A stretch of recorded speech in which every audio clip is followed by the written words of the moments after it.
You're asking me to help you in your rebellion against the gods? Wang Mu remained bowed before her mistress, her former mistress, saying nothing. In her heart, she had words she might have uttered. No, my mistress. I am asking you to help us in our struggle against the terrible bondage forced on the gods spoken by Congress. No, my mistress. I am asking you to remember your proper duty to your father, which even the gods spoken may not ignore if they would be righteous. No, my mistress. I am asking you to help us discover a way to save a decent and helpless people, the Pequeninos, from Xenocide. But Wang Mu said nothing, because this was one of the first lessons she learned from Master Han. When you have wisdom that another person knows that he needs, you give it freely. But when the other person doesn't yet know that he needs your wisdom, you keep it to yourself. Food only looks good to a hungry man. Qin Zhao was not hungry for wisdom from Wang Mu, and never would be. So silence was all that Wang Mu could offer. She could only hope that Qin Zhao would find her own road to proper obedience, compassionate decency, or the struggle for freedom. Any motive would do, as long as Qin Zhao's brilliant mind could be enlisted on their side. Wang Mu had never felt so useless in her life as now, watching Master Han labor over the questions that Jane had given him. In order to think about faster-than-light travel, he was studying physics. How could Wang Mu help him when she was only learning about geometry? To think about the Descolada virus, he was studying microbiology. Wang Mu was barely learning the concepts of gaiology and evolution. And how could she be of any help when he contemplated the nature of Jane? She was a child of manual workers, and her hands, not her mind, held her future. Philosophy was as far above her as the sky was above the earth. But the sky only seems to be far away from you, said Master Han when she told him this. Actually, it is all around you. You breathe it in and you breathe it out. Even when you labor with your hands in the mud, that is true philosophy. But she understood from this only that Master Han was kind and wanted to make her feel better about her uselessness. Qin Zhao, though, would not be useless. So Wang Mu had handed her a paper with the project names and passwords on them. Does father know you're giving these to me? Wang Mu said nothing. Actually, Master Han had suggested it, but Wang Mu thought it might be better if Qin Zhao didn't know at this point that Wang Mu came as an emissary from her father. Qin Zhao interpreted Wang Mu's silence as Wang Mu assumed she would, that Wang Mu was coming secretly on her own to ask for Qin Zhao's help. If father himself had asked me, I would have said yes, for that is my duty as a daughter, said Qin Zhao. But Wang Mu knew that Qin Zhao wasn't listening to her father these days. She might say that she would be obedient, but in fact her father filled her with such distress that, far from saying yes, Qin Zhao would have crumbled to the floor and traced lines all day because of the terrible conflict in her heart, knowing that her father wanted her to disobey the gods. I owe nothing to you, said Qin Zhao. You were a false and disloyal servant to me. Never was there a more unworthy and useless secret mate than you. To me, your presence in his house is like the presence of dung beetles at the supper table. Again, Wang Mu held her tongue. However, she also refrained from deepening her bow. She had assumed the humble posture of a servant at the beginning of this conversation, but she would not now humiliate herself in the desperate kowtow of a penitent. Even the humblest of us have our pride, and I know, Mistress Qin Zhao, that I have caused you no harm, that I am more faithful to you now than you are to yourself. Qin Zhao turned back to her terminal and typed in the first project name, which was ungluing, a literal translation of the word descolada. This is all nonsense anyway, she said, as she scanned the documents and charts that had been sent from Lusitania. It is hard to believe that anyone would commit the treason of communicating with Lusitania only to receive nonsense like this. It is all impossible as science. No world could have developed only one virus that was so complex that it could include within it the genetic code for every other species on the planet. It would be a waste of time for me even to consider this. Why not? Asked Wang Mu. It was all right for her to speak now, because even as Qin Zhao declared that she was refusing to discuss the material, she was discussing it. After all, evolution produced only one human race. But on Earth there were dozens of related species. There is no species without kin. If you weren't such a stupid, rebellious girl, you would understand that. Evolution could never have produced a system as sparse as this one. But how do you explain these documents from the people of Lusitania? How do you know they actually come from there? You have only the word of this computer program. Maybe it thinks this is all.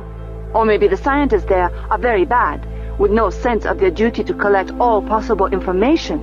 There are 24 species in this whole report, and look, they're all paired up in the most absurd fashion. Impossible to have so few species. But what if they're right? How can they be right? The people of Lusitania have been confined in a tiny compound from the beginning. They've only seen what these little pigmen have shown them. How do you know that the pigmen aren't lying to them? Calling them pigmen.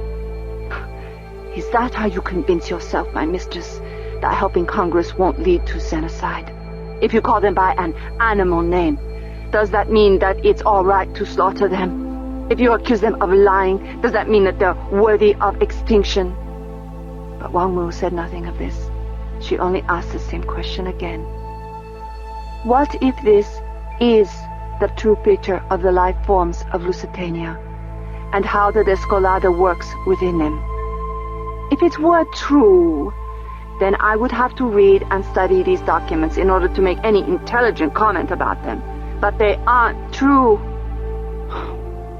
How far had I taken you in your learning before you betrayed me? Didn't I teach you about biology? Yes, mistress. Well, there you are. Evolution is the means by which a planetary organism adapts to changes in its environment. If there is more heat from the sun, then the life forms of the planet must be able to adjust their relative populations in order to compensate and lower the temperature. Remember the classic Daisy World thought experiment?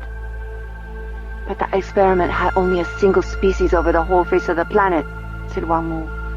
When the sun grew too hot, then white daisies grew to reflect the light back into space. And when the sun grew too cool, dark daisies grew to absorb the light and hold it as heat. Wang Mu was proud that she could remember Daisy World so clearly. No, no, no, said Qin Zhao. You have missed the point, of course.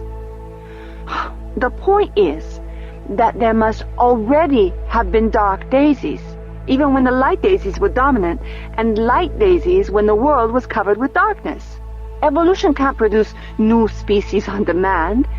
It is creating new species constantly, as genes drift and are spliced and broken by radiation and pass between species by viruses. Thus, no species ever breeds true. Wang Mu didn't understand the connection yet, and her face must have revealed her puzzlement. Am I still your teacher, after all? Must I keep my side of the bargain, even though you have given up on yours? Please, said Wang Mu silently. I would serve you forever, if you would only help your father in this work. As long as the whole species is together, interbreeding constantly, said Qin Zhao, individuals never drift too far, genetically speaking. Their genes are constantly being recombined with other genes in the same species, so the variations are spread evenly through the whole population with each new generation. Only when the environment puts them under such stress that one of those randomly drifting traits suddenly has survival value, only then will all those in that particular environment who lack that trait die out, until the new trait, instead of being an occasional sport, is now a universal definer of the new species. That's the fundamental tenet of Gaiology. Constant genetic drift is essential for the survival of life as a whole. According to these documents, Lusitania is a world with absurdly few species and no possibility of genetic drift because these impossible viruses are constantly correcting any changes that might come up. Not only could such a system never evolve, it also would be impossible for life to continue to exist. They couldn't adapt to change. Maybe there are no changes on Lusitania. Don't be so foolish, Wang Mu. It makes me ashamed to think I ever tried to teach you. All stars fluctuate. All planets wobble and change in their orbits. We have been observing many worlds for 3,000 years, and in that time we have learned what Earthbound scientists in the years before that could never learn, which behaviors are common to all planets and stellar systems, and which are unique to the Earth and the Sol system. I tell you that it is impossible for a planet like Lusitania to exist for more than a few decades without experiencing life-threatening environmental change, temperature fluctuations, orbital disturbances, seismic and volcanic cycles. How would a system of really only a handful of species ever cope with that? If the world has only light daisies, how will it ever warm itself when the sun cools? If its life forms are all carbon dioxide users, how will they heal themselves when the oxygen in the atmosphere reaches poisonous levels? Your so-called friends in Lusitania are fools to send you nonsense like this. If they were real scientists, they would know that their results are impossible. Qingzhao pressed a key, and the display over her terminal went blank. You have wasted time that I don't have. If you have nothing better than this to offer, do not come to me again. You are less than nothing to me. You are a bug, floating in my water glass. You defile the whole glass, not just the place where you float. I wake up in pain, knowing you are in this house. Then I am hardly nothing to you, am I? Said Wang Mu silently. It sounds to me as if I'm very important to you indeed. You may be very brilliant, Qingzhao, but you do not understand yourself any better than anybody else does. Because you are a stupid common girl, you do not understand me, said Qingzhao. I have told you to leave. But your father is master of this house, and Master Han has asked me to stay. Little stupid person, little sister of pigs. If I cannot ask you to leave the whole house, I have certainly implied that I would like you to leave my room. Wang Mu bowed her head till it almost touched the floor. Then she backed out of the room, so as not to show her back parts to her mistress. If you treat me this way, then I will treat you like a great lord. And if you do not detect the irony in my actions, then who of the two of us is the fool? Master Han was not in his room when Wang Mu returned. He might be at the toilet and return in a moment. He might be performing some ritual of the God-spoken, in which case he would be gone for hours. Wang Mu was too full of questions to wait for him. She brought up the project documents on the terminal, knowing that Jane would be watching, monitoring her. That Jane had no doubt monitored all that happened in Qingzhao's room. Still, Jane waited for Wang Mu to phrase the question she had got from Qingzhao before she started trying to answer. And then Jane answered first the question of veracity. The documents from Lusitania are genuine enough, said Jane. Ella and Novinia and Wanda and all the others who have studied with them are deeply specialized, yes, but within their specialty, they're very good. If Qingzhao had read The Life of Human, she would see how these dozen species pairs function. But what she says is still hard for me to understand, said Wang Mu. I've been trying to think how it could all be true, that there are too few species for a real Gaiology to develop, and yet the planet Lusitania is still well enough regulated to sustain life. Could it possibly be that there is no environmental stress on Lusitania? No, said Jane. I have access to all the astronomical data from the satellites there, and in the time humanity has been present in the Lusitania system, Lusitania and its sun have shown all the normal fluctuations. Right now there seems to be an overall trend of global cooling. Then how will the life forms on Lusitania respond? Asked Wang Mu. The Descolada virus won't let them evolve. It tries to destroy anything strange, which is why it's going to kill the humans and the Hive Queen if it can. Jane, whose small image sat in lotus position in the air over Master Han's terminal, held up a hand. "One moment," she said. Then she lowered her hand. "I have been reporting your questions to my friends, and Ella is very excited." A new face appeared in the display, just behind and above the image of Jane. She was a dark-skinned, Negroid-looking woman, or some mix, perhaps, since she was not that dark, and her nose was narrow. "This is Eleonora," thought Wang Mu. "Jane is showing me a woman on a world many light years away. Is she also showing my face to her? What does this Ella make of me? Do I seem hopelessly stupid to her?" But Ella clearly was thinking nothing about Wang Mu at all. She was speaking instead of Wang Mu's questions. Why doesn't the Descolada virus permit variety? That should be a trait with negative survival value, and yet the Descolada survives. Wang Mu must think I'm such an idiot not to have thought of this before, but I'm not a gaiologist, and I grew up on Lusitania, so I never questioned it. I just figured that whatever the Lusitanian gaiology was, it worked. And then I kept studying the Descolada. What does Wang Mu think? Wang Mu was appalled to hear these words from this stranger. What had Jane told Ella about her? How could Ella even imagine that Wang Mu would think Ella was an idiot, when she was a scientist and Wang Mu was only a servant girl? "How can it matter what I think?" said Wang Mu. "What do you think?" said Jane. "Even if you can't think why it might matter, Ella wants to know." So Wang Mu told her speculations.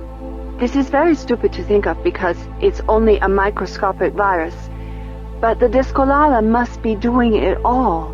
After all, it contains the genes of every species within it, doesn't it? So it must take care of evolution by itself. Instead of all that genetic drift, the Descolada must do the drifting. It could, couldn't it? It could change the genes of a whole species, even while the species is still alive. It wouldn't have to wait for evolution. There was a pause again, with Jane holding up her hand. She must be showing Wang Mu's face to Ella, letting her hear Wang Mu's words from her own lips. "Nossa Senhora," whispered Ella. "On this world, the Descolada is Gaia." Of course. That would explain everything, wouldn't it? So few species because the Descolada only permits the species that it has tamed. It turned a whole planetary gaiology into something almost as simple as Daisy World itself. Wang Mu thought it was almost funny to hear a highly educated scientist like Ella refer back to Daisy World, as if she were still a new student, a half-educated child like Wang Mu. Another face appeared next to Ella's, this time an older Caucasian man, perhaps 60 years old, with whitening hair and a very quieting, peaceful look to his face. "But part of Wang Mu's question is still unanswered," said the man. "How could the Descolada ever evolve? How could there have ever been proto-Descolada viruses? Why would such a limited gaiology have survival preference over the slow evolutionary model that every other world with life on it has had?" "I never asked that question," said Wang Mu. "Qin Zhao asked the first part of it, but the rest of it is his question." "Hush," said Jane. "Qin Zhao never asked the question. She used it as a reason not to study the Lusitanian documents. Only you really asked the question. And just because Andrew Wiggin understands your own question better than you do, doesn't mean it isn't still yours." So this was Andrew Wiggin, the speaker for the dead. He didn't look ancient and wise at all. Not the way Master Han did. Instead, this Wiggin looked foolishly surprised, the way all round eyes did. And his face changed with every momentary mood, as if it were out of control. Yet there was that look of peace about him. Perhaps he had some of the Buddha in him. Buddha, after all, had found his own way onto the path. Maybe this Andrew Wiggin had found a way onto the path, even though he wasn't Chinese at all. Wiggin was still asking the questions that he thought were Wang Mu's. The odds against the natural occurrence of such a virus are unbelievable. Long before a virus evolved that could link species together and control a whole biology, the proto-Descoladas would have destroyed all life. There wasn't any time for evolution. The virus is just too destructive. It would have killed everything in its earliest form, and then died out itself when it ran out of organisms to pillage. Maybe the pillaging came later, said Ella. Maybe it evolved in symbiosis with some other species that benefited from its ability to genetically transform all the individuals within it, all within a matter of days or weeks. It might only have extended to other species later. Maybe, said Andrew. A thought occurred to Wang Mu. The Descolada is like one of the gods, she said. It comes and changes everybody, whether they like it or not. Except the gods have the decency to go away, said Wiggin. He responded so quickly that Wang Mu realized that Jane must now be transmitting everything that was done or said instantaneously across the billions of kilometers of space between them. From what Wang Mu had learned about answerable costs, this sort of thing would be possible only for the military. A business that tried a real-time answerable link-up would pay enough money to provide housing for every poor person on an entire planet. And I'm getting this for free because of Jane. I'm seeing their faces, and they're seeing mine, even at the moment they speak. Do they? Asked Ella. I thought the whole problem that Path was having is that the gods won't go away and leave them alone. Wang Mu answered with bitterness. The gods are like the Descolada in every way. They destroy anything they don't like, and the people they do like, they transform into something that they never were. Qingzhao was once a good and bright and funny girl, and now she's spiteful and angry and cruel. All because of the gods. All because of genetic alteration by Congress, said Wiggin. A deliberate change introduced by people who were forcing you to fit their own plan. Yes, said Ella. Just like the Descolada. What do you mean? Asked Wiggin. A deliberate change introduced here by people who were trying to force Lusitania to fit their own plan. What people? Asked Wang Mu. Who would do such a terrible thing? It's been at the back of my mind for years, said Ella. It bothered me that there were so few life forms on Lusitania. You remember, Andrew, that was part of the reason we discovered that the Descolada was involved in the pairing of species. We knew that there was a catastrophic change here that wiped out all those species and restructured the few survivors. The Descolada was more devastating to most life on Lusitania than a collision with an asteroid. But we always assumed, because we found the Descolada here, that it evolved here. I knew it made no sense, just what Qingzhao said. But since it had obviously happened, then it didn't matter whether it made sense or not. But what if it didn't happen? What if the Descolada came from the gods? Not gods, of course, but some sentient species that developed this virus artificially. That would be monstrous, said Wiggin. To create a poison like that and send it out to other worlds, not knowing or caring what you kill. Not a poison, said Ella. If it really does handle planetary systems regulation, couldn't the Descolada be a device for terraforming other worlds? We've never tried terraforming anything. We humans and the buggers before us only settled on worlds whose native life forms had brought them to a stasis that was similar to the stasis of Earth. An oxygen-rich atmosphere that sucked out carbon dioxide fast enough to keep the planet temperate as the star burns hotter. What if there's a species somewhere that decided that in order to develop planets suitable for colonization, they should send out the Descolata virus in advance, thousands of years in advance maybe, to intelligently transform planets into exactly the conditions they need. And then, when they arrive, ready to set up housekeeping, maybe they have a counter-virus that switches off the Descolata so they can establish a real biology. Or maybe they develop the virus so that it doesn't interfere with them or the animals they need, said Wiggin.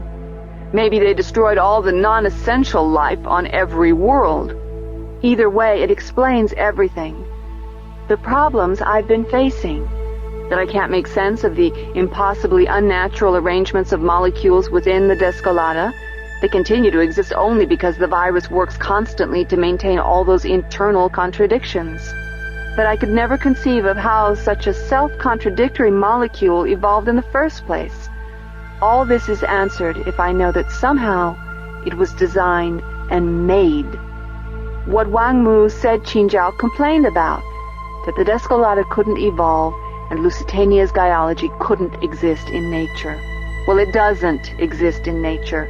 It's an artificial virus and an artificial biology. You mean this actually helps? Asked Wang Mu.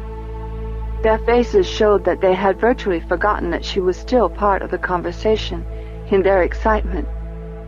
I don't know yet, said Ella, but it's a new way of looking at it. For one thing, if I can start with the assumption that everything in the virus has a purpose, instead of the normal jumble of switched-on and switched-off genes that occur in nature, well, that'll help. And just knowing it was designed gives me hope that I can undesign it, or redesign it. Don't get ahead of yourself, said Wiggin. This is still just a hypothesis. It rings true, said Ella. It has the feel of truth. It explains so much. I feel that way too, said Wiggin. But we have to try it out with the people who are most affected by it. Where's Planter? Asked Ella. We can talk to Planter. And Human and Rooter, said Wiggin. We have to try this idea with the father trees. This is going to hit them like a hurricane, said Ella. Then she seemed to realize the implications of her own words. It is, really, not just a figure of speech. It's going to hurt to find out that their whole world is a terraforming project. More important than their world, said Wiggin. Themselves. The third life. The Descolata gave them everything they are and the most fundamental facts of their life. Remember, our best guess is that they evolved as mammal-like creatures who mated directly, male to female, the little mothers sucking life from the male sexual organs, a half a dozen at a time. That's who they were. Then the Descolata transformed them and sterilized the males until after they died and turned into trees. Their very nature. It was a hard thing for human beings to deal with when we first realized how much of our behavior arose from evolutionary necessity, said Wiggin. There are still numberless humans who refuse to believe it. Even if it turns out to be absolutely true, do you think that the Pequeninos will embrace this idea as easily as they swallowed wonders like space travel? It's one thing to see creatures from another world. It's another thing to find out that neither God nor evolution created you, that some scientist of another species did. But if it's true, who knows if it's true? All we'll ever know is if the idea is useful. And to the Pequeninos, it may be so devastating that they refuse to believe it forever. Some will hate you for telling them, said Wang Mu, but some will be glad for it. They looked at her again, or at least Jane's computer simulation showed them looking at her. You would know, wouldn't you? Said Wiggin. You and Han Feiza just found out that your people had been artificially enhanced. And shackled all at once, said Wang Mu. For me and Master Han, it was freedom. For Qinjiao, there will be many like Qinjiao among the Pequeninos, said Ella. But planter and human and rooter won't be among them, will they? They're very wise. So is Qingzhao, said Wang Mu. She spoke more hotly than she meant to, but the loyalty of a secret maid dies slowly. We didn't mean to say she isn't, said Wiggin, but she certainly isn't being wise about this, is she? Not about this, said Wang Mu. That's all we meant. No one likes to find out that the story he always believed about his own identity is false. The Pequeninos, many of them, believe that God made them something special, just as your God-spoken believe. And we're not special. None of us, cried Wang Mu. We're all as ordinary as mud. There are no gods spoken. There are no gods. They care nothing about us. If there aren't any gods, said Ella, mildly correcting her, then they can hardly do any caring one way or another. Nothing made us, except for their own selfish purposes, cried Wang Mu. Whoever made the Descolada, the Pequeninos are just part of their plan, and the God-spoken part of Congress's plan. As one whose birth was requested by the government, said Wiggin, I sympathize with your point of view, but your reaction is too hasty. After all, my parents also wanted me. And from the moment of my birth, just like every other living creature, I had my own purpose in life. Just because the people of your world were wrong about their OCD behavior being messages from the gods doesn't mean that there are no gods. Just because your former understanding of the purpose of your life is contradicted doesn't mean that you have to decide there is no purpose.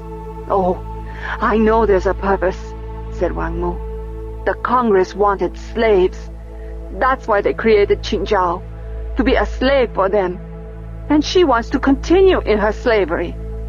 That was Congress's purpose, said Wiggin. But Qingzhao also had a mother and father who loved her. So did I. There are many different purposes in this world, many different causes of everything. Just because one cause you believed in turned out to be false doesn't mean that there aren't other causes that can still be trusted. Oh, I suppose so, said Wang Mu. She was now ashamed of her outbursts. Don't bow your head before me, said Wiggin. Or are you doing that, Jane? Jane must have answered him, an answer that Wang Mu didn't hear. I don't care what her customs are, said Wiggin. The only reason for such bowing is to humiliate one person before another, and I won't have her bow that way to me. She's done nothing to be ashamed of. She's opened up a way of looking at the Descolada that might just lead to the salvation of a couple of species. Wang Mu heard the tone of his voice. He believed this. He was honoring her, right from his own mouth. Not me, she protested. Qingzhao. They were her questions. Qingzhao, said Ella. She's got you totally boba about her, the way Congress has Qingzhao thinking about them. You can't be scornful because you don't know her, said Wang Mu. But she is brilliant and good, and I can never be like her. Gods again, said Wiggin. Always gods, said Ella. What do you mean? Said Wang Mu. Qingzhao doesn't say that she's a god, and neither do I. Yes, you do, said Ella. Qingzhao is wise and good, you said. Brilliant and good, Wiggin corrected her. And I can never be like her, Ella went on. Let me tell you about gods, said Wiggin. No matter how smart or strong you are, there's always somebody smarter or stronger. And when you run into somebody who's stronger and smarter than anybody, you think, this is a god. This is perfection. But I can promise you that there's somebody else, somewhere else, who'll make your god look like a maggot by comparison, and somebody smarter or stronger or better in some way. So, let me tell you what I think about gods. I think a real god is not going to be so scared or angry that he tries to keep other people down. For Congress to genetically alter people to make them smarter and more creative, that could have been a godlike, generous gift. But they were scared, so they hobbled the people of Path. They wanted to stay in control. A real God doesn't care about control. A real God already has control of everything that needs controlling. Real gods would want to teach you how to be just like them. Qingzhao wanted to teach me, said Wang Mu. But only as long as you obeyed and did what she wanted, said Jane. I'm not worthy, said Wang Mu. I'm too stupid to ever learn to be as wise as her. And yet you knew I spoke the truth, said Jane, when all Qingzhao could see were lies. Are you a god? asked Wang Mu. What the God-spoken and the Pequeninos are only just about to learn about themselves, I've known all along. I was made. Nonsense, said Wiggin. Jane, you've always believed you sprang whole from the head of Zeus. I am not Minerva, thanks, said Jane. As far as we know, you just happened, said Wiggin. Nobody planned you.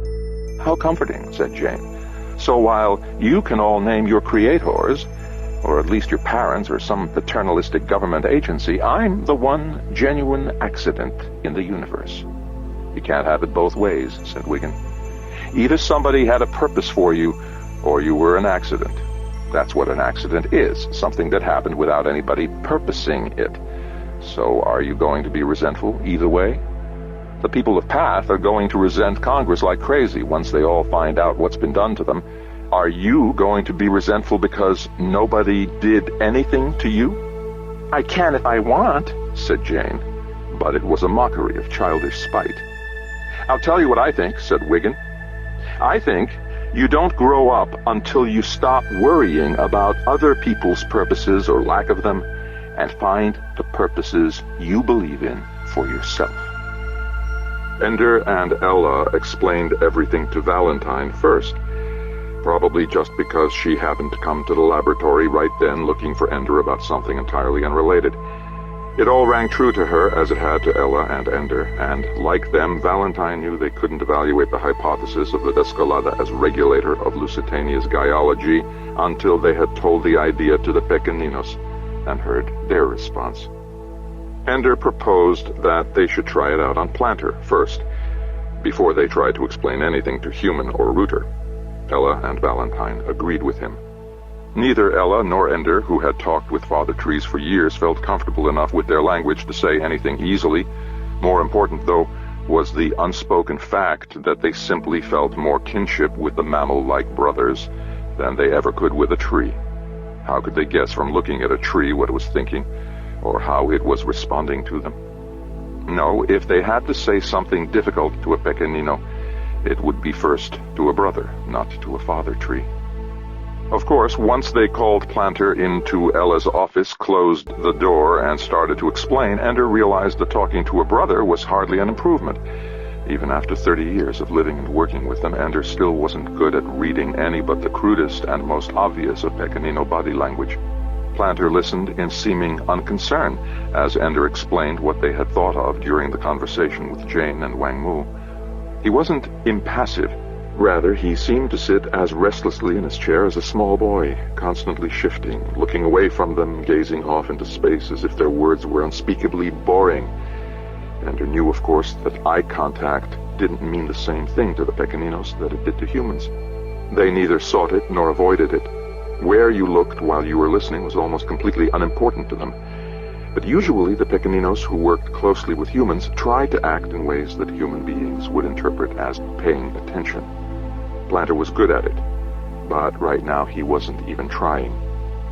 Not till they had explained it all did Ender realize how much self-restraint Planter had shown, even to remain on the chair until they were done.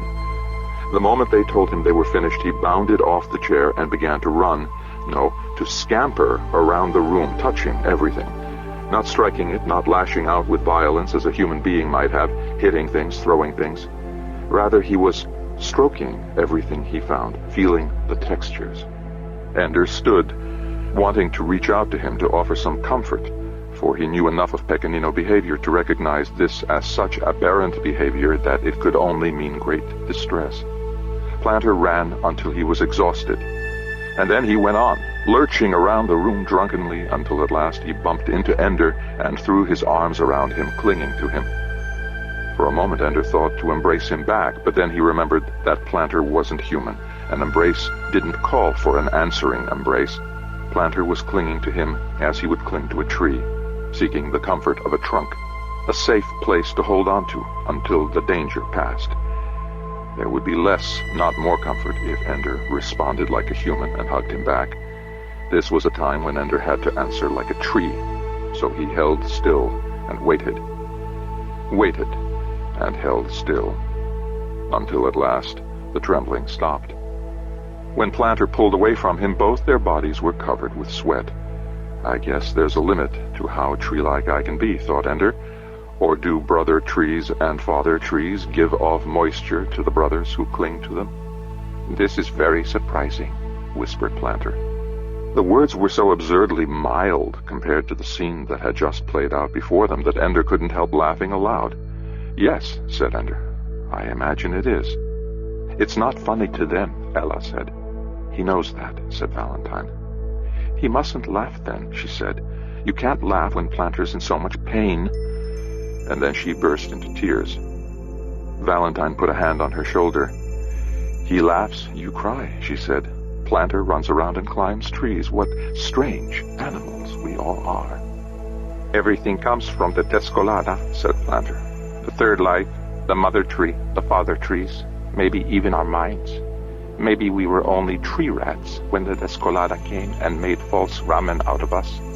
Real ramen, said Valentine. We don't know it's true, said Ella. It's a hypothesis. It's very, very, very, very, very true, said Planter. Truer than truth. How do you know? Everything fits. Planetary regulation. I know about this. I studied Gaiology, and the whole time I thought, how can this teacher tell us these things when every Pequenino can look around and see that they're false? But if we know that the Descolada is changing us, making us act to regulate planetary systems, what can the Descolada possibly make you do that could regulate the planet, said Ella. You haven't known us long enough, said Planter. We haven't told you everything because we were afraid you'd think we were silly. Now you'll know that we aren't silly. We're just acting out what a virus tells us to do. We're slaves, not fools.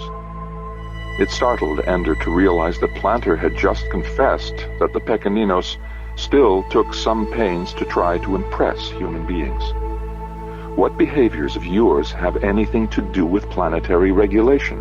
Trees, said Planter. How many forests are there all over the world? Transpiring constantly. Turning carbon dioxide into oxygen.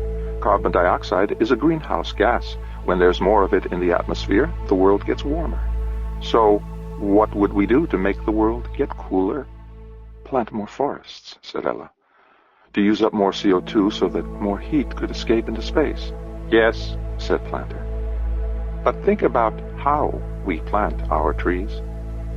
The trees grow from the bodies of the dead, thought Ender. War, he said. There are quarrels between tribes, and sometimes they make small wars, said Planter. Those would be nothing on a planetary scale, but the great wars that sweep across the whole world, millions and millions of brothers die in these wars, and all of them become trees. Within months, the forests of the world could double in size and number. That would make a difference, wouldn't it? Yes, said Ella. A lot more efficiently than anything that would happen through natural evolution, said Ender. And then the wars stop, said Planter.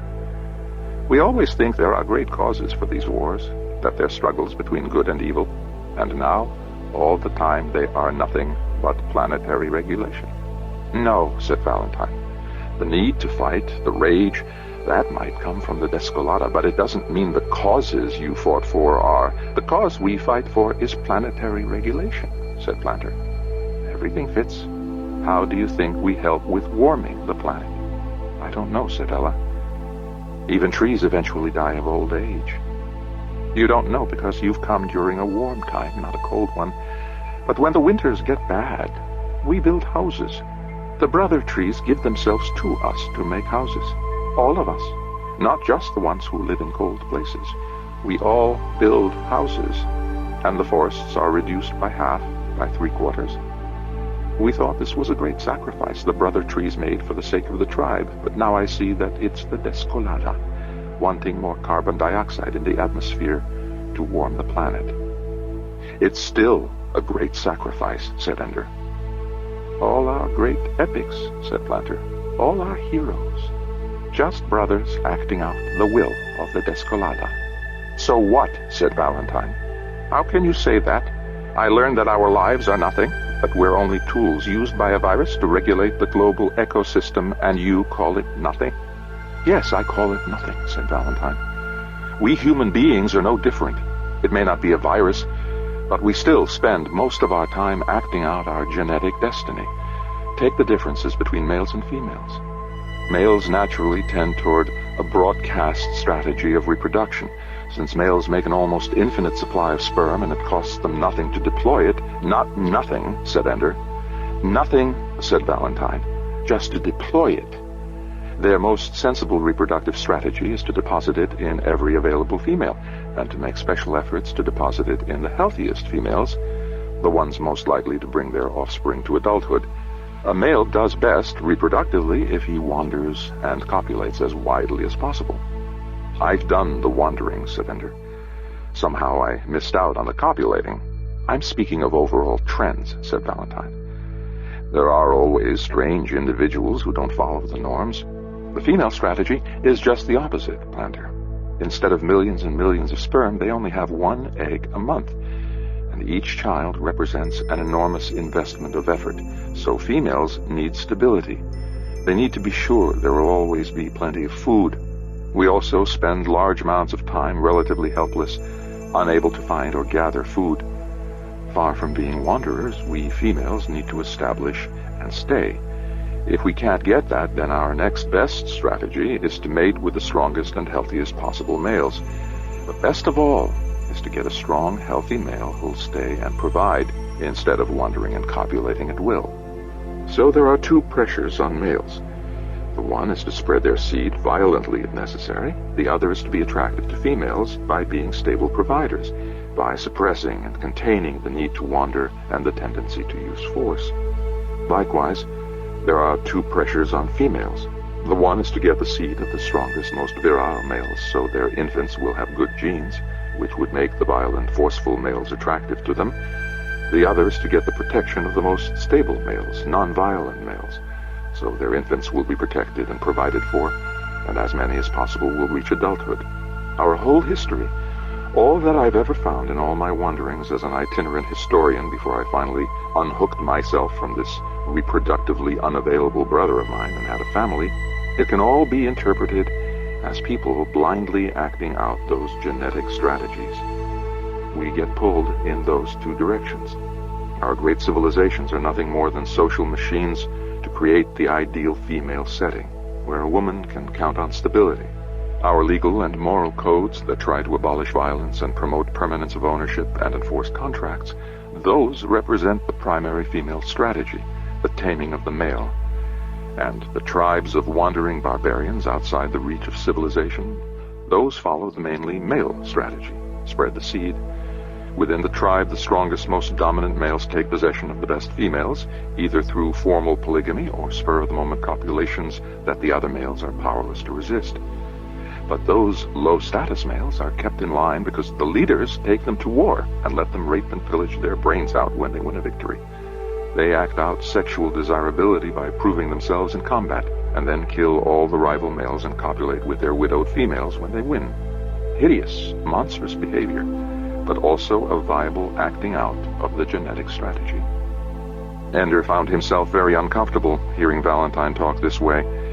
He knew all this was true as far as it went, and he had heard it all before, but it still, in a small way, made him as uncomfortable as Planter was to learn similar things about his own people. Ender wanted to deny it all, to say, some of us males are naturally civilized. But in his own life, hadn't he performed the acts of dominance and war? Hadn't he wandered? In that context, his decision to stay on Lusitania was really a decision to abandon the male-dominant social model that had been ingrained in him as a young soldier in battle school and become a civilized man in a stable family. Yet even then, he had married a woman who turned out to have little interest in having more children, a woman with whom marriage had turned out to be anything but civilized in the end. If I follow the male model, then I'm a failure. No child anywhere who carries on my genes. No woman who accepts my rule. I'm definitely atypical, but since I haven't reproduced, my atypical genes will die with me, and thus the male and female social models are safe from such an in-between person as myself. Even as Ender made his own private evaluations of Valentine's interpretation of human history, Planter showed his own response by lying back in his chair, a gesture that spoke of scorn. I'm supposed to feel better because humans are also tools of some genetic molecule? No, said Ender. You're supposed to realize that just because a lot of behavior can be explained as responses to the needs of some genetic molecule, it doesn't mean that all Pequenino behavior is meaningless. Human history can be explained as the struggle between the needs of women and the needs of men, said Valentine. But my point is that there are still heroes and monsters, great events and noble deeds. When a brother tree gives his wood, said Planter, it's supposed to mean that he sacrifices for the tribe, not for a virus. If you can look beyond the tribe to the virus, then look beyond the virus to the world, said Ender. The Descolada is keeping this planet habitable, so the brother tree is sacrificing himself to save the whole world. Very clever, said Planter. But you forget, to save the planet, it doesn't matter which brother trees give themselves, as long as a certain number do it. True, said Valentine. It doesn't matter to the Descolada which brother trees give their lives, but it matters to the brother trees, doesn't it? And it matters to the brothers like you who huddle into those houses to keep warm. You appreciate the noble gesture of the brother trees who died for you, even if the Descolada doesn't know one tree from another. Planter didn't answer. Ender hoped that meant they were making some headway. And in wars, said Valentine, the Descolada doesn't care who wins or loses, as long as enough brothers die and enough trees grow from the corpses, right? But that doesn't change the fact that some brothers are noble and some are cowardly or cruel. Planter, said Ender, the Descolada may cause you all to feel, to come more quickly to a murderous rage, for instance, so that disputes erupt into warfare instead of being settled among the father trees. But that doesn't erase the fact that some forests are fighting in self-defense and others are simply bloodthirsty. You still have your heroes. I don't give a damn about heroes, said Ella. Heroes tend to be dead, like my brother King. Where is he now, when we need him? I wish he hadn't been a hero. She swallowed hard, holding down the memory of recent grief. Planter nodded, a gesture he had learned in order to communicate with humans. We live in Warmaker's world now, he said. What is he, except the father tree acting as the Descolada instructs? The world is getting too warm. We need more trees, so he's filled with fervor to expand the forests. Why? The Descolada makes him feel that way. That's why so many brothers and father trees listened to him, because he offered a plan to satisfy their hunger to spread out and grow more trees. Does the Descolada know that he was planning to put all these new trees on other planets? Said Valentine. That wouldn't do much to cool Lusitania. The Descolada puts hunger in them, said Planter. How can a virus know about starships? How can a virus know about mother trees and father trees, brothers and wives, infants and little mothers, said Ender. This is a very bright virus. Warmaker is the best example of my point, said Valentine. His name suggests that he was deeply involved and successful in the last Great War. Once again, there's pressure to increase the number of trees, yet Warmaker chose to turn this hunger to a new purpose, spreading new forests by reaching out to the stars instead of plunging into wars with other Pequeninos. We were going to do it no matter what Warmaker said or did, said Planter. Look at us. Warmaker's group was preparing to spread out and plant new forests on other worlds. But when they killed Father King, the rest of us were so filled with rage that we planned to go and punish them. Great slaughter, and again, trees would grow, still doing what the Descolada demanded. And now that humans have burned our forest, Warmaker's people are going to prevail after all. One way or another, we must spread out and propagate. We'll snatch up any excuse we can find. The Descolada will have its way with us. We're tools, pathetically trying to find some way to convince ourselves that our actions are our own idea. He sounded so hopeless. Ender couldn't think of anything to say that Valentine or he hadn't already said to try to wean him away from his conclusion that Pequenino life was unfree and meaningless. So it was Ella who spoke next, and in a tone of calm speculation that seemed incongruous, as if she had forgotten the terrible anxiety that Planter was experiencing, which was probably the case, as all this discussion had led her back to her own specialty. "It's hard to know which side the Descolada would be on, if it were aware of all this," said Ella. "Which side of what?" asked Valentine. "Whether to induce global cooling by having more forests planted here, or to use that same instinct for propagation to have the Pequeninos take the Descolada out to other worlds. I mean, which would the virus makers have wanted most, to spread the virus or regulate the planet?" "The virus probably wants both, and it's likely to get both," said Planter. "Warmakers Group will win control of the ships, no doubt, but either before or after there will be a war over it that leaves half the brothers dead. For all we know, the Descolada is causing both things to happen." "For all we know," said Ender. "For all we know," said Planter, "we may be the Descolada." So, thought Ender, they are aware of that concern, despite our decision not to broach it with the Pequeninos yet. "Have you been talking to Quara?" demanded Ella. "I talk to her every day," said Planter. "But what does she have to do with this?" "She had the same idea, that maybe Pequenino intelligence comes from the Descolada." "Do you think, after all your talk about the Descolada being intelligent, that it hasn't occurred to us to wonder that?" said Planter. "And if it's true, what will you do then? Let all of your species die so we can keep our little second-rate brains?" Ender protested at once. "We've never thought of your brains as—" "Haven't you?" said Planter. "Then why did you assume that we would only think of this possibility if some human told us?" Ender had no good answer. He had to confess to himself that he had been thinking of the Pequeninos as if they were children in some ways, to be protected. Worries had to be kept as secrets from them. It hadn't occurred to him that they were perfectly capable of discovering all the worst horrors on their own. "And if our intelligence does come from the Descolada, and you found a way to destroy it, what would we become then?" Planter looked at them, triumphant in his bitter victory. "Nothing but tree rats," he said. "That's the second time you've used that term," said Ender. "What are tree rats?" "That's what they were shouting," said Planter. "Some of the men who killed the mother tree." "There's no such animal," said Valentine. "I know," said Planter. "Grego explained it to me. Tree rat is a slang name for squirrels. He showed me a hollow of one on his computer in jail." "You went to visit Grego?" Ella was plainly horrified. "I had to ask him why he tried to kill us all, and then why he tried to save us," said Planter. "There!" cried Valentine triumphantly.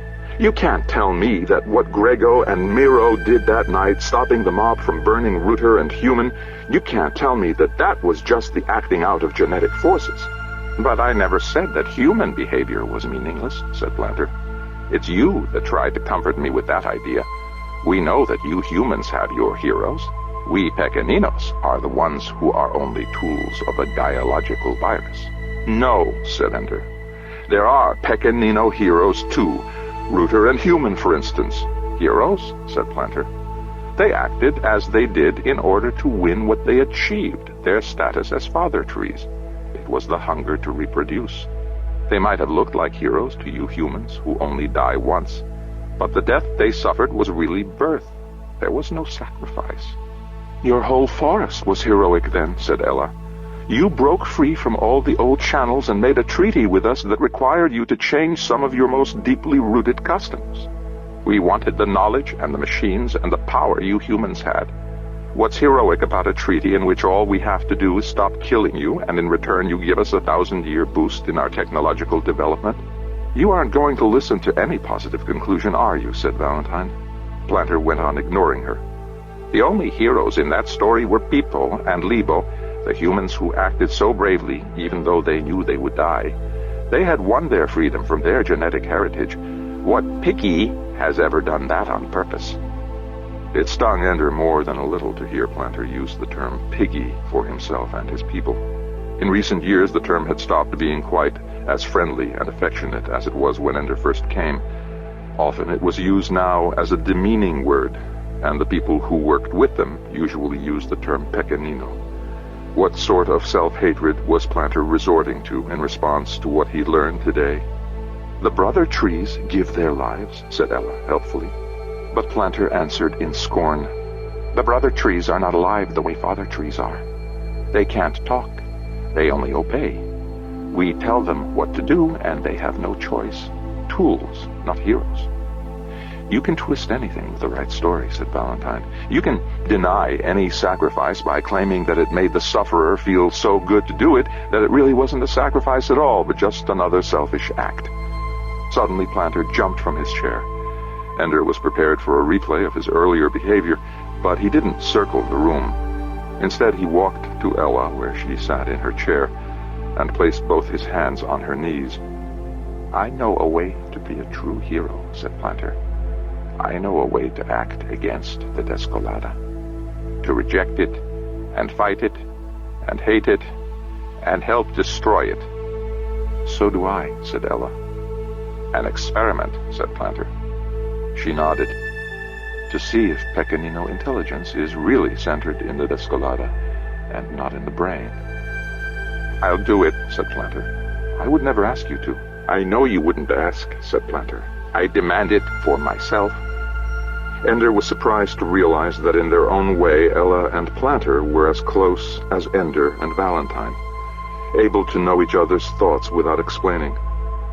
Ender hadn't imagined that this would be possible between two people of different species, and yet why shouldn't it be, particularly when they worked together so closely in the same endeavor? It had taken Ender a few moments to grasp what Planter and Ella were deciding between them. Valentine, who had not been working with them for years as Ender had, still didn't understand. "What's happening?" she asked. "What are they talking about?" It was Ella who answered. "Planter is proposing we purge one Pequenino of all copies of the Descolada virus, put him in a clean space where he can't be contaminated, and then see if he still has a mind." "That can't be good science," said Valentine. "There are too many other variables, aren't there? I thought the Descolada was involved in every part of Pequenino life. Lacking the Descolada would mean that Planter would immediately get sick and then eventually die. What having the Descolada did to King, lacking it will do to Planter." "You can't mean to let him do it," said Valentine. "It won't prove anything. He might lose his mind because of illness. Fever makes people delirious." "What else can we do?" asked Planter. "Wait until Ella finds a way to tame the virus, and only then find out that without it in its intelligent, virulent form, we are not Pequeninos at all, but merely piggies? That we were only given the power of speech by the virus within us, and that when it was controlled, we lost everything and became nothing more than brother trees? Do we find that out when you loose the virus killer?" "But it's not a serious experiment with a control." "It's a serious experiment, all right," said Ender. "The kind of experiment you perform when you don't give a damn about getting funding. You just need results, and you need them now. The kind of experiment you perform when you have no idea what the results will be, or even if you'll know how to interpret them.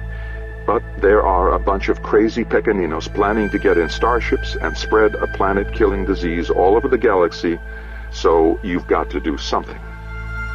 "It's the kind of experiment you perform," said Planter, "when you need a hero." "When we need a hero?" asked Ender. "Or when you need to be a hero?"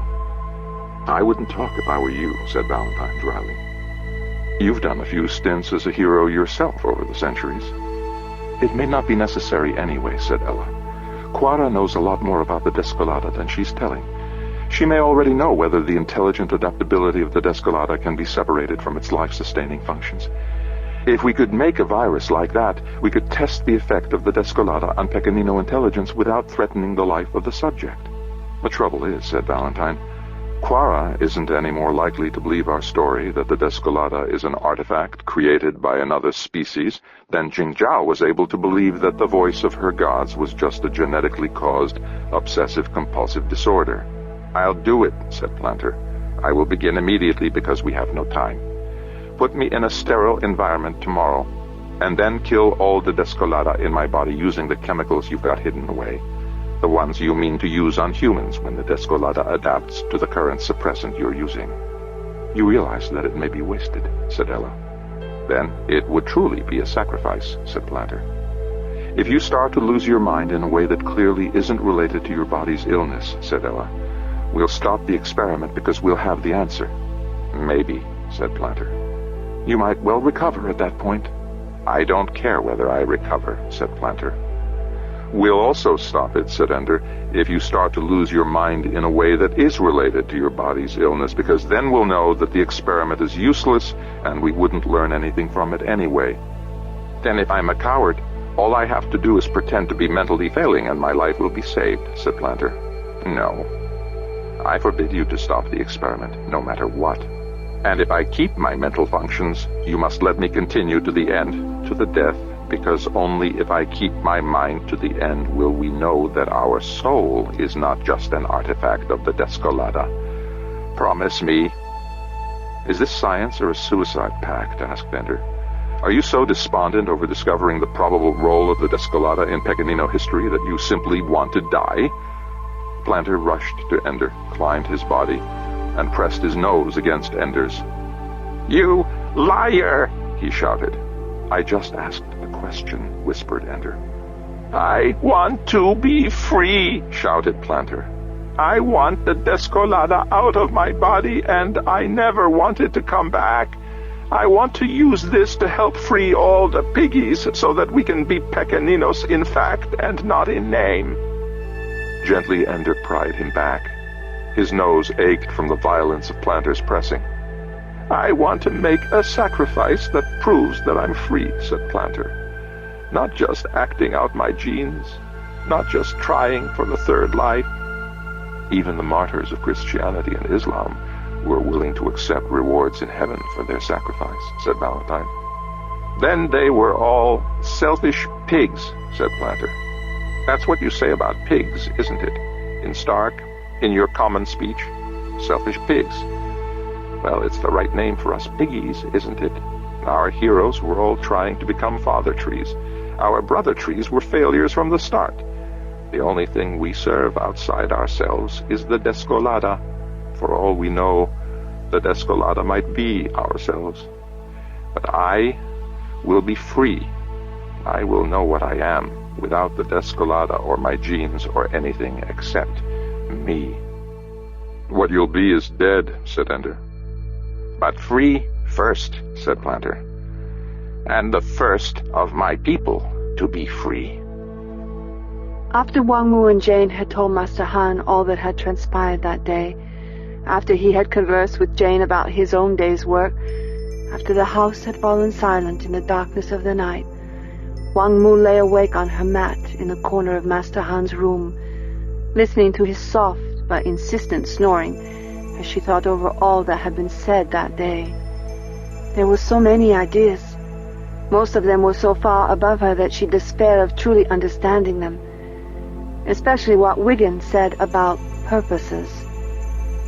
They were giving her credit for having come up with the solution to the problem of the Descolada virus, and yet she couldn't take credit because she hadn't meant to do it. She had thought she was just repeating Qin Zhao's questions.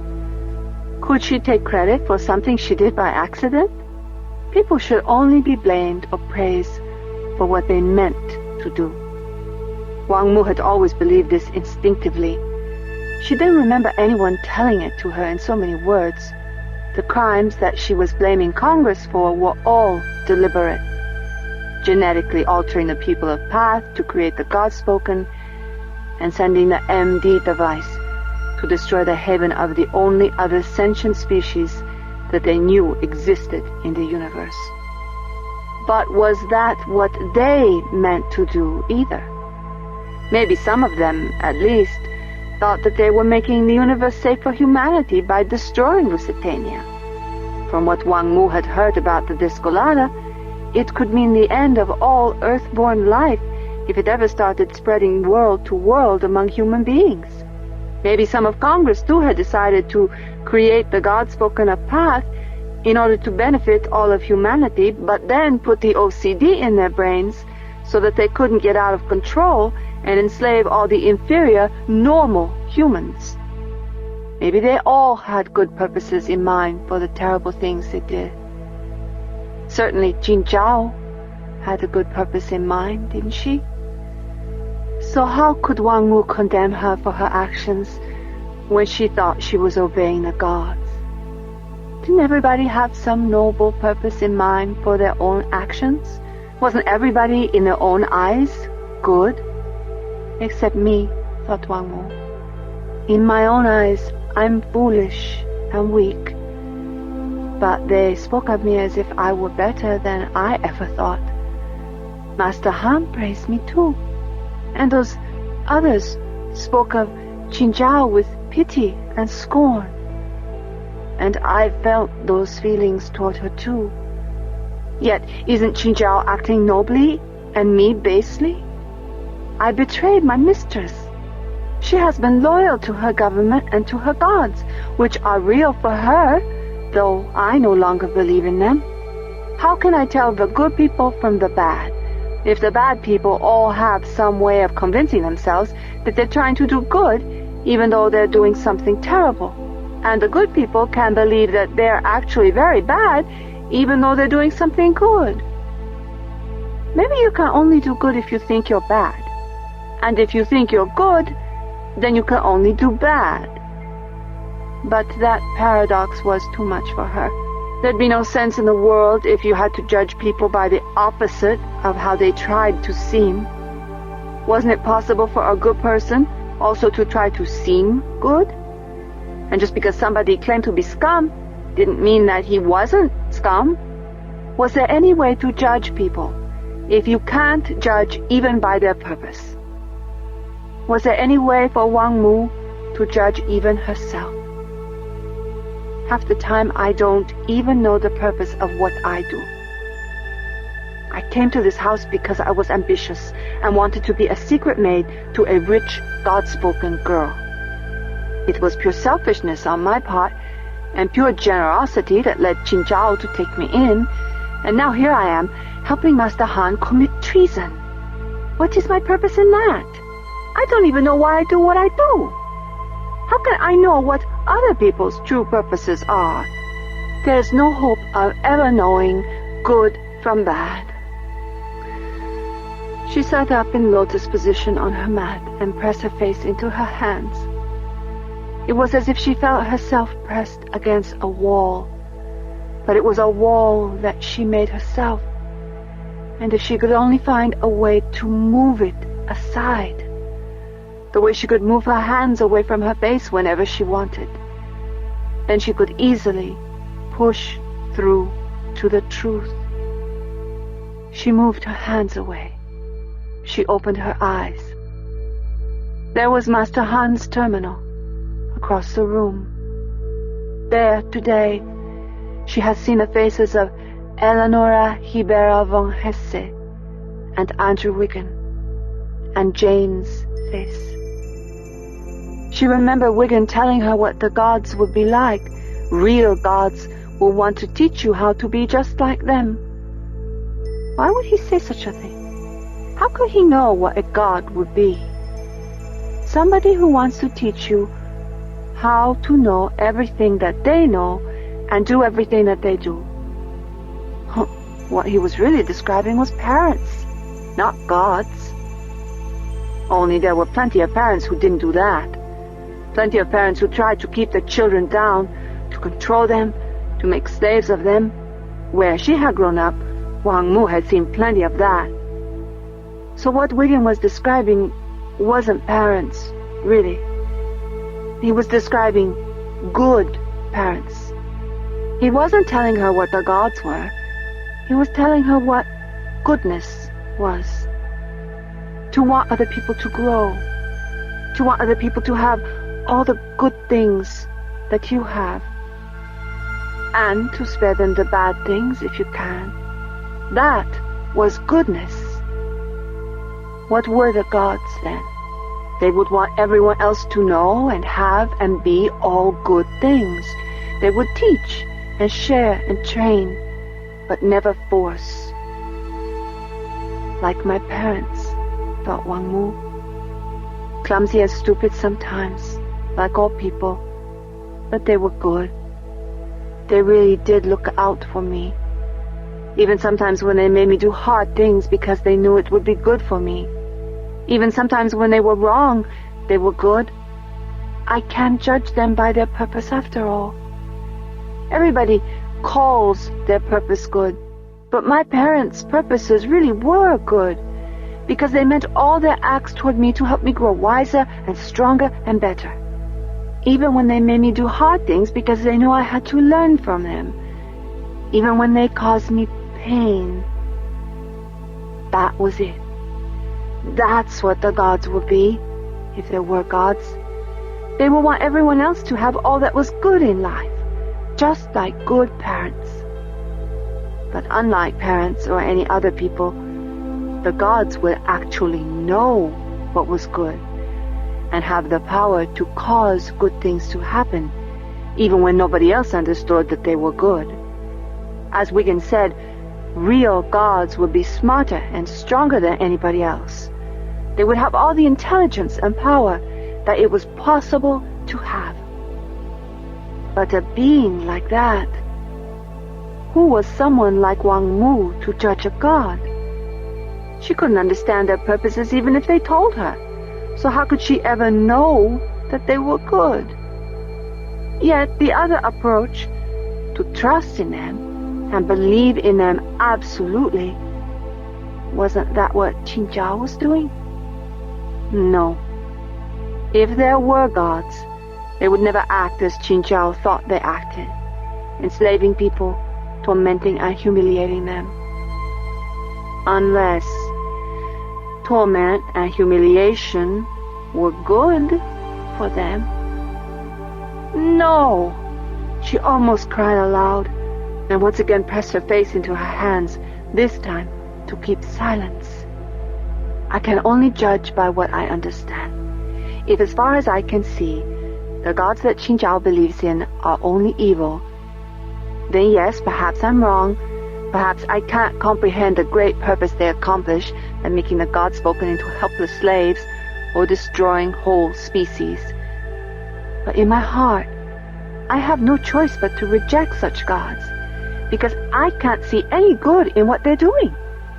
Perhaps I'm so stupid and foolish that I will always be the enemy of the gods, working against their high and incomprehensible purposes. But I have to live my life according to what I understand. And what I understand is that there are no such gods as the ones the gods spoken teach us about. If they exist at all, they take pleasure in oppression and deception, humiliation and ignorance. They act to make other people smaller and themselves larger. Those would not be gods then. Even if they existed, they would be enemies. Devils. The same with the beings, whoever they are, who made the Descolada virus. Yes, they would have to be very powerful to make a tool like that, but they would also have to be heartless, selfish, arrogant beings, to think that all life in the universe was theirs to manipulate as they saw fit. To send the Descolada out into the universe, not caring who it killed or what beautiful creatures it destroyed, those could not be gods either. Jane, now. Jane might be a god. Jane knew vast amounts of information and had great wisdom as well, and she was acting for the good of others, even when it would take her life, even now, after her life was forfeit. And Andrew Wiggin, he might be a god, so wise and kind he seemed, and not acting for his own benefit, but for the Pequeninos. And Valentine, who called herself Demosthenes, she had worked to help other people find the truth and make wise decisions of their own. And Master Han, who was trying to do the right thing always, even when it cost him his daughter. Maybe even Ella, the scientist, even though she had not known all that she ought to have known, for she was not ashamed to learn truth from a servant girl. Of course, they were not the sort of gods who lived off in the infinite west, in the palace of the royal mother. Nor were they gods in their own eyes, They would laugh at her for even thinking of it. But compared to her, they were gods indeed. They were so much wiser than Wang Mu, and so much more powerful. And as far as she could understand their purposes, they were trying to help other people become as wise and powerful as possible.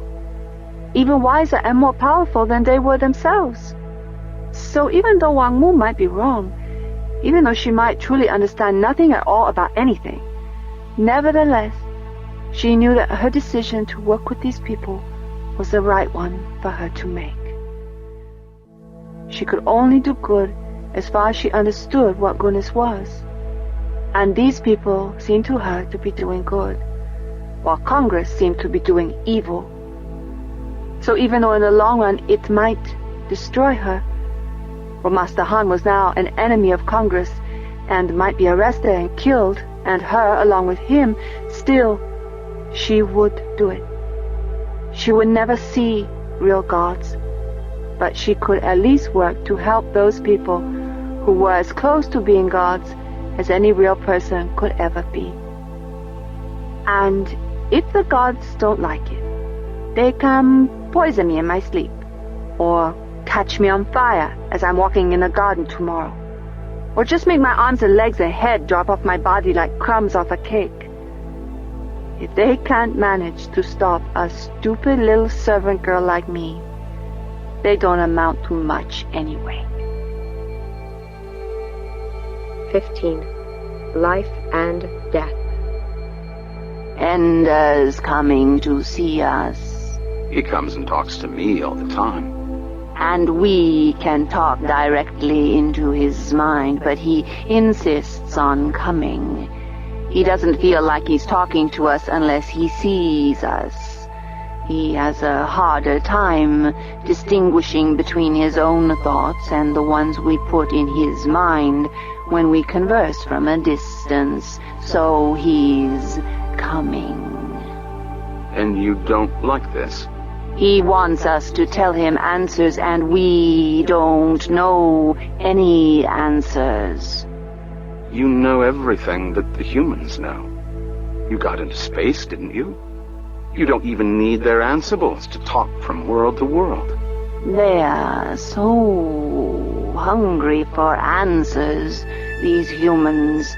They have so many questions. We have questions too, you know. They want to know why, or how. Everything all tied up into a nice, neat bundle, like a cocoon. The only time we do that is when we're metamorphosing a queen. They like to understand everything. But so do we, you know. Yes, you'd like to think you're just like the humans, wouldn't you? But you're not like Ender. Not like the humans. He has to know the cause of everything. He has to make a story about everything, and we don't know any stories. We know memories. We know things that happen, but we don't know why they happen. Not the way he wants us to. Of course you do. We don't even care why, the way these humans do. We find out as much as we need to know to accomplish something, but they always want to know more than they need to know. After they get something to work, they're still hungry to know why it works and why the cause of its working works. Aren't we like that? Maybe you will be when the Descolada stops interfering with you. Or maybe we'll be like your workers. If you are, you won't care. They're all very happy. It's intelligence that makes you unhappy. The workers are either hungry or not hungry, in pain or not in pain. They're never curious or disappointed or anguished or ashamed. And when it comes to things like that, These humans make you and me look like workers.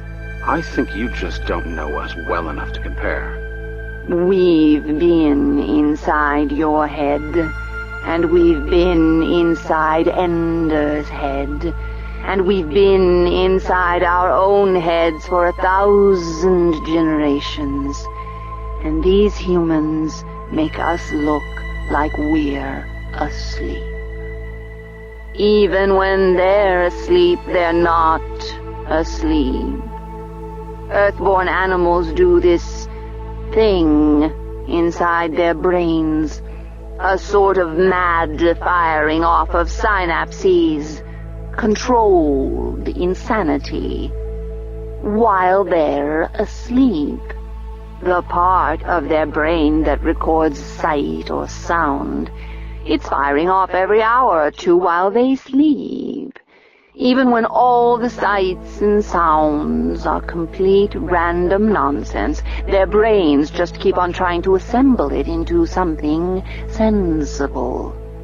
They try to make stories out of it. It's complete random nonsense with no possible correlation to the real world, and yet they turn it into these crazy stories. And then they forget them. All that work, coming up with these stories, and when they wake up they forget almost all of them. But when they do remember, then they try to make stories about those crazy stories, trying to fit them into their real lives. We know about their dreaming. Maybe without the Descolada, you'll dream too. Why should we want to? As you say, it's meaningless. Random firings of the synapses of the neurons in their brains. They're practicing. They're doing it all the time, coming up with stories, making connections, making sense out of nonsense. What good is it when it means nothing? That's just it. They have a hunger we know nothing about. The hunger for answers. The hunger for making sense. The hunger for stories. We have stories. You remember deeds. They make up deeds. They change what their stories mean. They transform things so that the same memory can mean 1,000 different things. Even from their dreams. Sometimes they make up out of that randomness something that illuminates everything. Not one human being has anything like the kind of mind you have, the kind we have. Nothing as powerful. And their lives are so short. They die so fast. But in their century or so, they come up with 10,000 meanings for every one that we discover. Most of them wrong. Even if the vast majority of them are wrong, even if 99 of every 100 is stupid and wrong, out of 10,000 ideas, that still leaves them with 100 good ones. That's how they make up for being so stupid and having such short lives and small memories. Dreams and madness. Magic and mystery and philosophy. You can't say that you never think of stories. What you've just been telling me is a story. I know. See? Humans do nothing you can't do. Don't you understand? I got even this story from Ender's mind. It's his. And he got the seed of it from somebody else.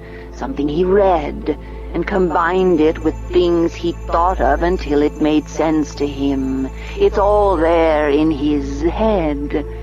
while we are like you. We have a clear view of the world. I have no trouble finding my way through your mind, everything orderly and sensible and clear. You'd be as much at ease in mine.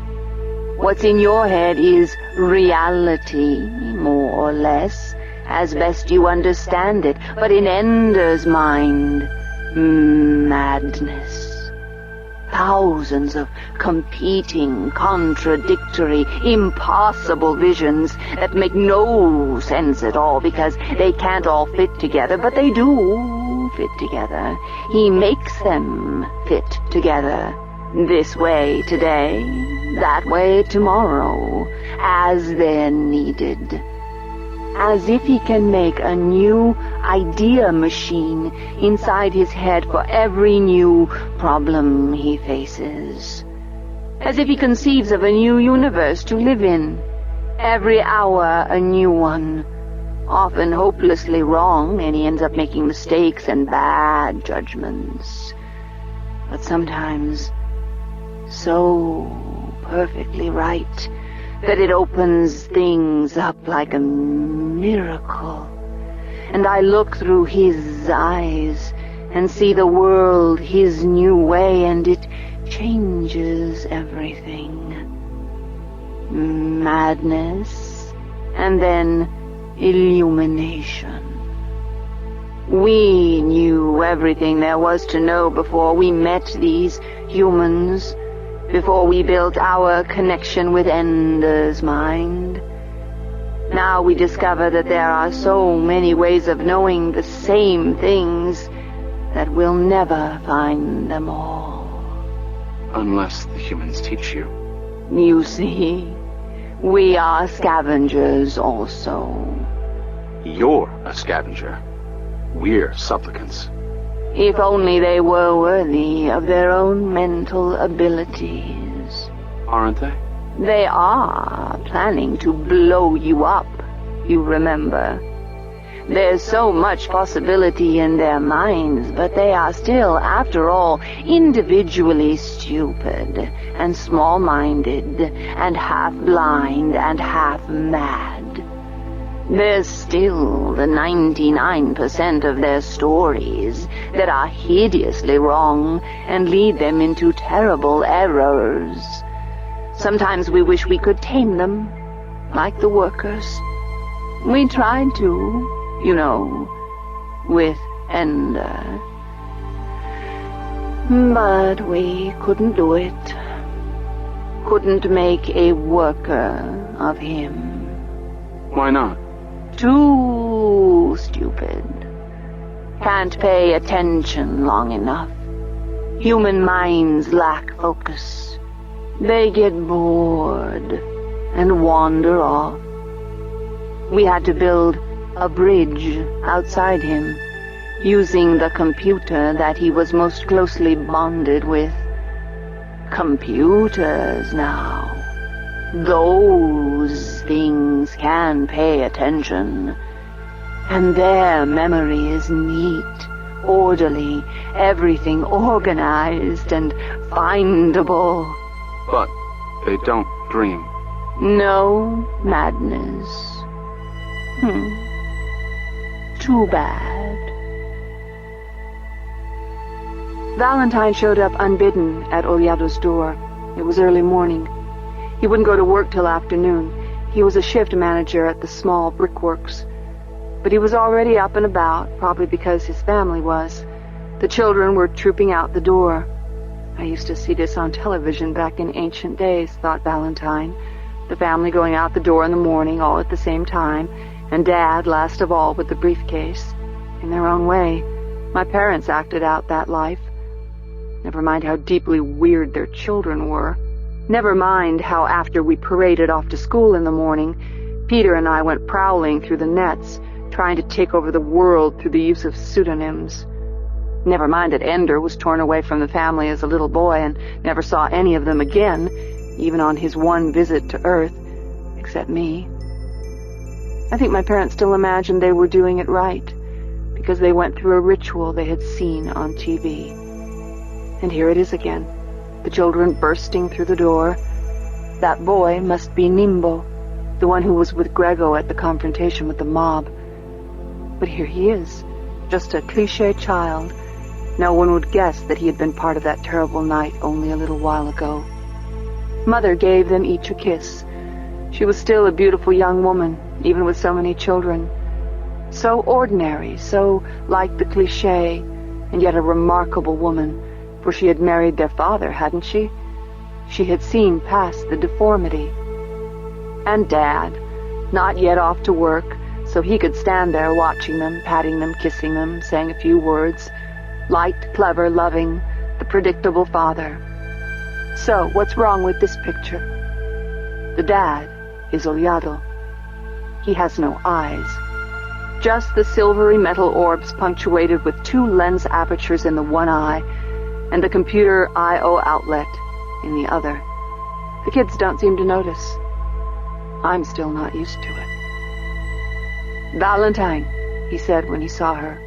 "We need to talk," she said. He ushered her inside. He introduced his wife, Jacqueline. Skin so black it was almost blue. Laughing eyes, a beautiful wide smile that you wanted to dive into, it was so welcoming. She brought a limonada, ice cold and sweating in the morning heat, and then discreetly withdrew. "You can stay," said Valentine. "This isn't all that private." But she didn't want to stay. She had work to do, she said, and she was gone. "I wanted to meet you for a long time," said Oliado. "I was meetable," she said. "You were busy." "I have no business," said Valentine. "You have Andrew's business." "We're meeting now, anyway. I've been curious about you, Oliado. Or do you prefer your given name, Lauro? In Milagre, your name is whatever people call you. I used to be Sule, for my middle name, Suleimão. Solomon the Wise. But after I lost my eyes, I was Oliado, then and forever." "The Watched One?" Oliado could mean that, yes, past participle of olhar, but in this case it means the guy with the eyes. "And that's your name?" "My wife calls me Lauro," he said, "and my children call me father. And I? Whatever. Sule, then. Lauro, if you must. Sule makes me feel like I'm 6. And reminds you of the time when you could see." He laughed. "Oh, I can see now, thanks very much. I see very well." "So Andrew says. That's why I've come to you, to find out what you see." "Want me to play back a scene for you? A blast from the past? I have all my favorite memories stored on computer. I can plug in and play back anything you want. I have, for instance, Andrew's first visit in my family's home.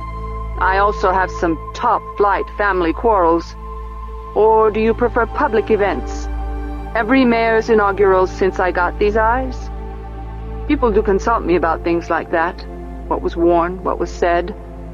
I often have trouble convincing them that my eyes record vision, not sound, just like their eyes. They think I should be a holographer and record it all for entertainment. I don't want to see what you see. I want to know what you think. Do you now?" "Yes, I do." "I have no opinions. Not on anything you'd be interested in. I stay out of the family quarrels. I always have. And out of the family business. The only one of Novinia's children not to go into science. Science has brought everyone else so much happiness, it's hard to imagine why I wouldn't have gone into it." "Not hard to imagine," said Valentine. And then, because she had found that brittle-sounding people will talk quite openly if goaded, she added a little barb. "I imagine that you simply didn't have the brains to keep up." "Absolutely true," said Oliado. "I only have wit enough to make bricks." "Really?" said Valentine. "But you don't make bricks." "On the contrary. I make hundreds of bricks a day, and with everyone knocking holes in their houses to build the new chapel, I foresee a booming business in the near future." "Lauro," said Valentine, "you don't make bricks. The laborers in your factory make bricks." "And I, as manager, am not part of that? Brickmakers make bricks. You make brickmakers." I suppose. Mostly I make brickmakers tired. You make other things, said Valentine. Children. Yes, said Oliado. And for the first time in the conversation he relaxed. I do that. Of course I have a partner, a gracious and beautiful woman. I looked for perfection and found something better. It wasn't just a line of patter. He meant it, and now the brittleness was gone, the wariness too. You have children, a husband. A good family, maybe almost as good as yours. Ours lacks only the perfect mother, but the children will recover from that. To hear Andrew talk about you, you're the greatest human being who ever lived. Well, Andrew is very sweet. He could also get away with saying such things because I wasn't here. Well, now you are here, said Oliado. Why?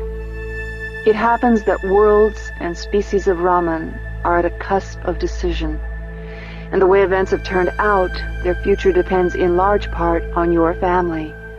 I don't have time to discover things in a leisurely way. I don't have time to understand the family dynamics, why Grego can pass from monster to hero in a single night, how Miro can be both suicidal and ambitious, why Quara is willing to let the Pequeninos die for the Descolada's sake. Ask Andrew. He understands them all. I never could. Andrew is in his own little hell right now. He feels responsible for everything.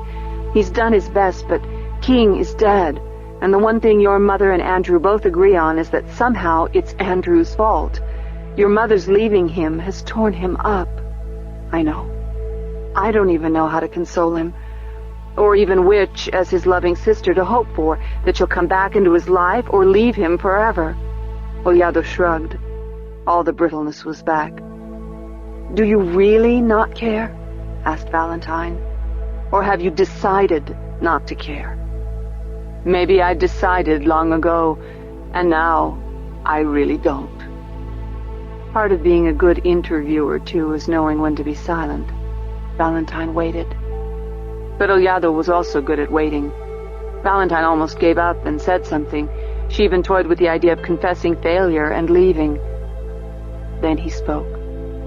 When they replaced my eyes, they also took out the tear ducts. Natural tears would interfere with the industrial lubricants they put in my eyes. Industrial? My little joke, said Oliado. I seem to be very dispassionate all the time, because my eyes never well up with tears, and people can't read my expressions. It's funny, you know. The actual eyeball doesn't have any ability to change shape and show an expression. It just sits there. Well, yes, your eyes dart around. They either keep steady eye contact or look down or up, but my eyes do that too. They still move with perfect symmetry. They still point in the direction I'm looking, but people can't stand to look at them. So they look away. They don't read the expressions on my face, and therefore they think there are no expressions. My eyes still sting and redden and swell a little at times when I would have cried if I still had tears. In other words, said Valentine, you do care. I always cared, he said. Sometimes I thought I was the only one who understood, even though half the time I didn't know what it was that I was understanding. I withdrew and watched, and because I didn't have any personal ego on the line in the family quarrels, I could see more clearly than any of them. I saw the lines of power, Mother's absolute dominance, even though Marcin beat her when he was angry or drunk. Miro thinking it was Marcin he was rebelling against, when always it was Mother. Grego's meanness, his way of handling fear. Quara, absolutely contrary by nature, doing whatever she thought the people who mattered to her didn't want her to do. Ella, the noble martyr. What in the world would she be if she couldn't suffer?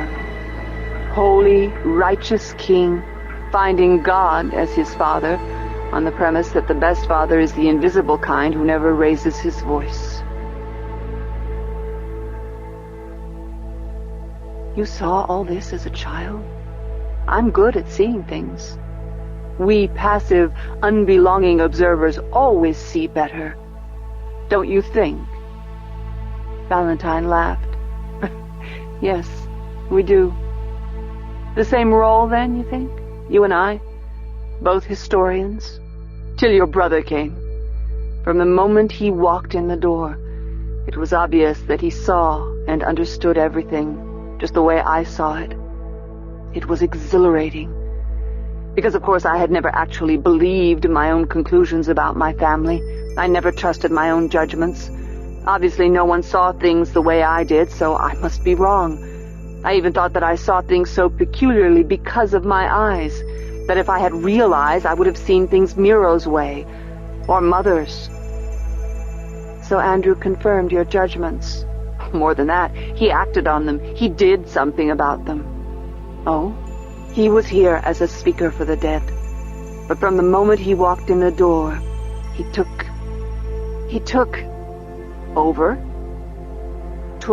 responsibility for change.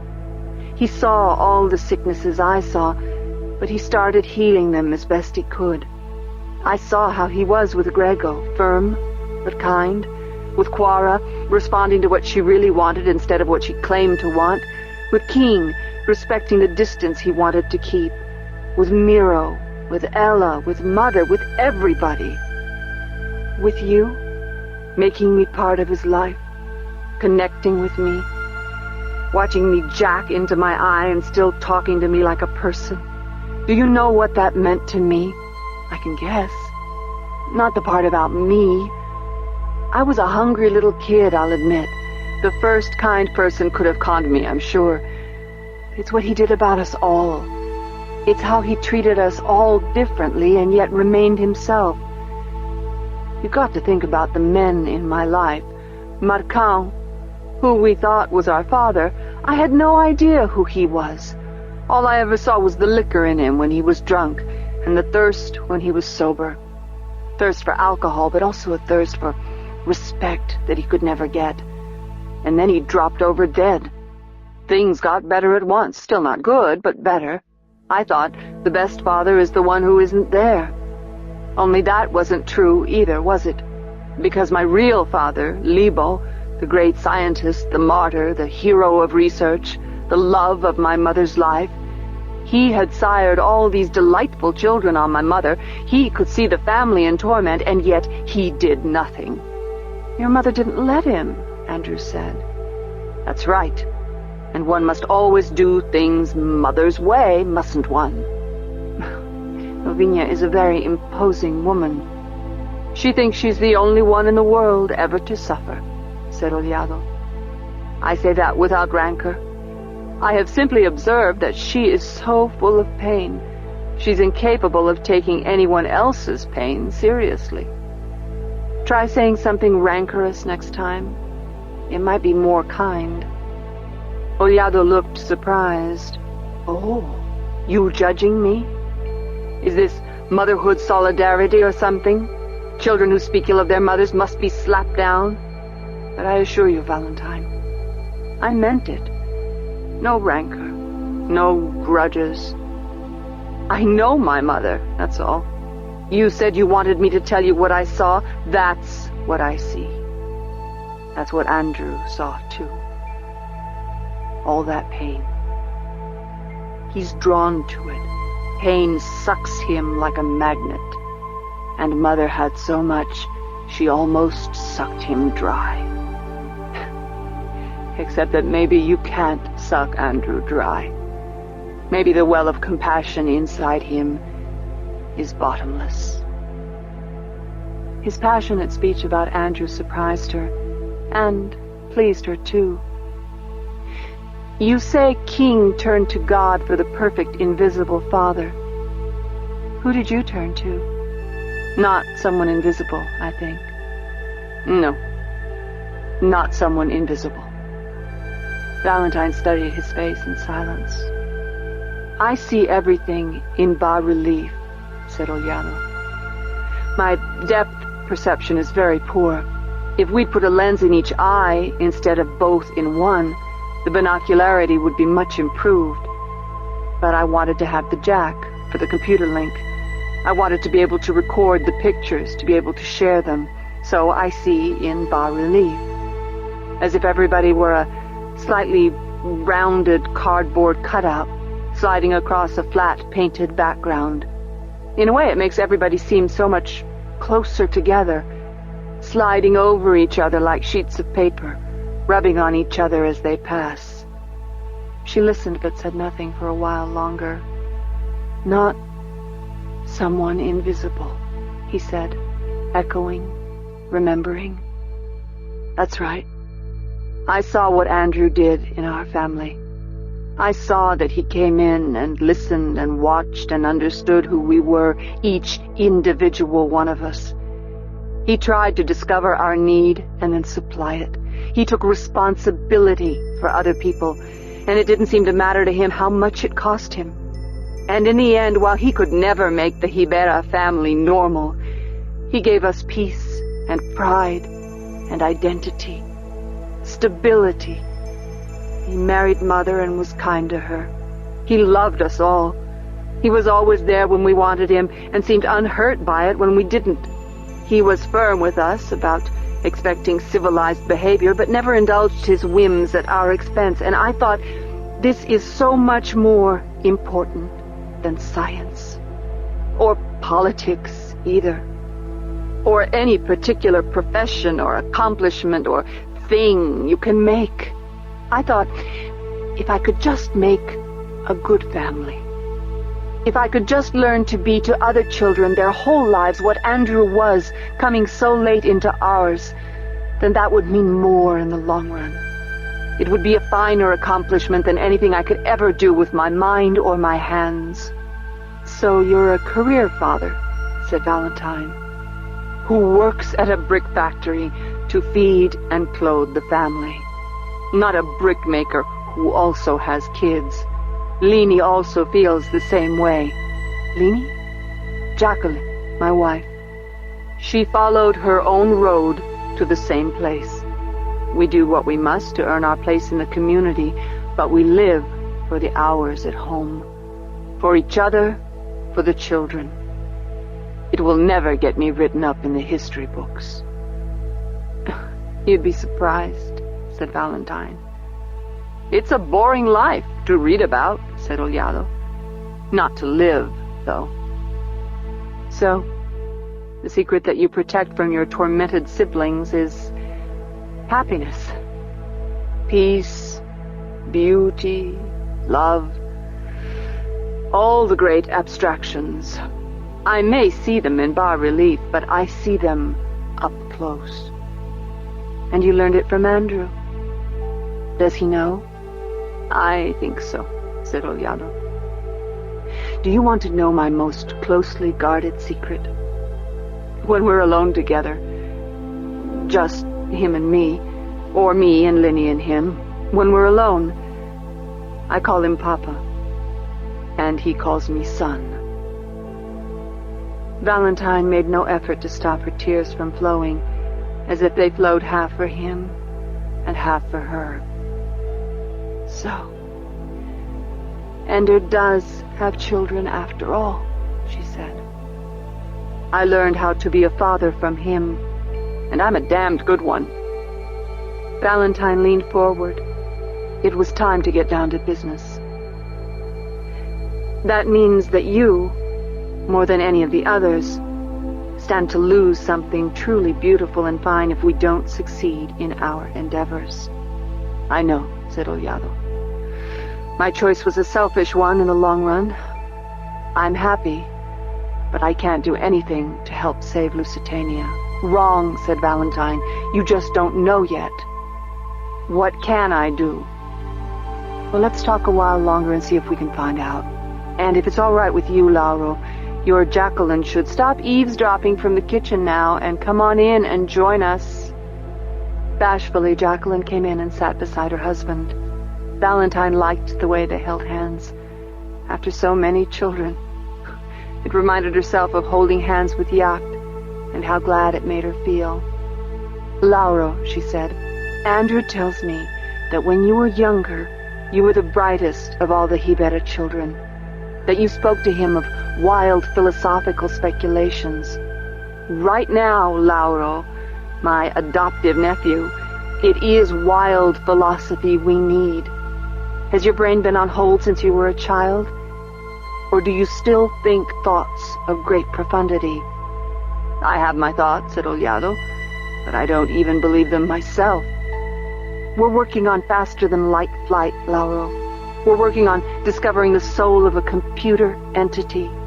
We're trying to rebuild an artificial virus that has self-defense capabilities built into it. We're working on magic and miracles, so I'd be glad of any insights you can give me on the nature of life and reality. I don't even know what ideas Andrew was talking about, said Oliado. I quit studying physics. If I want studies, I'll read books. So let me tell you what we told a very bright Chinese servant girl on the World of Path. Let me know your thoughts, and I'll decide for myself what's useful and what isn't. How? You're not a physicist either. Valentine walked to the computer, waiting quietly in the corner. May I turn this on? Pois não, he said. Of course. Once it's on, Jane will be with us. Oh, Ender's personal program. The computer entity whose soul we're trying to locate. Ah, he said. Maybe you should be telling me things. I already know what I know. So start talking about those ideas you had as a child and what has become of them since. Quara had a chip on her shoulder from the moment Miro entered the room. Don't bother, she said.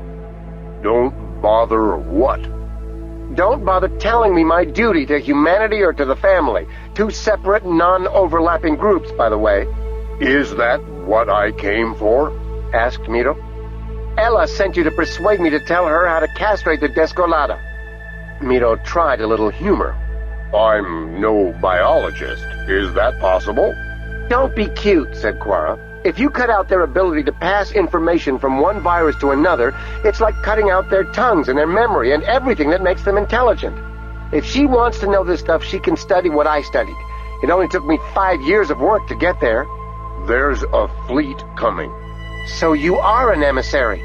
And the Descolada may figure out how to... She interrupted him, finished his sentence. Circumvent all our strategies to control it. I know. Miro was annoyed, but he was used to people getting impatient with his slowness of speech and cutting him off. And at least she had guessed what he was driving at. Any day, he said. Ella feels time pressure. Then she should help me learn to talk to the virus, persuade it to leave us alone, make a treaty like Andrew did with the Pequeninos. Instead, she's cut me off from the lab. Well, two can play that game. She cuts me off, I cut her off. You were telling secrets to the Pequeninos. Oh, yes, Mother and Ella, the guardians of truth. They get to decide who knows what. Well, Miro, let me tell you a secret. You don't protect the truth by keeping other people from knowing it. I know that, said Miro. Mother completely screwed up our family because of her damned secrets. She wouldn't even marry Liebel because she was determined to keep a stupid secret, which if he'd known might have saved his life. I know, said Miro. This time he spoke with such vehemence that Quara was taken aback. Oh, well, I guess that was a secret that bothered you more than it did me. But then you should be on my side in this, Miro. Your life would have been a lot better. All our lives would have been if Mother had only married Liebel and told him all her secrets. He'd still be alive, probably. Very neat solutions. Tidy little might-have-beens. And false as hell. If Liebel had married Novinia, he wouldn't have married Brushinia, Wanda's mother, and thus Miro wouldn't have fallen unsuspectingly in love with his own half-sister because she would never have existed at all. That was far too much to say, however, with his halting speech, so he confined himself to saying, Wanda wouldn't have been born, and hoped she would make the connection. She considered for a moment, and the connection was made. You have a point, she said, and I'm sorry. I was only a child then. It's all past, said Miro. Nothing is past, said Quara. We're still acting it out over and over again. The same mistakes again and again. Mother still thinks that you keep people safe by keeping secrets from them. And so do you, said Miro. Quara thought about that for a moment. Ella was trying to keep the Pequeninos from knowing that she was working on destroying the Descolada. That's a secret that could have destroyed the whole Pequenino society, and they weren't even being consulted. They were preventing the Pequeninos from protecting themselves. But what I'm keeping secret is, maybe, a way to intellectually castrate the Descolada, to make it half alive. To save humanity without destroying the Pequeninos. Humans and Pequeninos getting together to compromise on how to wipe out a helpless third species. Not exactly helpless. She ignored him. Just the way Spain and Portugal got the Pope to divide up the world between their Catholic majesties back in the old days right after Columbus. A line on a map and poof, there's Brazil speaking Portuguese instead of Spanish. Never mind that 9 out of 10 Indians had to die, and the rest lose all their rights and power for centuries, even their very languages. It was Miro's turn to become impatient. The Descolada isn't the Indians. It's a sentient species. It isn't, said Miro. Oh? asked Quara. And how are you so sure? Where's your certificate in microbiology and xenogenetics? I thought your studies were all in xenology, and 30 years out of date. Miro didn't answer.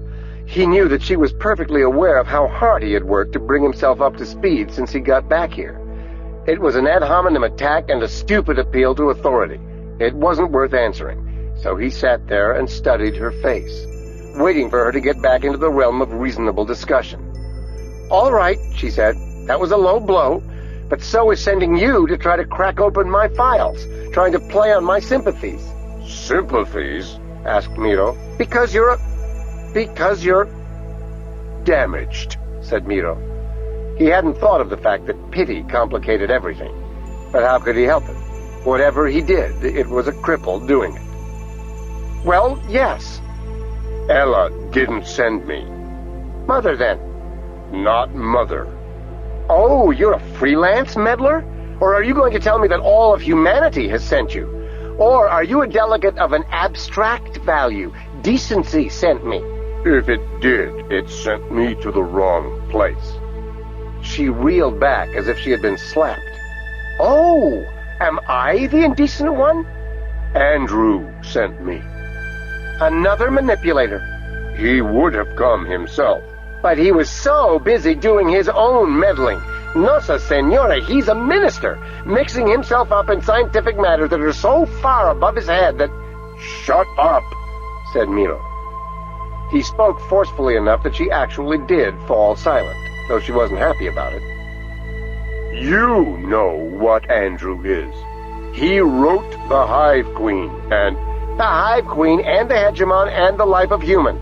Don't tell me he doesn't know anything. No, I know that isn't true.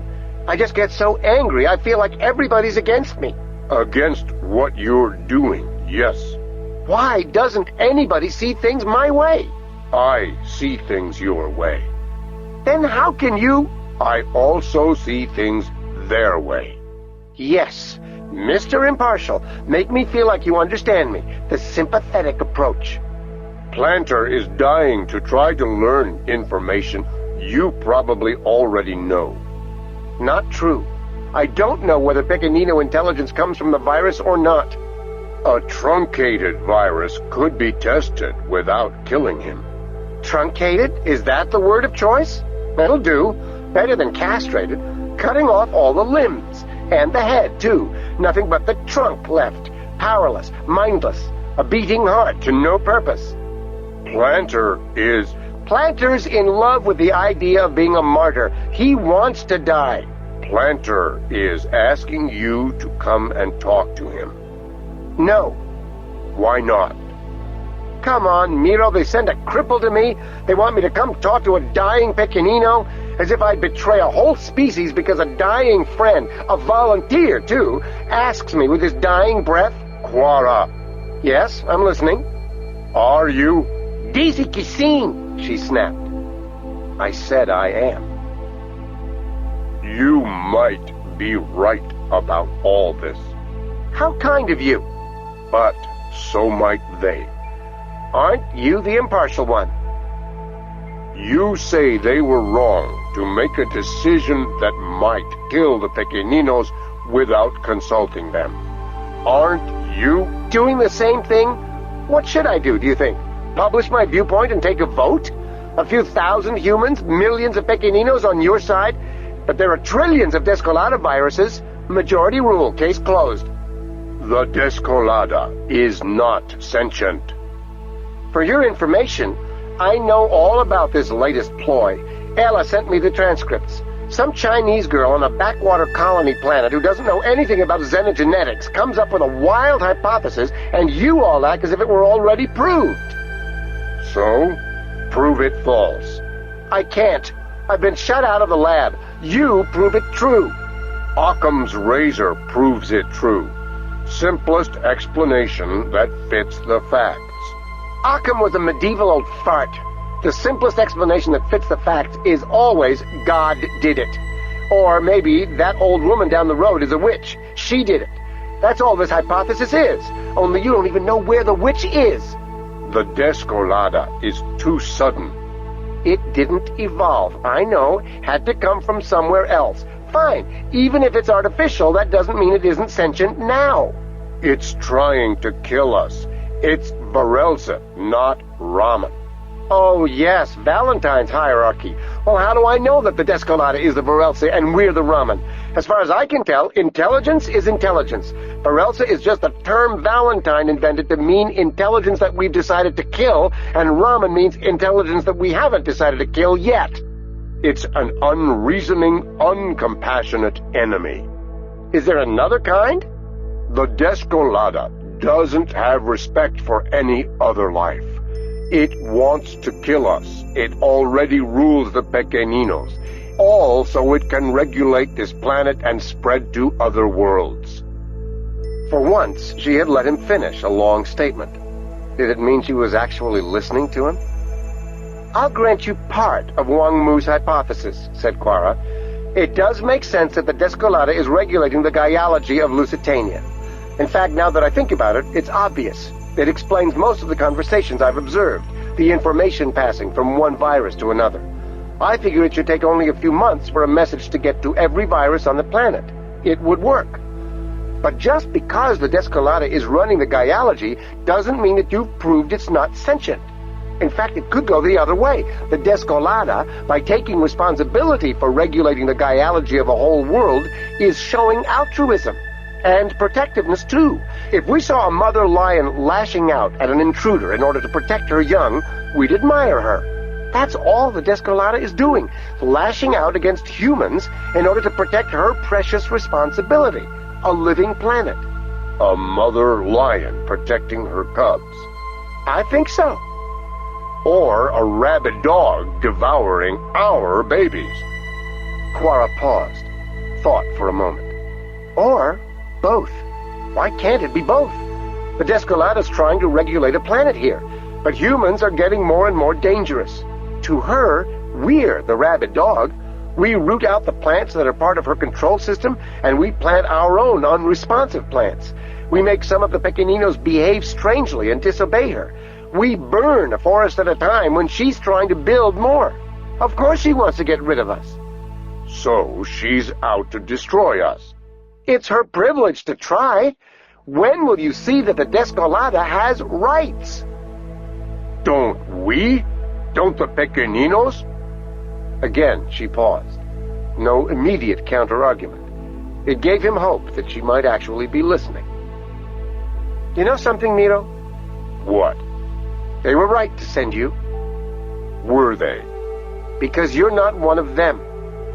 That's true enough, thought Miro. I'll never be one of anything again. Maybe we can't talk to the Descolada, and maybe it really is just an artifact, a biological robot acting out its programming. But maybe it isn't, and they're keeping me from finding out. What if they open the lab to you? They won't, said Quara. If you think they will, you don't know Ella and Mother. They've decided that I'm not to be trusted, and so that's that. Well, I've decided they're not to be trusted either. Thus, whole species die for family pride. Is that all you think this is, Miro? Pride? I'm holding out because of nothing nobler than a petty quarrel? Our family has a lot of pride. Well, no matter what you think, I'm doing this out of conscience. No matter whether you want to call it pride or stubbornness or anything else. I believe you. But do I believe you when you say that you believe me? We're in such a tangle. She turned back to her terminal. Go away now, Miro. I told you I'd think about it, and I will. Go see Planter. I'll think about that, too. Her fingers hovered over the keyboard. He is my friend, you know. I'm not inhuman. I'll go see him, you can be sure of that. Good. He started for the door. Miro, she said. He turned, waited. Thanks for not threatening to have that computer program of yours crack my files open if I didn't open them myself. Of course not, he said. Andrew would have threatened that, you know. Everybody thinks he's such a saint, but he always bullies people who don't go along with him. He doesn't threaten. I've seen him do it. He warns. Oh, excuse me, is there a difference? Yes, said Miro. The only difference between a warning and a threat is whether you're the person giving it or the person receiving it, said Quara. No, said Miro.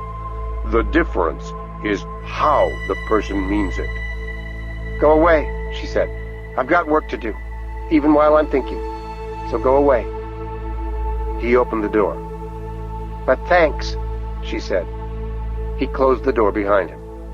As he walked away from Quara's place, Jane immediately piped up in his ear. I see you decided against telling her that I broke into her files before you even came. Yes, well, said Miro, I feel like a hypocrite. For her to thank me for not threatening to do what I'd already done. I did it. We did it. You and me and Ender, a sneaky group. Will she really think about it? Maybe, said Miro. Or maybe she's already thought about it and decided to cooperate and was just looking for an excuse. Or maybe she's already decided against ever cooperating, and she just said this nice thing at the end because she's sorry for me. What do you think she'll do? I don't know what she'll do, said Miro. I know what I'll do. I'll feel ashamed of myself every time I think about how I let her think that I respected her privacy when we'd already pillaged her files. Sometimes I don't think I'm a very good person. You notice she didn't tell you that she's keeping her real findings outside the computer system, so the only files I can reach are worthless junk. She hasn't exactly been frank with you either. Yes, but she's a fanatic with no sense of balance or proportion. That explains everything. Some traits just run in the family, said Miro. The Hive Queen was alone this time, perhaps exhausted from something, mating, producing eggs. She spent all her time doing this, it seemed. She had no choice. Now that workers had to be used to patrol the perimeter of the human colony, she had to produce even more than she had planned. Her offspring didn't have to be educated. They entered adulthood quickly, having all the knowledge that any other adult had. But the process of conception, egg-laying, emergence, and cocooning still took time. Weeks for each adult. She produced a prodigious number of young compared to a single human. But compared to the town of Milagre, with more than 1,000 women of childbearing age, the bugger colony had only one producing female. It had always bothered Ender, made him feel uneasy, to know that there was only one queen. What if something happened to her? But then it made the Hive Queen uncomfortable to think of human beings having only a bare handful of children. What if something happened to them? Both species practiced a combination of nurturance and redundancy to protect their genetic heritage. Humans had a redundancy of parents, and then nurtured the few offspring. The Hive Queen had a redundancy of offspring, who then nurtured the parent. Each species had found its own balance of strategy. Why are you bothering us about this? Because we're at a dead end. Because everybody else is trying, and you have as much at stake as we do. Do I? The Descolada threatens you as much as it threatens us. Someday, you probably aren't going to be able to control it, and then you're gone. But it's not the Descolada you're asking me about. No. It was the problem of faster-than-light flight. Grego had been racking his brains. In jail, there was nothing else for him to think about. The last time Ender had spoken with him, he wept as much from exhaustion as frustration. He had covered reams of paper with equations, spreading them all over the secure room that was used as a cell. Don't you care about faster-than-light flight? It would be very nice. The mildness of her response almost hurt. It so deeply disappointed him. This is what despair is like, he thought. Quara, a brick wall on the nature of Descolada intelligence, Planter dying of Descolada deprivation, Hanfeiza and Wang Mu struggling to duplicate years of higher study in several fields all at once. Grego, worn out, and nothing to show for it. She must have heard his anguish as clearly as if he had howled. Don't. You've done it, he said. It must be possible. We've never traveled faster than light. You projected an action across light years. You found me. You found us, and, Not so.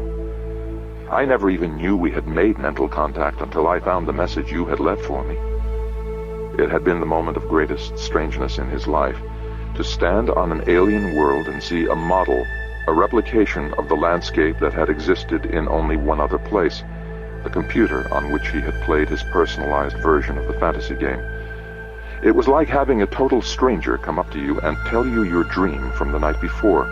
They had been inside his head. It made him afraid, but it also excited him. For the first time in his life, he felt known, not known of. He was famous throughout humanity, and in those days his fame was all positive, the greatest hero of all time. Other people knew of him. But with this bugger artifact, he discovered for the first time that he was known. think, and, yes, we reached out toward our enemy, but we weren't looking for you. We were looking for someone like us. A network of minds linked together, with a central mind controlling it. We find each other's minds without trying, because we recognize the pattern. Finding a sister is like finding ourselves. How did you find me then? We never thought about how. We only did it. Found a hot, bright source. A network, but very strange, with shifting membership. At the center of it, not something like us, but just another common one.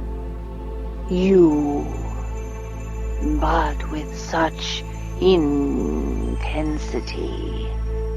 Focused into the network, toward the other humans, focused inward on your computer game, and focused outward, beyond all, on us. Searching for us. I wasn't searching for you. I was studying you. Watching every vid they had at the battle school, trying to understand the way the bugger mind worked. I was imagining you. So we say. Searching for us. Imagining us. That's how we search for each other. So you were calling us. And that was all? No. You were so strange. We didn't know what you were. We couldn't read anything in you. Your vision was so limited. Your ideas shifted so rapidly, and you thought of only one thing at a time.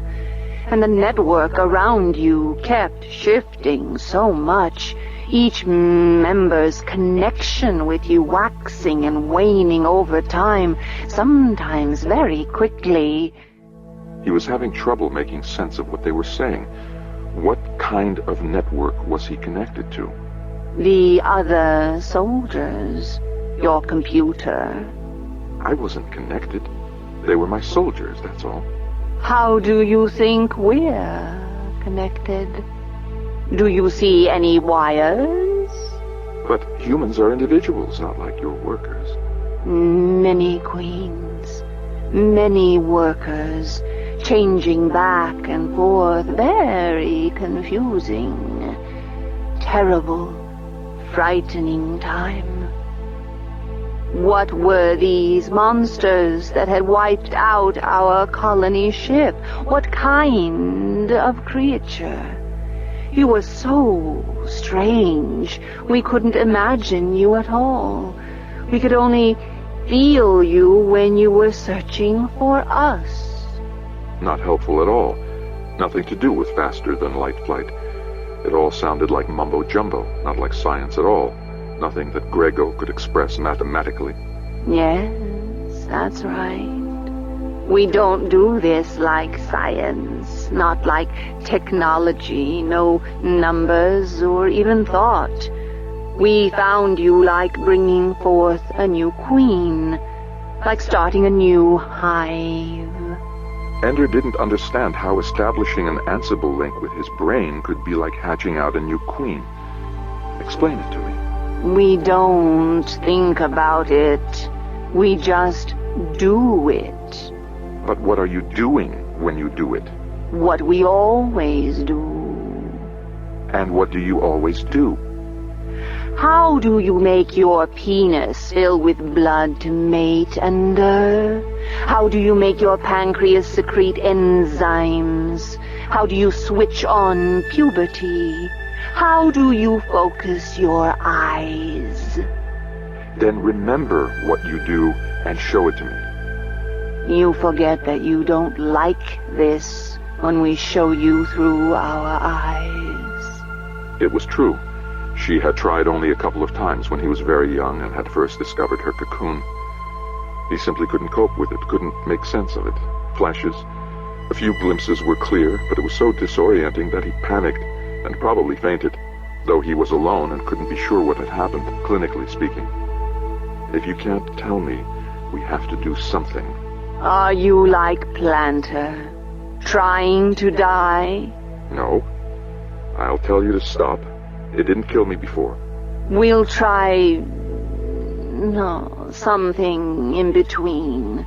Something milder. We'll remember and tell you what's happening. Show you bits. Protect you. Save. Try, yes. She gave him no time to reflect or prepare. At once, he felt himself seeing out of compound eyes. Not many lenses with the same vision, but each lens with its own picture. It gave him the same vertiginous feeling as so many years before, but this time he understood a little better, in part because she was making it less intense than before, and in part because he knew something about the Hive Queen now, about what she was doing to him. The many different visions were what each of the workers was seeing, as if each were a single eye connected to the same brain. There was no hope of Ender making sense of so many images at once. We'll show you one. The one that matters. Most of the visions dropped out immediately.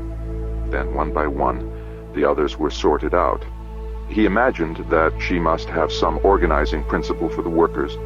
She could disregard all those who weren't part of the queen-making process. Then, for Ender's sake, she had to sort through even the ones who were part of it. And that was harder, because usually she could sort the visions by task rather than by the individual workers. At last, though, she was able to show him a primary image, and he could focus on it, ignoring the flickers and flashes of peripheral visions. A queen being hatched. She had shown him this before, in a carefully planned vision when he had first met her, when she was trying to explain things to him. Now, though, it wasn't a sanitized, carefully orchestrated presentation. The clarity was gone. It was murky, distracted, real. It was memory, not art. You see, we have the queen body. We know she's a queen because she starts reaching out for workers, even as a larva. So you can talk to her. She's very stupid. Like a worker. She doesn't grow her intelligence until cocooning. No, she has her... like your brain. The memory think. It's just empty. So you have to teach her. What good would teaching do? The thinker isn't there. The found thing. The binder together. I don't know what you're talking about. Stop trying to look and think, then. This isn't done with eyes. Then stop showing me anything if it depends on another sense. Eyes are too important to humans. If I see anything, it'll mask out anything but clear speech, and I don't think there's much of that at a queen making. How's this? I'm still seeing something. Your brain is turning it into seeing. Then explain it. Help me make sense of it. It's the way we feel each other. We're finding the reaching out place in the queen body. The workers all have it too, but all it reaches for is the queen. And when it finds her, all the reaching is over. The queen never stops reaching, calling. So then you find her? We know where she is. The queen body, the worker caller, the memory holder. Then what are you searching for? The us thing, the binder, the meaning maker. You mean there's something else? Something besides the queen's body? Yes, of course. The queen is just a body like the workers. Didn't you know this? No, I never saw it. Can't see it, not with eyes. I didn't know to look for anything else. I saw the making of the queen when you first showed it to me years ago. I thought I understood then. We thought you did too. So, if the queen's just a body, who are you? We're the Hive Queen. And all the workers. We come and make one person out of all. The queen body, she obeys us like the worker bodies.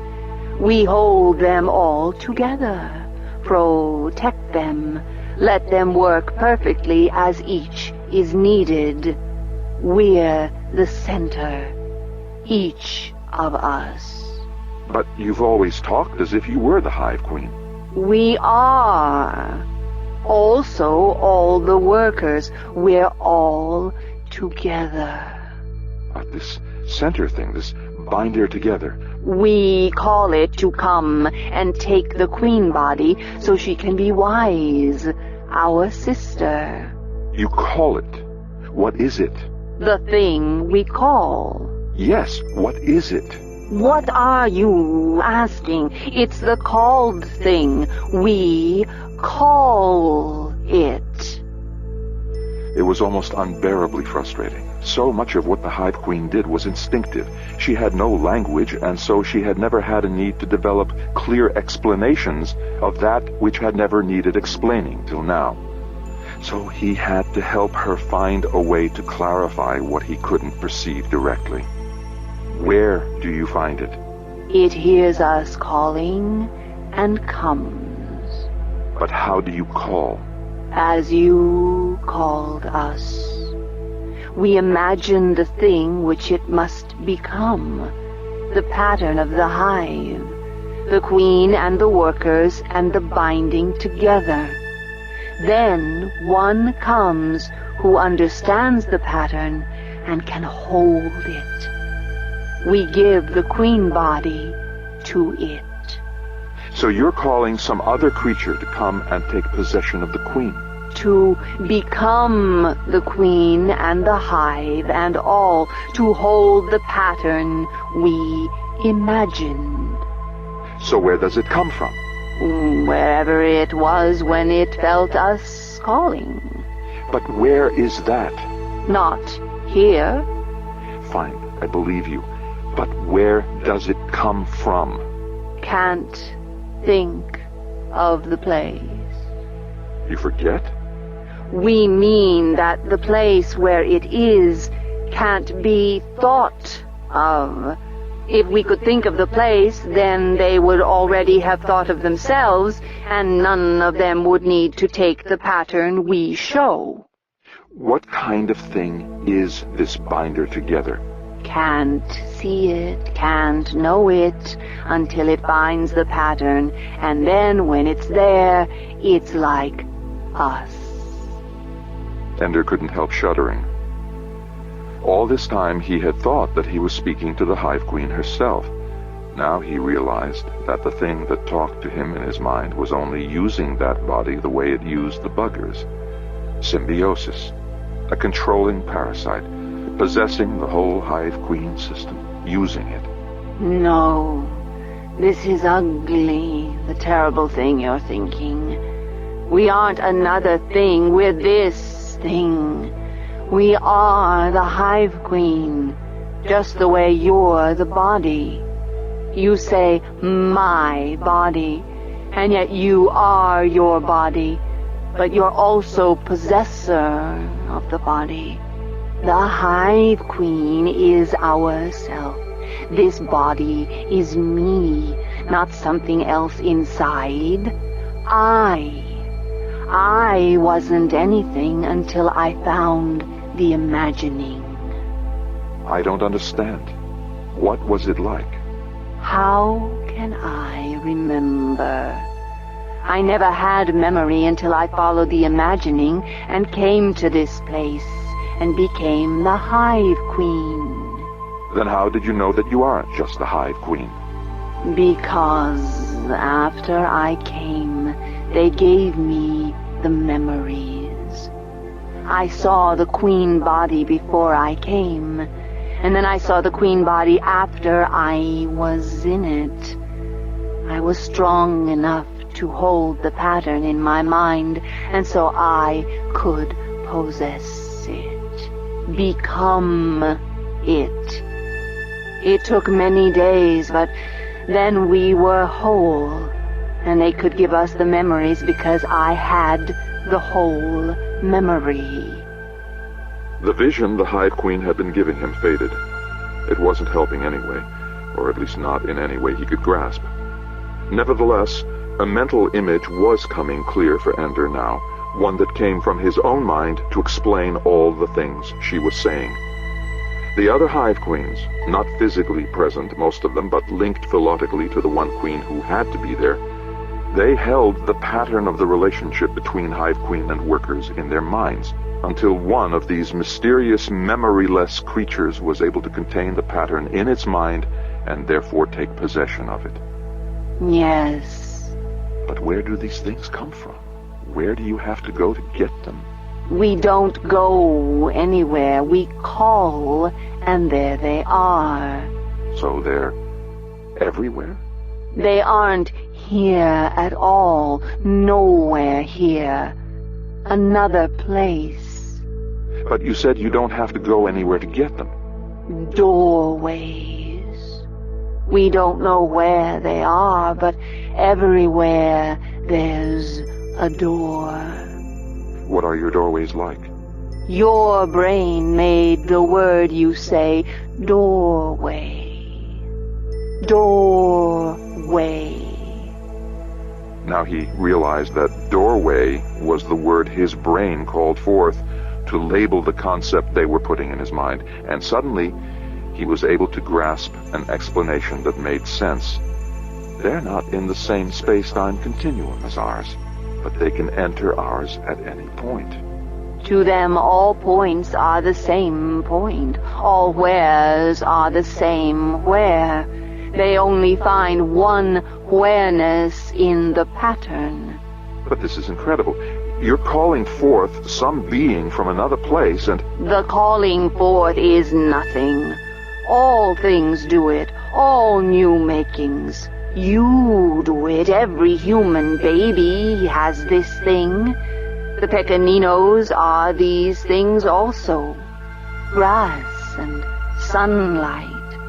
All making calls them, and they come to the pattern.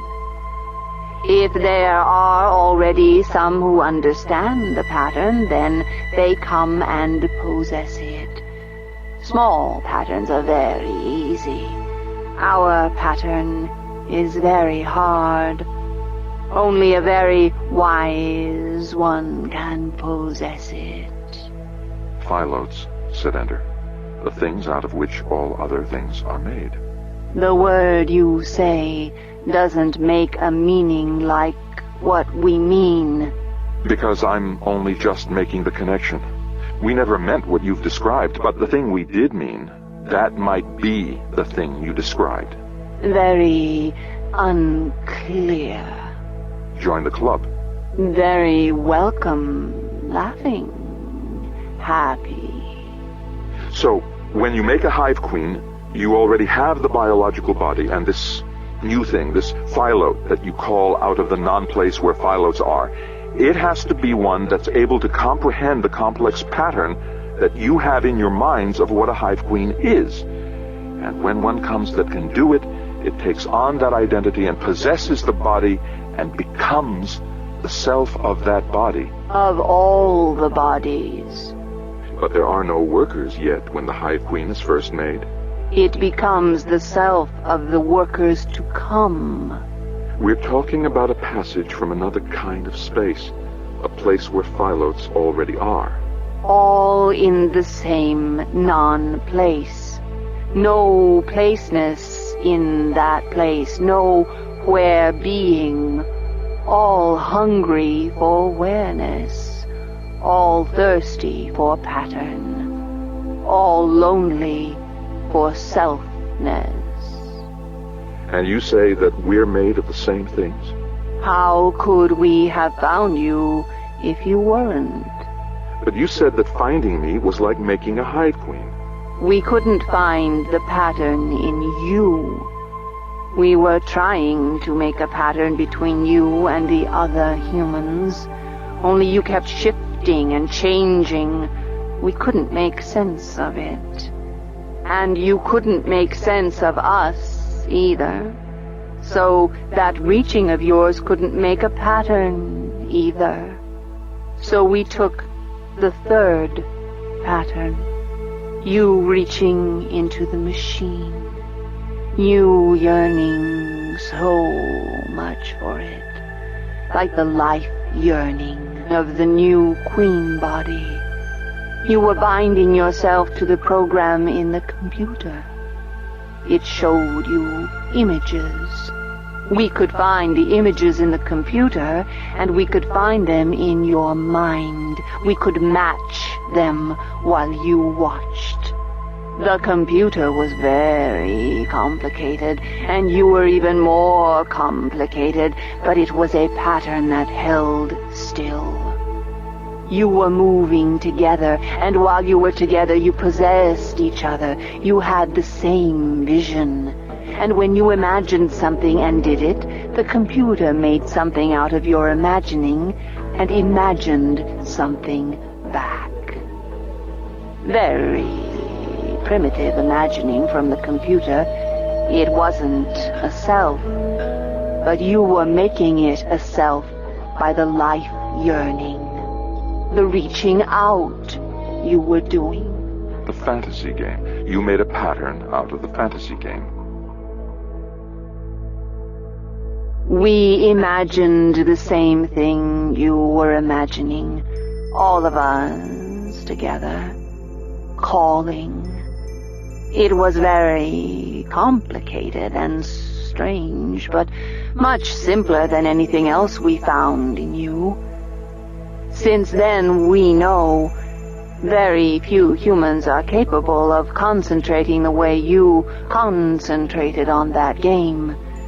And we've seen no other computer program that responded to a human the way that game responded to you.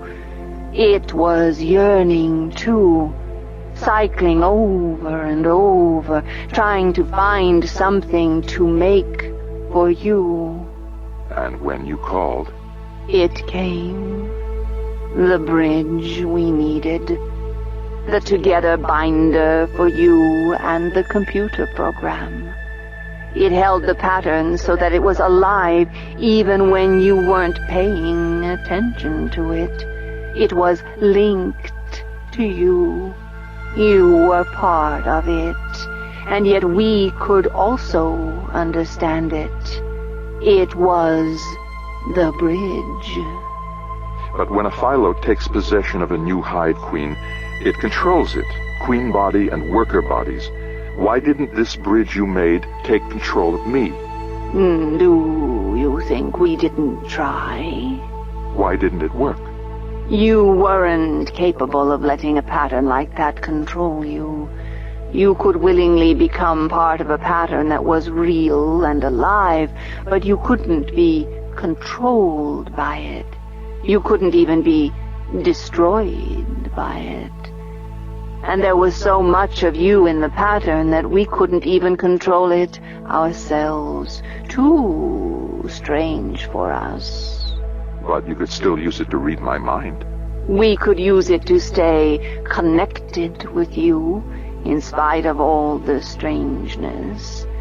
We studied you, especially when you played the game, and as we understood you, we began to grasp the idea of your whole species, that each individual of you was alive, with no Hive Queen at all.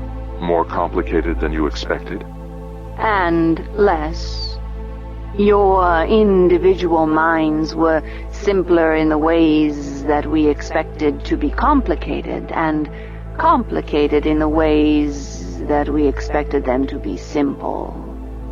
We realized that you were truly alive and beautiful in your perverse and tragic lonely way, and we decided not to send another colony ship to your worlds. But we didn't know that. How could we know? We also realized that you were dangerous and terrible. You in particular. Dangerous because you found all our patterns, and we couldn't think of anything complicated enough to confuse you. So you destroyed all but me. Now I understand you better. I've had all these years to study you. You're not as terrifyingly brilliant as we thought. Too bad. Terrifying brilliance would be useful right now. We prefer a comforting glow of intelligence. We humans get slower as we age. Give me a few more years and I'll be downright cozy. We know that you'll die someday, even though you put it off for so long. Ender didn't want this to become another conversation about mortality or any of the other aspects of human life that so fascinated the Hive Queen. There was still one question that had occurred to him during the Hive Queen's story, an intriguing possibility. The bridge you made, where was it? In the computer? Inside you, the way I'm inside the body of the Hive Queen. But not part of me. Part of you, but also not you. Other. Outside, but inside. Bound to you, but free. It couldn't control you, and you couldn't control it. Could it control the computer? We didn't think about that. We didn't care. Maybe. How long did you use this bridge? How long was it there? We stopped thinking about it. We were thinking about you. But it was still there the whole time you were studying me. Where would it go? How long would it last? We never made one like that before. How would we know? The Hive Queen dies when the queen body dies. But what body was the bridge in? Yours. At the center of the pattern. This thing was inside me? Of course. But it was still not you. It disappointed us that way when it couldn't let us control you, and we stopped thinking about it, but we see now that this was very important. We should have searched for it. We should have remembered it. No. To you, it was like a bodily function, like balling up your fist to hit somebody. You did it, and then when you didn't need it, you didn't notice whether your fist was still there or not. We don't understand the connection, but it seems to make sense inside you. It's still alive, isn't it? It could be. We're trying to feel it, find it. Where can we look? The old pattern isn't there. You don't play the fantasy game anymore. But it would still be linked to the computer, wouldn't it? A connection between me and the computer. Only the pattern could have grown, couldn't it? It could include other people, too. Think of it being linked to Miro, the young man I brought with me. The broken one. And instead of being linked to that one computer, linked to thousands and thousands of them through the Ansible links between worlds. This could be. It was alive. It could grow. The way we grow when we make more workers. All this time. Now that you mention it, we're sure it must still be there because we're still linked to you, and it was only through that pattern that we connected with you. The connection is very strong now. That's part of what it is, the link between us and you. We thought the connection grew stronger because we knew you better, but maybe it also grew stronger because the bridge was growing.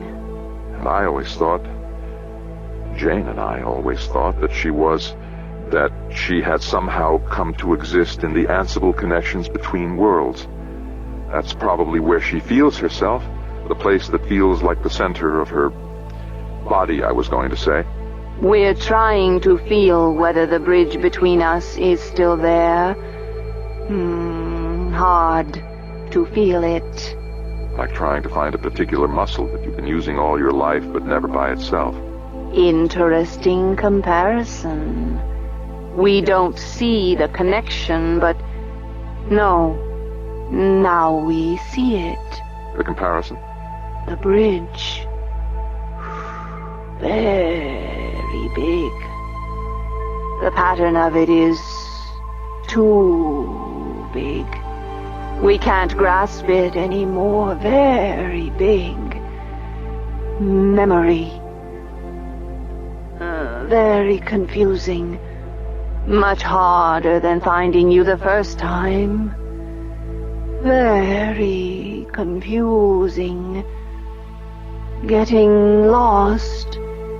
We can't hold it in our mind anymore.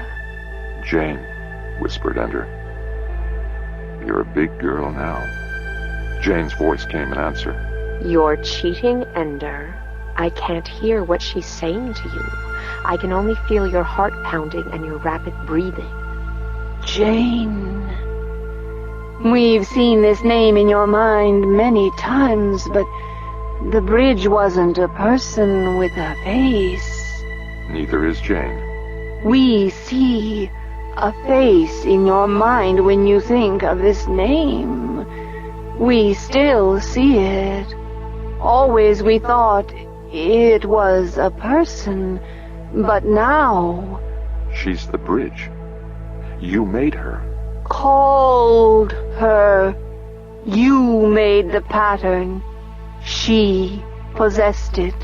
What she is, this Jane, this bridge.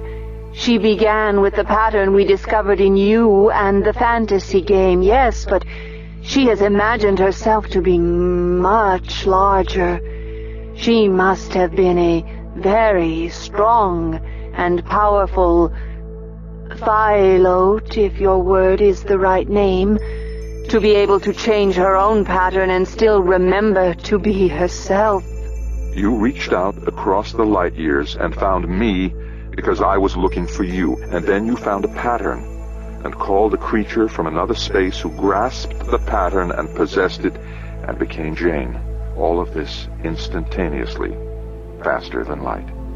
But this isn't faster than light travel. It's faster than light imagining and calling. It still doesn't pick you up here and put you there. I know. This may not help us answer the question I came here with, but I had another question just as important to me that I never thought would have anything to do with you, and here you had the answer to it all along. Jane's real, alive the whole time, and herself isn't out there in space. It's inside me, connected to me. They can't kill her by switching her off. That's something. If they kill the pattern, she can die. But they can't kill the whole pattern, don't you see? It doesn't depend on the Ansibles after all. It depends on me and on the link between me and the computers. They can't cut the link between me and the computers here and in the satellites orbiting Lusitania. And maybe she doesn't need the Ansibles either. After all, you don't need them to reach me through her. Many strange things are possible. We can't imagine them. They feel very stupid and strange, the things going through your mind. Oh, you're making us very tired, with all your thinking of stupid, imaginary, impossible things. I'll leave you then. But this will help. This has to help. If Jane can find a way to survive because of this, then that's a real victory. The first victory, when I was beginning to think there wasn't any victory to be had in this. The moment he left the presence of the Hive Queen, he began talking to Jane, telling her everything he could remember of what the Hive Queen could explain, who Jane was, how she was created. And as he talked, she analyzed herself in light of what he said, began to discover things about herself that she had never guessed. By the time Ender got back to the human colony, she had verified as much of his story as she could. I never found this because I always started with the wrong assumptions, she said. I imagined my center to be out in space somewhere. I should have guessed I was inside you from the fact that even when I was furious with you, I had to come back to you to be at peace. And now the Hive Queen says that you've grown so big and complex that she can't hold the pattern of you in her mind anymore. Must have gone through a growth spurt back during my years of puberty. Right. Could I help it that humans kept adding computers and linking them up? But it isn't the hardware, Jane. It's the programs, the mentation. I have to have the physical memory to hold all of that. You have the memory. The question is, can you access it without the Ansibles? I can try. As you said to her, it's like learning to flex a muscle I never knew I had, or learning to live without one. I'll see what's possible. What's possible? All the way home, the car floating over the Capine, he was also flying, exhilarated to know that something was possible after all, when till now he had felt nothing but despair. Coming home, though, seeing the burnt-over forest, the two solitary father trees with the only greenery left, the experimental farm, the new hut with the clean room where Planter lay dying, he realized how much there still was to lose, how many would still die, even if now they had found a way for Jane to live. It was the end of the day. Hanfedza was exhausted, his eyes hurting from all that he had read. He had adjusted the colors on the computer display a dozen times, trying to find something restful, but it didn't help. The last time he had worked so intensely was as a student, and then he had been young. Then, too, he had always found results. I was quicker then, brighter. I could reward myself by achieving something. Now I am old and slow. I am working in areas that are new to me, and it may be that these problems have no solutions. So there's no reward to bolster me, only the weariness, the pain at the top of my neck, the puffy, tired feeling in my eyes. He looked at Wang Mu, curled up on the floor beside him. She tried so hard, but her education had been too recently for her to be able to follow most of the documents that passed through the computer display as he searched for some conceptual framework for faster-than-light travel. At last her weariness triumphed over her will. She was sure she was useless, because she couldn't understand enough even to ask questions, so she gave up and slept. But you are not useless, Si Wang-Mu. Even in your perplexity, you've helped me. A bright mind to which all things are new, like having my own lost youth perched at my elbow, as Qingzhao was when she was little, before piety and pride claimed her. Not fair. Not right to judge his own daughter that way. Until these last weeks, hadn't he been perfectly satisfied with her? Proud of her beyond all reason? The best and brightest of the God-spoken, everything her father had worked for, everything her mother had hoped. That was the part that chafed. Until a few weeks ago, he had been proudest of all of the fact that he had accomplished his oath to Jiang Qing. This was not an easy accomplishment, to bring up his daughter so piously that she never went through a period of doubt or rebellion against the gods. True, there were other children just as pious, but their piety was usually achieved at the expense of their education. Hanfeiza had let Qingzhao learn everything, and then had so deftly led her understanding of it, that all fit well with her faith in the gods. Now he reaped his own sowing. He had given her a world view that so perfectly preserved her faith that now, when he had discovered that the gods' voices were nothing but the genetic chains with which Congress had shackled them, nothing could convince her. If Jiang Qing had lived, Feiza would no doubt have been in conflict with her over his loss of faith. In her absence, he had done so well at raising their daughter as Jiang Qing would have, that Qingzhao was able to take her mother's view flawlessly. Jiang Qing would also have left me, thought Hanfeiza. Even if I had not been widowed, I would have been wifeless on this day. The only companion left to me is this servant girl, who pushed her way into my household only just in time to be the one spark of life in my old age, the one flicker of hope in my dark heart. Not my daughter of the body, but perhaps there will be time and opportunity when this crisis is past to make Wang-Mu my daughter of the mind. My work with Congress is finished. Shall I not be a teacher then, with a single disciple, this girl? Shall I not prepare her to be the revolutionary who can lead the common people to freedom from the tyranny of the God-spoken, and then lead path to freedom from Congress itself? Let her be such a one, and then I can die in peace, knowing that at the end of my life I have created the undoing of all my earlier work that strengthened Congress and helped overcome all opposition to its power. The soft breathing of the girl Wang-Mu was like his own breath, like a baby's breath, like the sound of a breeze through tall grass. She is all motion, all hope, all freshness. Hanfeiza, I think you are not asleep.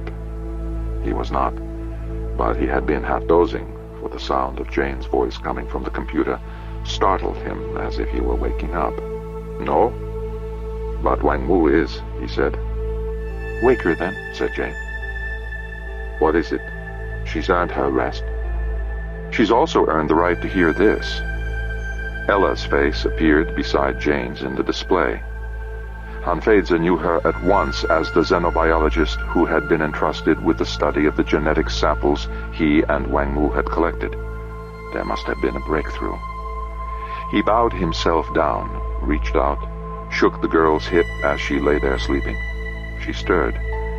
She stretched. Then, no doubt remembering her duty, she sat bolt upright. Have I overslept? What is it? Forgive me for falling asleep, Master Han. She might have bowed herself in her confusion, but Feiza wouldn't let her. Jane and Ella asked me to wake you. They wanted you to hear. I will tell you first, said Ella, that what we hoped for is possible. The genetic alterations were crude and easily discovered, I can see why Congress has done its best to keep any real geneticists from working with the human population of Path. The OCD gene wasn't in the normal place, which is why it wasn't identified at once by etologists, but it works almost exactly as naturally occurring OCD genes work. It can easily be treated separately from the genes that give the God-spoken enhanced intellectual and creative abilities.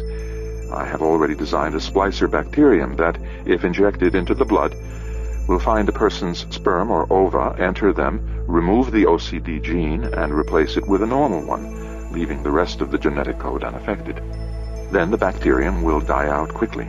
It's based on a common bacterium that should already exist in many labs on Path for normal immunology and birth defect prevention work. So any of the God-spoken who wish to give birth to children without the OCD can do it. Hanfeza laughed. I'm the only one on this planet who would wish for such a bacterium. The God-spoken have no pity on themselves. They take pride in their affliction. It gives them honor and power. Then let me tell you the next thing we found. It was one of my assistants, a Pequenino named Glass, who discovered this. I'll admit I wasn't paying much personal attention to this project, since it was relatively easy compared to the Descolada problem we're working on. Don't apologize, said Feza. We are grateful for any kindness. All is undeserved. Yes, well, she seemed flustered by his courtesy. Anyway, what Glass discovered is that all but one of the genetic samples you gave us sort themselves neatly into God-spoken and non-God-spoken categories. We ran the test blind, and only afterward checked the sample lists against the identity lists you gave us. The correspondence was perfect. Every God-spoken had the altered gene. Every sample that lacked the altered gene was also not on your list of God-spoken. You said, all but one. This one baffled us. Glass is very methodical. He has the patience of a tree. He was sure that the one exception was a clerical error, or an error in interpreting the genetic data. He went over it many times, and had other assistants do the same. There is no doubt. The one exception is clearly a mutation of the God-spoken gene. It naturally lacks the OCD, while still retaining all of the other abilities Congress's geneticists so thoughtfully provided. So this one person already is what your splicer bacterium is designed to create. There are a few other mutated regions that we aren't quite sure of at the moment, but they have nothing to do with the OCD or the enhancements, nor are they involved in any of the vital processes. So this person should be able to have healthy offspring that carry the trait. In fact, if this person should mate with a person who has been treated with the splicer bacterium, all her offspring will almost certainly carry the enhancements, and there'd be no chance of any of them having the OCD. How lucky for him, said Hanfeza. Who is it? Said Wang Mu. It's you, said Ella. See Wang Mu. Me? She seemed baffled. But Hanfeza was not confused. Ha! He cried. I should have known. I should have guessed. No wonder you have learned as quickly as my own daughter learned. No wonder you have had insights that helped us all, even when you barely understood the subject you were studying. You are as God-spoken as anyone on Path, Wang Wu, except that you alone are free of the shackles of the cleansing rituals. Si Wang Mu struggled to answer, but instead of words, tears came, silently drifting down her face. Never again will I permit you to treat me as your superior, said Hanfeza. From now on you are no servant in my house, but my student, my young colleague. Let others think of you however they want. We know that you are as capable as anyone. As Mistress Qingjiao, Wang Wu whispered. As anyone, said Feza. Courtesy will require you to bow to many, but in your heart you need bow to no one. I am unworthy, said Wang Wu. Everyone is worthy of his own genes. A mutation like that is much more likely to have crippled you, but instead it left you the healthiest person in the world. But she would not stop her silent weeping. Jane must have been showing this to Ella, for she kept her peace for some time. Finally, though, she spoke. Forgive me, but I have much to do, she said. Yes, said Hanfeza. You may go. You misunderstand me, said Ella. I don't need your permission to go. I have more to say before I go. Hanfeza bowed his head. Please, we are listening. Yes, whispered Wang Mu. I'm listening too. There is a possibility, a remote one as you will see, but a possibility nonetheless, that if we are able to decode the Descolada virus and tame it, we can also make an adaptation that could be useful on Path. How so? Asked Hanfeza. Why should we want this monstrous artificial virus here? The whole business of the Descolada is entering a host organism's cells, reading the genetic code, and reorganizing it according to the Descolada's own plan. When we alter it, if we can, we'll remove its own plan from it. We'll also remove almost all of its self-defense mechanisms, if we can find them.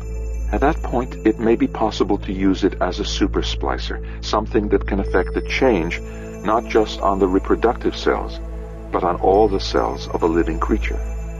Forgive me, said Hanfeza, but I have been reading in this field lately, and the concept of a super splicer has been rejected, because the body starts to reject its own cells as soon as they're genetically altered. Yes, said Ella. That's how the Descolada kills. The body rejects itself to death. But that only happened because the Descolada had no plan for dealing with humans. It was studying the human body as it went, making random changes and seeing what happened. It had no single plan for us. And so each victim ended up with many different genetic codes in his or her cells. What if we made a super splicer that worked according to a single plan, transforming every cell in the body to conform with a single new pattern? In that case, our studies of the Descolada assure us that the change could be effected in each individual person within 6 hours, usually, half a day at the most. Fast enough that before the body can reject itself, it will be so perfectly unified that it will recognize the new pattern as itself. Wang Mu's crying had stopped. She seemed as excited now as Feiza felt, and despite all her self-discipline, she could not contain it. You can change all the Godspoken, free even the ones who are already alive. If we are able to decode the Descolada, then not only would we be able to remove the OCD from the Godspoken, we would also be able to install all the enhancements in the common people. It would have the most effect in the children, of course. Older people have already passed the growth stages where the new genes would have the most effect, but from that time on, every child born on Path would have the enhancements. What then? Would the Descolada disappear? I'm not sure. I think we would have to build into the new gene a way for it to destroy itself when its work is done. But we would use Wang Mu's genes as a model. Not to stretch the point, Wang Mu, you would become a sort of genetic co-parent of the entire population of your world. She laughed. What a wonderful joke to play on them. So proud to be chosen, and yet their cure will come from one such as me. At once, though, her face fell, and she covered her face with her hands. How could I say such a thing? I have become as haughty and arrogant as the worst of them. Feiza laid his hand on her shoulder. Say nothing so harsh. Such feelings are natural. They come and go quickly. Only those who make them a way of life are to be condemned for them. He turned back to Ella. There are ethical problems here. I know, and I think those problems should be addressed now, even though it may never be possible even to do this. We're talking about the genetic alteration of an entire population. It was an atrocity when Congress secretly did it to Path without the consent or knowledge of the population. Can we undo an atrocity by following the same path? More than that, said Hanfeza. Our entire social system here is based on the Godspoken. Most people will interpret such a transformation as a plague from the gods, punishing us. If it became known that we were the source, we would be killed. It's possible, though, that when it becomes known that the Godspoken have lost the voice of the gods, the OCD, the people will turn on them and kill them. How will freeing them from the OCD have helped them then, if they're dead?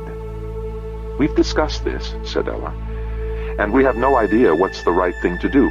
For now, the question is moot because we haven't decoded the Descolada and may never be able to. But if we develop the capability, we believe that the choice of whether to use it should be yours.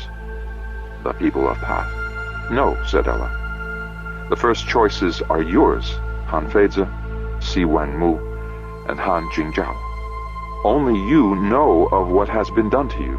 And even though your daughter doesn't believe it, she does fairly represent the viewpoint of the believers and the God-spoken of path.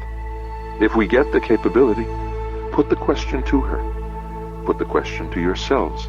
Is there some plan, some way to bring this transformation to path that would not be destructive? And if it can be done, should it be done? No, say nothing now. Decide nothing now. Think about it yourselves. We are not part of this. We will only inform you when or whether we learn how to do it. From there, it will be up to you. Ella's face disappeared. Jane lingered a moment longer. Worth waking up for? She asked. Yes, cried Wang Mu. Kind of nice to discover that you're a lot more than you thought you were, isn't it? Said Jane. Oh, yes, said Wang Mu. Now go back to sleep, Wang Mu, and you, Master Han, your fatigue is showing very clearly. You're useless to us if you lose your health.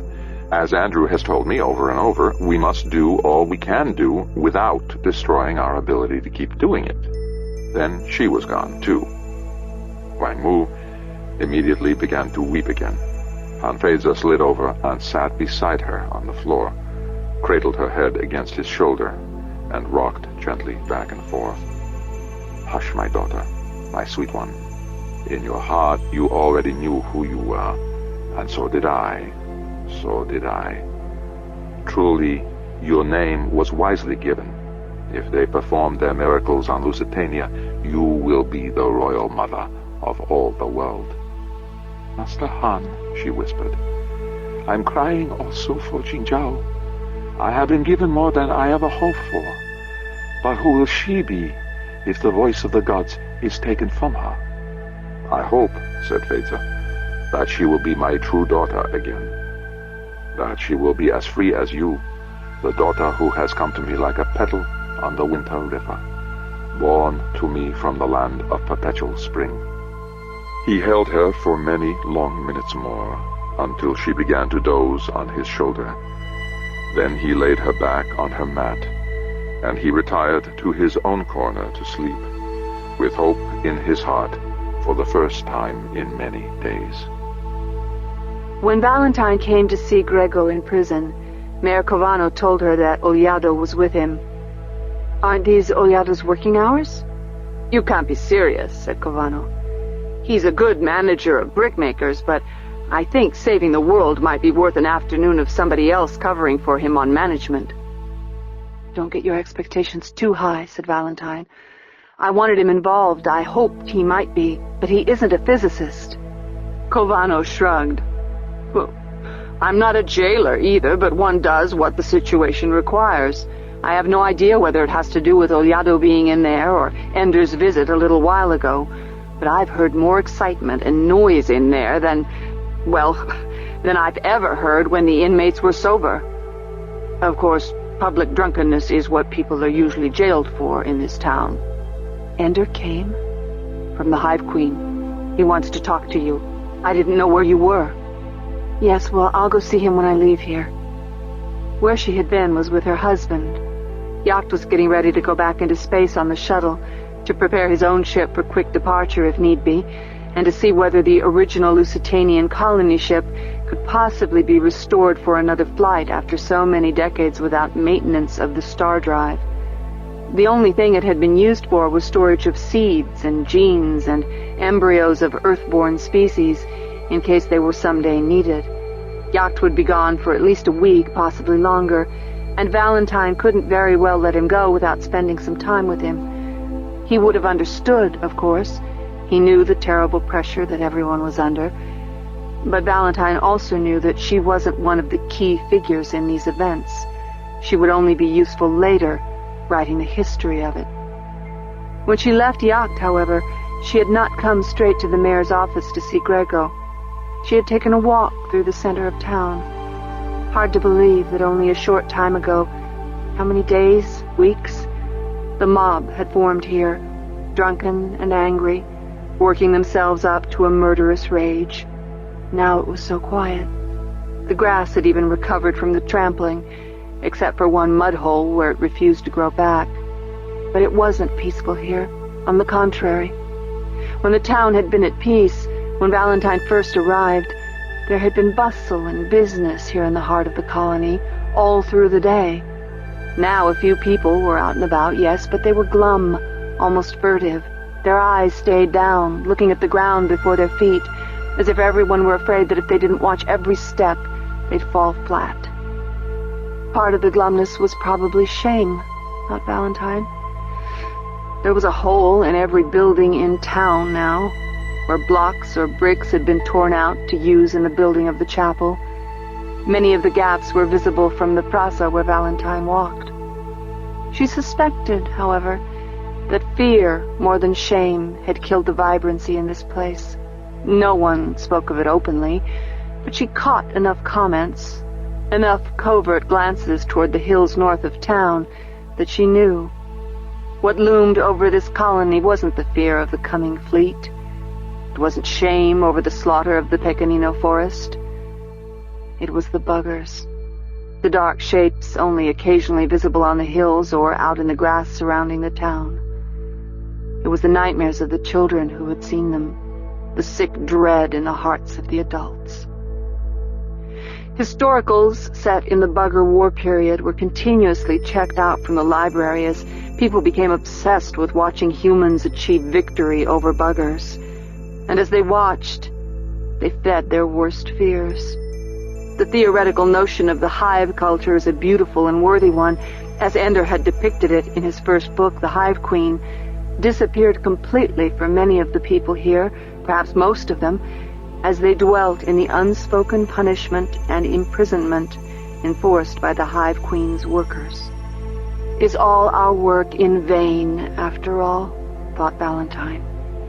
I, the historian, the philosopher Demosthenes, trying to teach people that they need not fear all aliens, but can see them as Raman. And Ender, with his empathic books, The Hive Queen, The Hegemon, The Life of Human. What force did they really have in the world, compared with the instinctive terror at the sight of these dangerous, oversized insects? Civilization is only a pretense. In the crisis, we become mere apes again, forgetting the rational biped of our pretensions and becoming instead the hairy primate at the mouth of the cave, screeching at the enemy, wishing it would go away, fingering the heavy stone that we'll use the moment it comes close enough. Now she was back in a clean, safe place, not so disquieting, even if it did serve as a prison, as well as the center of city government. A place where the buggers were seen as allies, or at least as an indispensable peacekeeping force, holding antagonists apart for their mutual protection. There are people, Valentine reminded herself, who are able to transcend their animal origins. When she opened the cell door, Oliado and Grego were both sprawled on bunks, papers strewn on the floor and table between them, some flat, some wadded up. Papers even covered the computer terminal, so that if the computer was on, the display couldn't possibly function. It looked like a typical teenager's bedroom, complete with Grego's legs stretching up the walls, his bare feet dancing a weird rhythm, twisting back and forth in the air. What was his inner music? Boa tarde, tia Valentina, said Oliado. Grego didn't even look up. Am I interrupting? Just in time, said Oliado. We're on the verge of reconceptualizing the universe.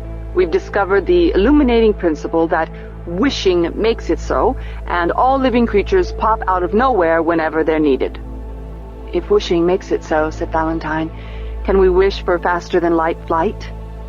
Grego's doing math in his head right now, said Oliado, so he's functionally dead. But yes, I think he's onto something. He was shouting and dancing a minute ago. We had a sewing machine experience. Ah, said Valentine. It's an old science class story, said Oliado. People who wanted to invent sewing machines kept failing, because they always tried to imitate the motions of hand sewing, pushing the needle through the fabric and drawing the thread along behind through the eye at the back end of the needle. It seemed obvious, until somebody first thought of putting the eye in the nose of the needle and using 2 threads instead of just 1. A completely unnatural, indirect approach that, when it comes right down to it, I still don't understand. So we're going to sew our way through space? In a way. The shortest distance between 2 points isn't necessarily a line. It comes from something Andrew learned from the Hive Queen.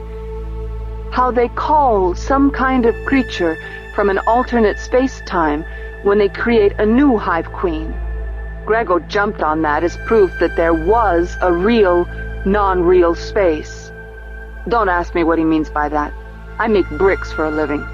Unreal, real space, said Grego. You had it backward. The dead awake, said Oliado. Have a seat, Valentine, said Grego. My cell isn't much, but it's home. The math on this is still crazy, but it seems to fit. I'm going to have to spend some time with Jane on it to do the really tight calculations and run some simulations. But if the Hive Queen's right, and there's a space so universally adjacent to our space that phylotes can pass into our space from the other space at any point, and if we postulate that the passage can go the other way, and if the Hive Queen is also right that the other space contains phylotes just as ours does, only in the other space, call it outside, the phylotes aren't organized according to natural law, but are instead just possibilities, then here's what might work. Those are awfully big ifs, said Valentine. You forget, said Oliado. We start from the premise that wishing makes it so. Right, I forgot to mention that, said Grego.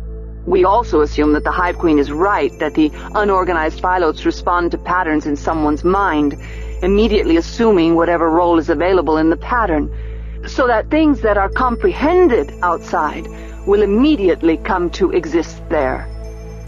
All this is perfectly clear, said Valentine. I'm surprised you didn't think of it before. Right, said Grego. So here's how we do it. Instead of trying to physically move all the particles that compose the starship and its passengers and cargo from star A to star B, we simply conceive of them all, the entire pattern including all the human contents, as existing not inside, but outside. At that moment, all the phylotes that compose the starship and the people in it disorganize themselves, pop through into the outside, and reassemble themselves there according to the familiar pattern. Then we do the same thing again, and pop back inside, only now we're at star B, preferably a safe orbiting distance away. If every point in our space corresponds to a point outside, said Valentine, don't we just have to do our traveling there instead of here? The rules are different there, said Grego. There's no awareness there. Let's assume that in our space, awareness, relative location, is simply an artifact of the order that phylotes follow. It's a convention. So is distance, for that matter. We measure distance according to the time it takes to travel it.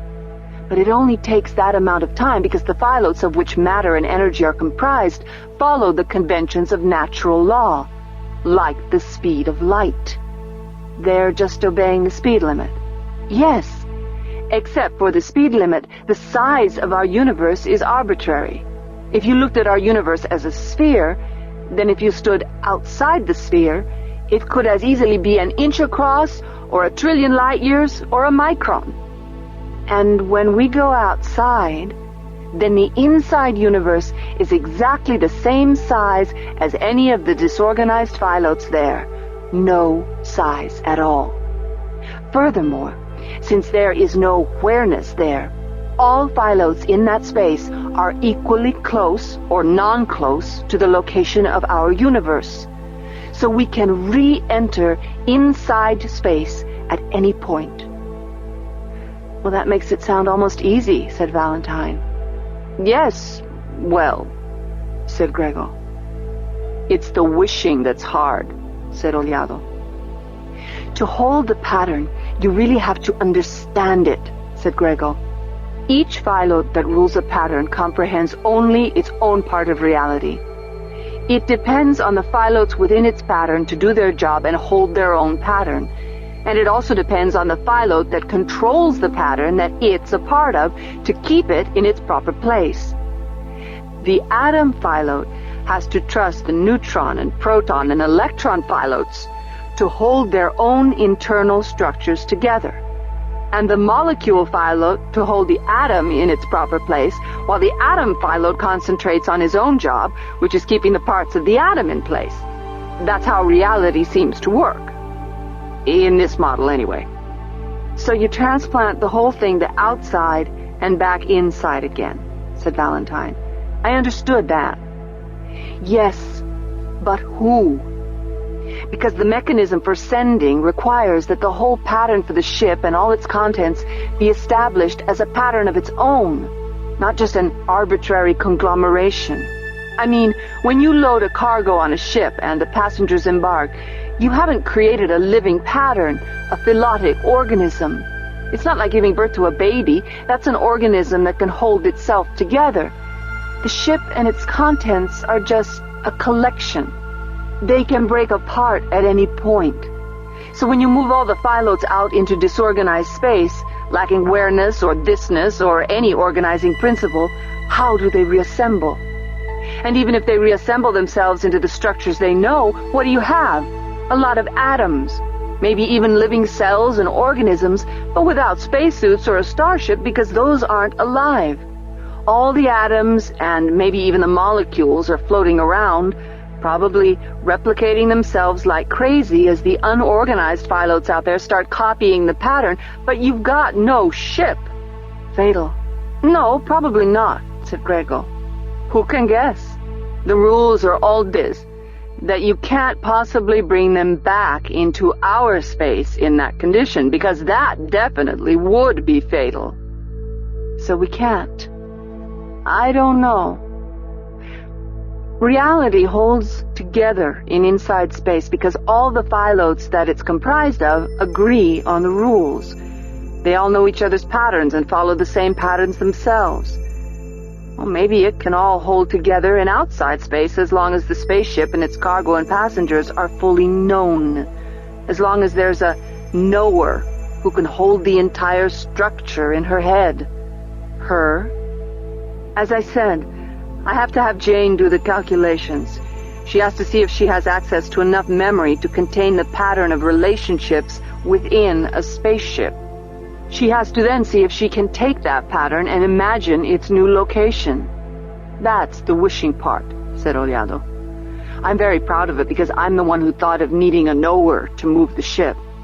This whole thing is really Oliado's, said Gregor, but I intend to put my name first on the paper because he doesn't care about career advancement, and I have to look good enough for people to overlook this felony conviction if I'm going to get a job at a university on another world somewhere. What are you talking about? Said Valentine. I'm talking about getting off this 2-bit colony planet. Don't you understand? If this is all true, if it works, then I can fly to Reims or Bahia or Earth and come back here for weekends. The energy cost is 0 because we're stepping outside natural laws entirely. The wear and tear on the vehicles is nothing. Not nothing, said Oliado. We've still got to taxi close to the planet of destination. As I said, it all depends on what Jane can conceive of. She has to be able to comprehend the whole ship and its contents. She has to be able to imagine us outside and inside again.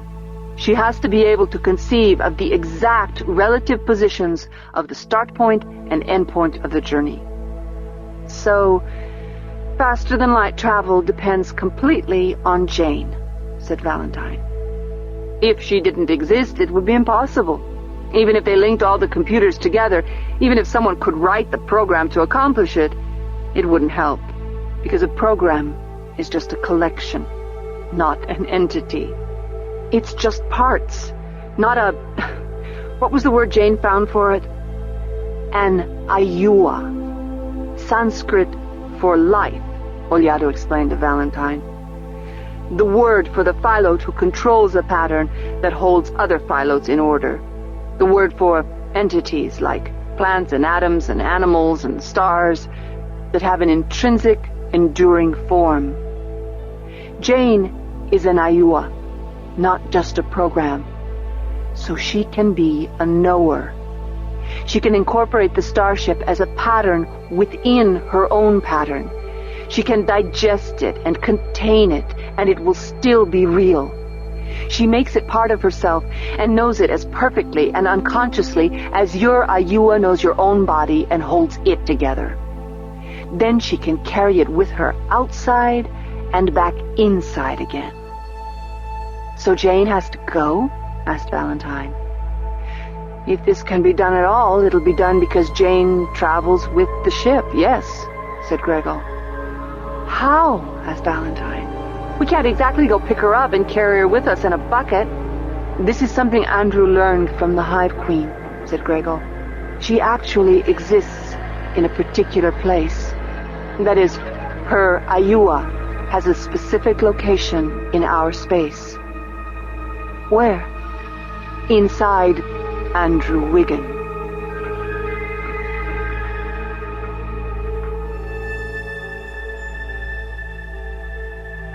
It took a while for them to explain to her what Ender had learned about Jane from the Hive Queen. It was strange to think of this computer entity as being centered inside Ender's body, but it made a kind of sense that Jane had been created by the Hive Queens during Ender's campaign against them. To Valentine, though, there was another immediate consequence. If the faster-than-light ship could only go where Jane took it, and Jane was inside Ender, there could be only one conclusion. "Then Andrew has to go?" "Claro, of course," said Gregor. "He's a little old to be a test pilot," said Valentine. "In this case, he's only a test passenger," said Gregor. "He just happens to hold the pilot inside him. It's not as if the voyage will have any physical stress," said Ollado. "If Gregor's theory works out exactly right, he'll just sit there, and after a couple of minutes, or actually a microsecond or two, he'll be in the other place. And if it doesn't work, he'll just stay right here, with all of us feeling foolish for thinking we could wish our way through space. And if it turns out Jane can get him outside but can't hold things together there, then he'll be stranded in a place that doesn't even have any placeness to it," said Valentine. "Well, yes," said Gregor. "If it works halfway, the passengers are effectively dead. But since we'll be in a place without time, it won't matter to us. It'll just be an eternal instant. Probably not enough time for our brains to notice that the experiment failed. Stasis. Of course, if it works," said Ollado, "then we'll carry our own space-time with us, so there would be duration. Therefore, we'll never know if we fail. We'll only notice if we succeed." "But I'll know if he never comes back," said Valentine. "Right," said Gregor. "If he never comes back, then you'll have a few months of knowing it, until the fleet gets here and blasts everything and everybody all to hell. Or until the Descolada turns everybody's genes inside out and kills us all," added Ollado. "I suppose you're right," said Valentine. "Failure won't kill them any deader than they'll be if they stay." "But you see the deadline pressure that we're under," said Gregor. "We don't have much time left before Jane loses her Ansible connections. Andrew says that she might well survive it after all, but she'll be crippled, brain damaged. So even if it works, the first flight might be the last." "No," said Ollado. "The flights are instantaneous. If it works, she can shuttle everybody off this planet in no more time than it takes people to get in and out of the starship." "You mean it can take off from a planet's surface?" "Well, that's still iffy," said Gregor. "She might only be able to calculate location within, say, 10,000 kilometers. There's no explosion or displacement problem, since the pilots will re-enter inside space ready to obey natural laws again. But if the starship reappears in the middle of a planet, it'll still be pretty hard to dig to the surface. But if she can be really precise, within a couple of centimeters, for instance, then the flights can be surface to surface," said Ollado. "Of course we're dreaming," said Gregor. "Jane's going to come back and tell us that even if she could turn all the stellar mass in the galaxy into computer chips, she couldn't hold all that data she'd have to know in order to make a starship travel this way. But at the moment, it still sounds possible, and I am feeling good." At that, Grego and Oliado started whooping and laughing so loud that Mayor Covano came to the door to make sure Valentine was all right. To her embarrassment, he caught her laughing and whooping right along with them. "Are we happy, then?" asked Covano. "I guess," said Valentine, trying to recover her composure. "Which of our many problems have we solved?" "Probably none of them," said Valentine. "It would be too idiotically convenient if the universe could be manipulated to work this way. But you've thought of something. The metaphysical geniuses here have a completely unlikely possibility," said Valentine. "Unless you slip them something really weird in their lunch." Covano laughed and left them alone, but his visit had the effect of sobering them again. "Is it possible?" asked Valentine. "I would never have thought so," said Grego. "I mean, there's the problem of origin." "It actually answers the problem of origin," said Oliado. "The Big Bang theory's been around since before I was born," said Valentine. "I guess," said Oliado. "What nobody's been able to figure out is why a Big Bang would ever happen. This way, it makes a weird kind of sense. If somebody who was capable of holding the pattern of the entire universe in his head stepped outside, then all the phyllotes there would sort themselves out into the largest place in the pattern that they could control. Since there's no time there, they could take 1 billion years or a microsecond, all the time they needed, and then, when it was sorted out, bam, there they are, the whole universe, popping out into a new inside space. And since there's no distance or position, no whereness, then the entire thing would begin the size of a geometric point." "No size at all," said Grego. "I remember my geometry," said Valentine. "And immediately expand, creating space as it grew. As it grew, time would seem to slow down. Or do I mean speed up?" "It doesn't matter," said Grego. "It all depends whether you're inside the new space, or outside, or in some other in-space. Anyway, the universe now seems to be constant in time while you're expanding in space. But if you wanted to, you could just as easily see it as constant in size, but changing in time. The speed of light is slowing down, so that it takes longer to get from one place to another. Only we can't tell that it's slowing down, because everything else slows down exactly relative to the speed of light. You see? All a matter of perspective. For that matter, as Grego said before, the universe we live in is still, in absolute terms, exactly the size of a geometric point, when you look at it from outside. Any growth that seems to take place on the inside is just a matter of relative location and time. And what kills me, said Grego, is that this is the kind of thing that's been going on inside Oliado's head all these years. This picture of the universe as a dimensionless point in outside space is the way he's been thinking all along. Well, not that he's the first to think of it, just that he's the one who actually believed it and saw the connection between that and the non-place where Andrew says the Hive Queen goes to find Ayuas. As long as we're playing metaphysical games, said Valentine, then where did this whole thing begin? If what we think of as reality is just a pattern that somebody brought outside, and the universe just popped into being, then whoever it was is probably still wandering around giving off universes wherever she goes. So where did she come from? And what was there before she started doing it? And how did outside come to exist, for that matter? That's in-space thinking, said Oliado. That's the way you conceive of things when you still believe in space and time as absolutes. You think of everything starting and stopping, of things having origins, because that's the way it is in the observable universe. The thing is, outside, there are no rules like that at all. Outside was always there and always will be there.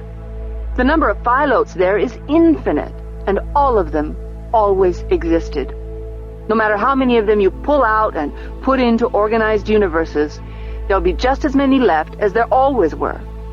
But somebody had to start making universes. Why? Said Oliado. Because nobody ever started. It's always been going on. I mean, if it weren't already going on, it couldn't start. Outside, where there aren't any patterns, it would be impossible to conceive of a pattern. They can't act by definition because they literally can't even find themselves. But how could it always have been going on? Think of it as if this moment in time, the reality we live in at this moment, this condition of the entire universe, of all the universes, you mean now, right?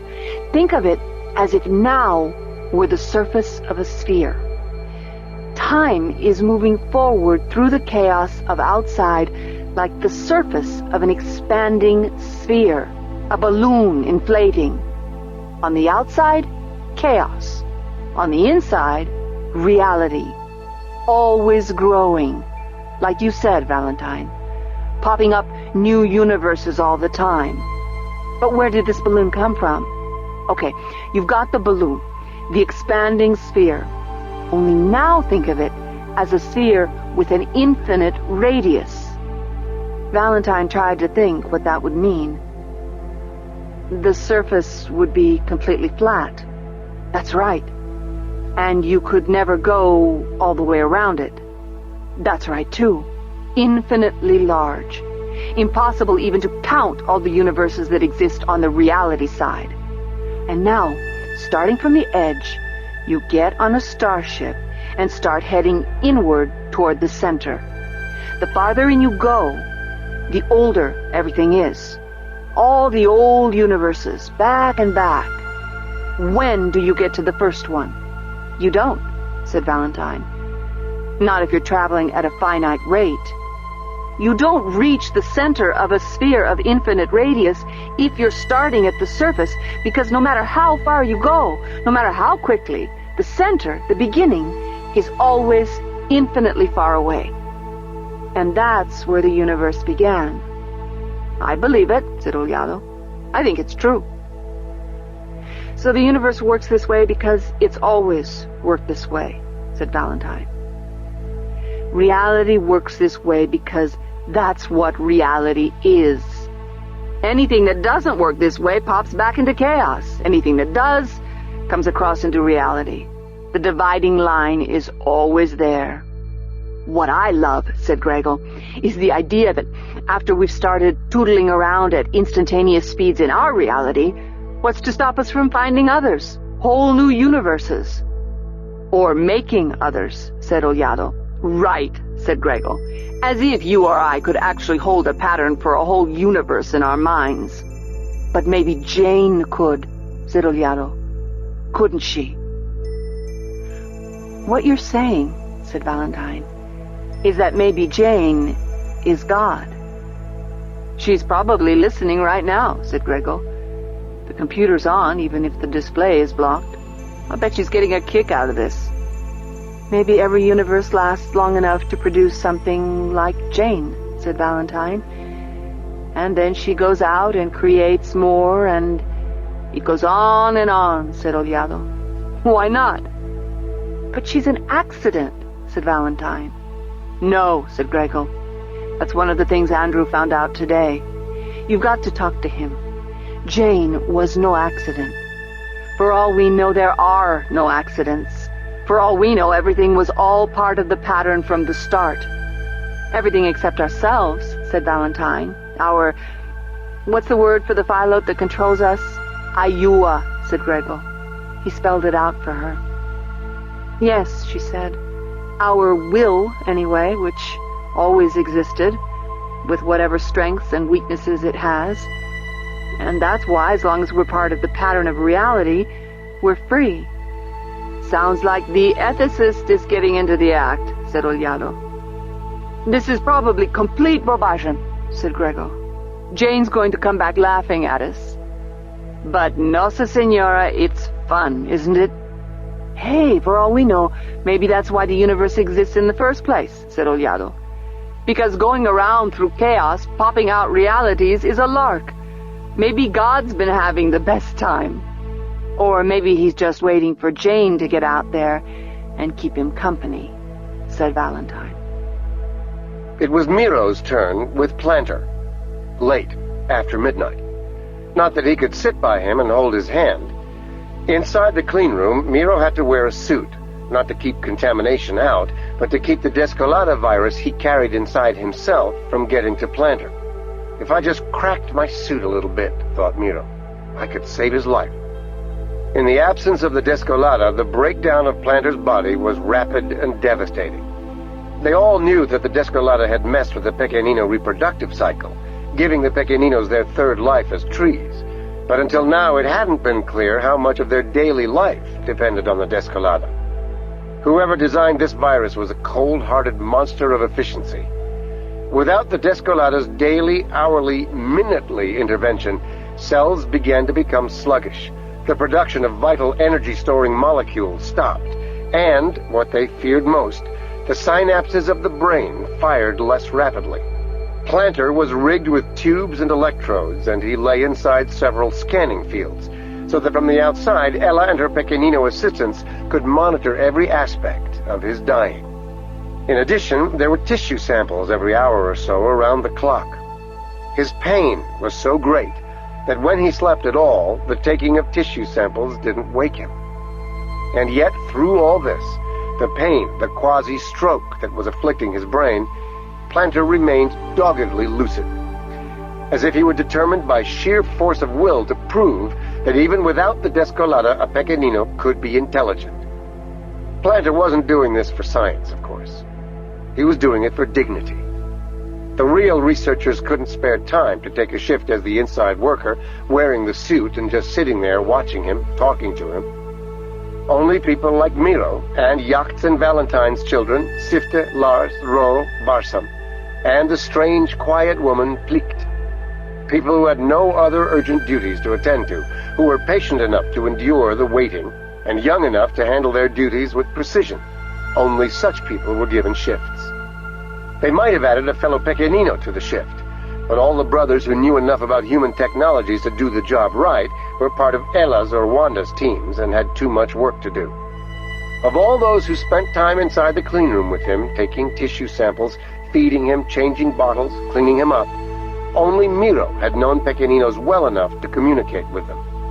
Miro could speak to him in brother's language. That had to be of some comfort to him, even if they were virtual strangers, Planter having been born after Miro left Lusitania on his 30-year voyage. Planter was not asleep. His eyes were half open, looking at nothing, but Miro knew from the movement of his lips that he was speaking, reciting to himself passages from some of the epics of his tribe. Sometimes he chanted sections of the tribal genealogy. When he first started doing this, Ella had worried that he was becoming delirious, but he insisted that he was doing it to test his memory, to make sure that in losing the Descolada, he wasn't losing his tribe, which would be the same as losing himself. Right now, as Miro turned up the volume inside his suit, he could hear Planter telling the story of some terrible war with the forest of Sky Splitter, the tree who called thunder. There was a digression in the middle of the war story that told how Sky Splitter got his name.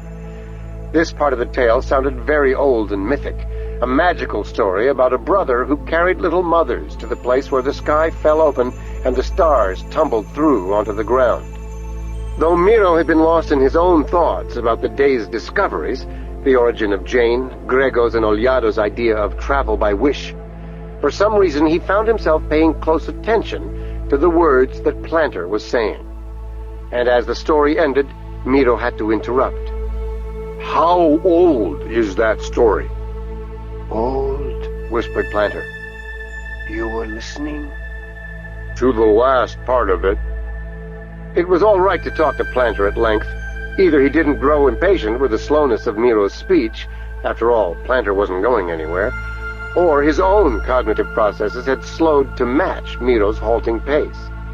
Either way, Planter let Miro finish his own sentences and answered him as if he had been listening carefully. Did I understand you to say that this Sky Splitter carried little mothers with him? "That's right," whispered Planter. But he wasn't going to the father tree. No, he just had little mothers on his carries. I learned this story years ago, before I did any human science. You know what it sounds like to me?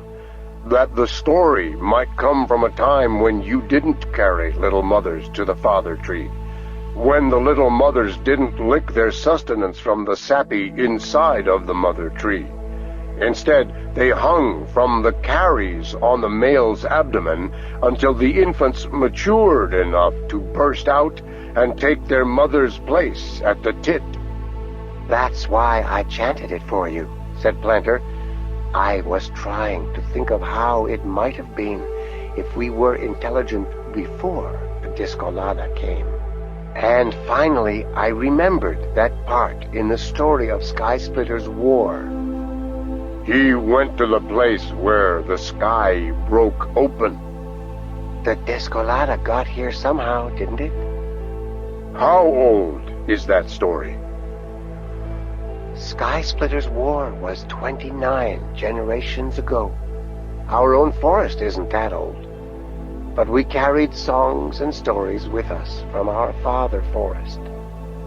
The part of the story about the sky and the stars, that could be a lot older, though, couldn't it? Very old. The father tree Skysplitter died long ago. He might have been very old even when the war took place. Do you think it might be possible that this is a memory of the Pequenino who first discovered the Discolada? That it was brought here by a starship? And that what he saw was some kind of re-entry vehicle? That's why I chanted it. If that's true, then you were definitely intelligent before the coming of the Discolada. All gone now, said Planter. What's all gone? I don't understand. Our genes of that time. Can't even guess what the Discolada took away from us and threw out. It was true. Each Discolada virus might contain within itself the complete genetic code for every native life form on Lusitania. But that was only the genetic code as it was now, in its Discolada-controlled state. What the code was before the Discolada came could never be reconstructed or restored. Still, said Miro, it's intriguing to think that you already had language and songs and stories before the virus. And then, though he knew he shouldn't, he added, perhaps that makes it unnecessary for you to try to prove the independence of Pequenino intelligence.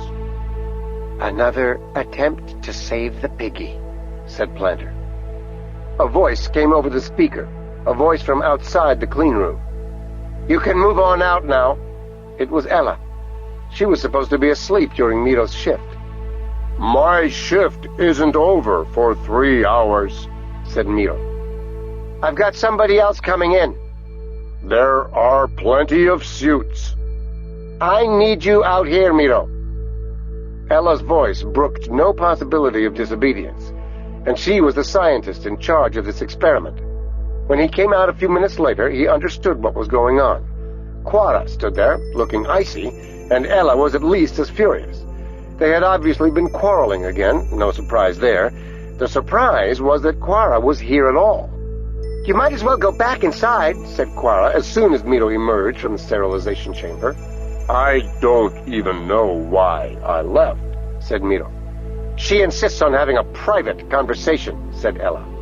She'll call you out, said Quara, but she won't disconnect the auditory monitoring system. We're supposed to be documenting every moment of Planter's conversation for lucidity. Miro sighed. Ella, grow up. She almost exploded. Me? Me grow up? She comes in here like she thinks she's Nossa Senora on her throne. Ella, said Miro. Shut up and listen.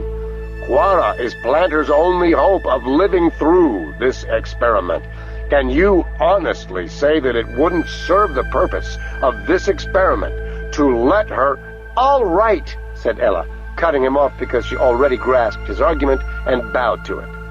She's the enemy of every living sentient being on this planet, but I'll cut off the auditory monitoring because she wants to have a private conversation with the brother that she's killing. That was too much for Quara. You don't have to cut off anything for me, she said. I'm sorry I came. It was a stupid mistake. Quara, shouted Miro. She stopped at the lab door. Get the suit on and go talk to Planter. What does he have to do with her? Quara glared once again at Ella, but she headed toward the sterilization room from which Miro had just emerged. He felt greatly relieved. Since he knew that he had no authority at all, and that both of them were perfectly capable of telling him what he could do with his orders, the fact that they complied suggested that in fact they really wanted to comply. Quara really did want to speak to Planter, and Ella really did want her to do it.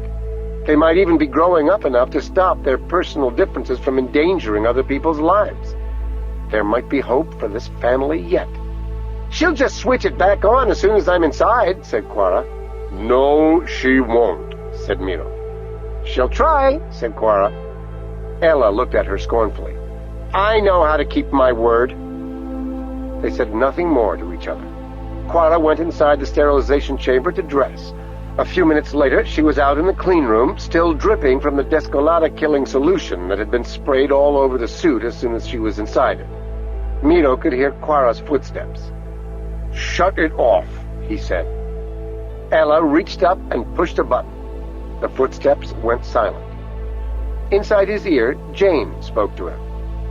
Do you want me to play everything they say for you? He sub-vocalized. You can still hear inside there? The computer is linked to several monitors that are sensitive to vibration. I've picked up a few tricks about decoding human speech from the slightest vibrations, and the instruments are very sensitive. Go ahead then, said Miro. No moral qualms about invasion of privacy? Not a one, said Miro. The survival of a world was at stake. And he had kept his word. The auditory monitoring equipment was off. Ella couldn't hear what was being said. The conversation was nothing at first. How are you? Very sick. Much pain? Yes.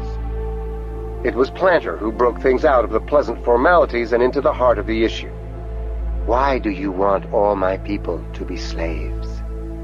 Quara sighed, but to her credit, it didn't sound petulant. To Miro's practiced ear, it sounded as though she were really emotionally torn. Not at all the defiant face she showed to her family. I don't, she said. Maybe you didn't forge the chains, but you hold the key and refuse to use it. The Descolata isn't a chain, she said. A chain is nothing. The Descolata is alive. So am I. So are all my people. Why is their life more important than ours? The Descolata doesn't kill you. Your enemy is Ella and my mother. They're the ones who would kill all of you in order to keep the Descolata from killing them. Of course, said Planter. Of course they would. As I would kill all of them to protect my people. So your quarrel isn't with me? Yes, it is. Without what you know, humans and Pequeninos will end up killing each other, one way or another. They'll have no choice. As long as the Descolata can't be tamed, it will eventually destroy humanity, or humanity will have to destroy it. And us, along with it. They'll never destroy it, said Quara. Because you won't let them. Any more than I'd let them destroy you. Sentient life is sentient life. No, said Planter. With Ramen, you can live and let live. But with Varelsa, there can be no dialogue. Only war. No such thing, Quara said. Then she launched into the same argument she had used when Miro talked to her. When she was finished, there was silence for a while. Are they talking still? Ella whispered to the people who were watching in the visual monitors. Miro didn't hear an answer. Somebody probably shook his head no. Quara, whispered Planter. I'm still here, she answered. To her credit, the argumentative tone was gone from her voice again. She had taken no joy from her cruel moral correctness. That's not why you're refusing to help, he said. Yes, it is. You'd help in a minute if it weren't your own family you had to surrender to. Not true, she shouted. So, Planter struck a nerve. You're only so sure you're right because they're so sure you're wrong. I am right! When have you ever seen someone who had no doubts, who was also correct about anything? I have doubts, whispered Quara. Listen to your doubts, said Planter. Save my people and yours. Who am I to decide between the Descolada and our people? Exactly, said Planter. Who are you to make such a decision? I'm not, she said. I'm withholding a decision. You know what the Descolada can do. You know what it will do. Withholding a decision is a decision. It's not a decision. It's not an action. Failing to try to stop a murder that you might easily stop. How is that not murder? Is this why you wanted to see me? One more person telling me what to do? I have the right. Because you took it upon yourself to become a martyr and die? I haven't lost my mind yet, said Planter. Right. You've proved your point. Now let them get the Descolada back in here and save you. No. Why not? Are you so sure you're right? For my own life, I can decide. I'm not like you. I don't decide for others to die. If humanity dies, I die with them, said Quara. Do you know why I want to die? Said Planter. Why? So I don't have to watch humans and Pequeninos kill each other ever again. Quara bowed her head. You and Grego, you're both the same. Tears dropped onto the faceplate of the suit. That's a lie. You both refuse to listen to anybody else. You know better about everything. And when you're both done, many, many innocent people are dead. She stood up as if to go. Die then, she said. Since I'm such a murderer, why should I cry over you? But she didn't take a step. She doesn't want to go, thought Miro. Tell them, said Planter. She shook her head so vigorously that tears flipped outward from her eyes, spattering the inside of the mask. If she kept that up, soon she wouldn't be able to see a thing. If you tell what you know, everybody is wiser. If you keep a secret, then everyone is a fool. If I tell, the Descolada will die. Then let it, cried Planter. The exertion was an extraordinary drain on him. The instruments in the lab went crazy for a few moments. Ella muttered under her breath as she checked with each of the technicians monitoring them. Is that how you'd like me to feel about you? Asked Quara. It is how you feel about me, whispered Planter. Let him die. No, she said. The Descolada came and enslaved my people. So what if it's sentient or not? It's a tyrant. It's a murderer. If a human being behaved the way the Descolada acts, even you would agree he had to be stopped, even if killing him were the only way. Why should another species be treated more leniently than a member of your own? Because the Descolada doesn't know what it's doing, said Quara. It doesn't understand that we're intelligent. It doesn't care, said Planter. Whoever made the Descolada sent it out not caring whether the species it captures or kills are sentient or not.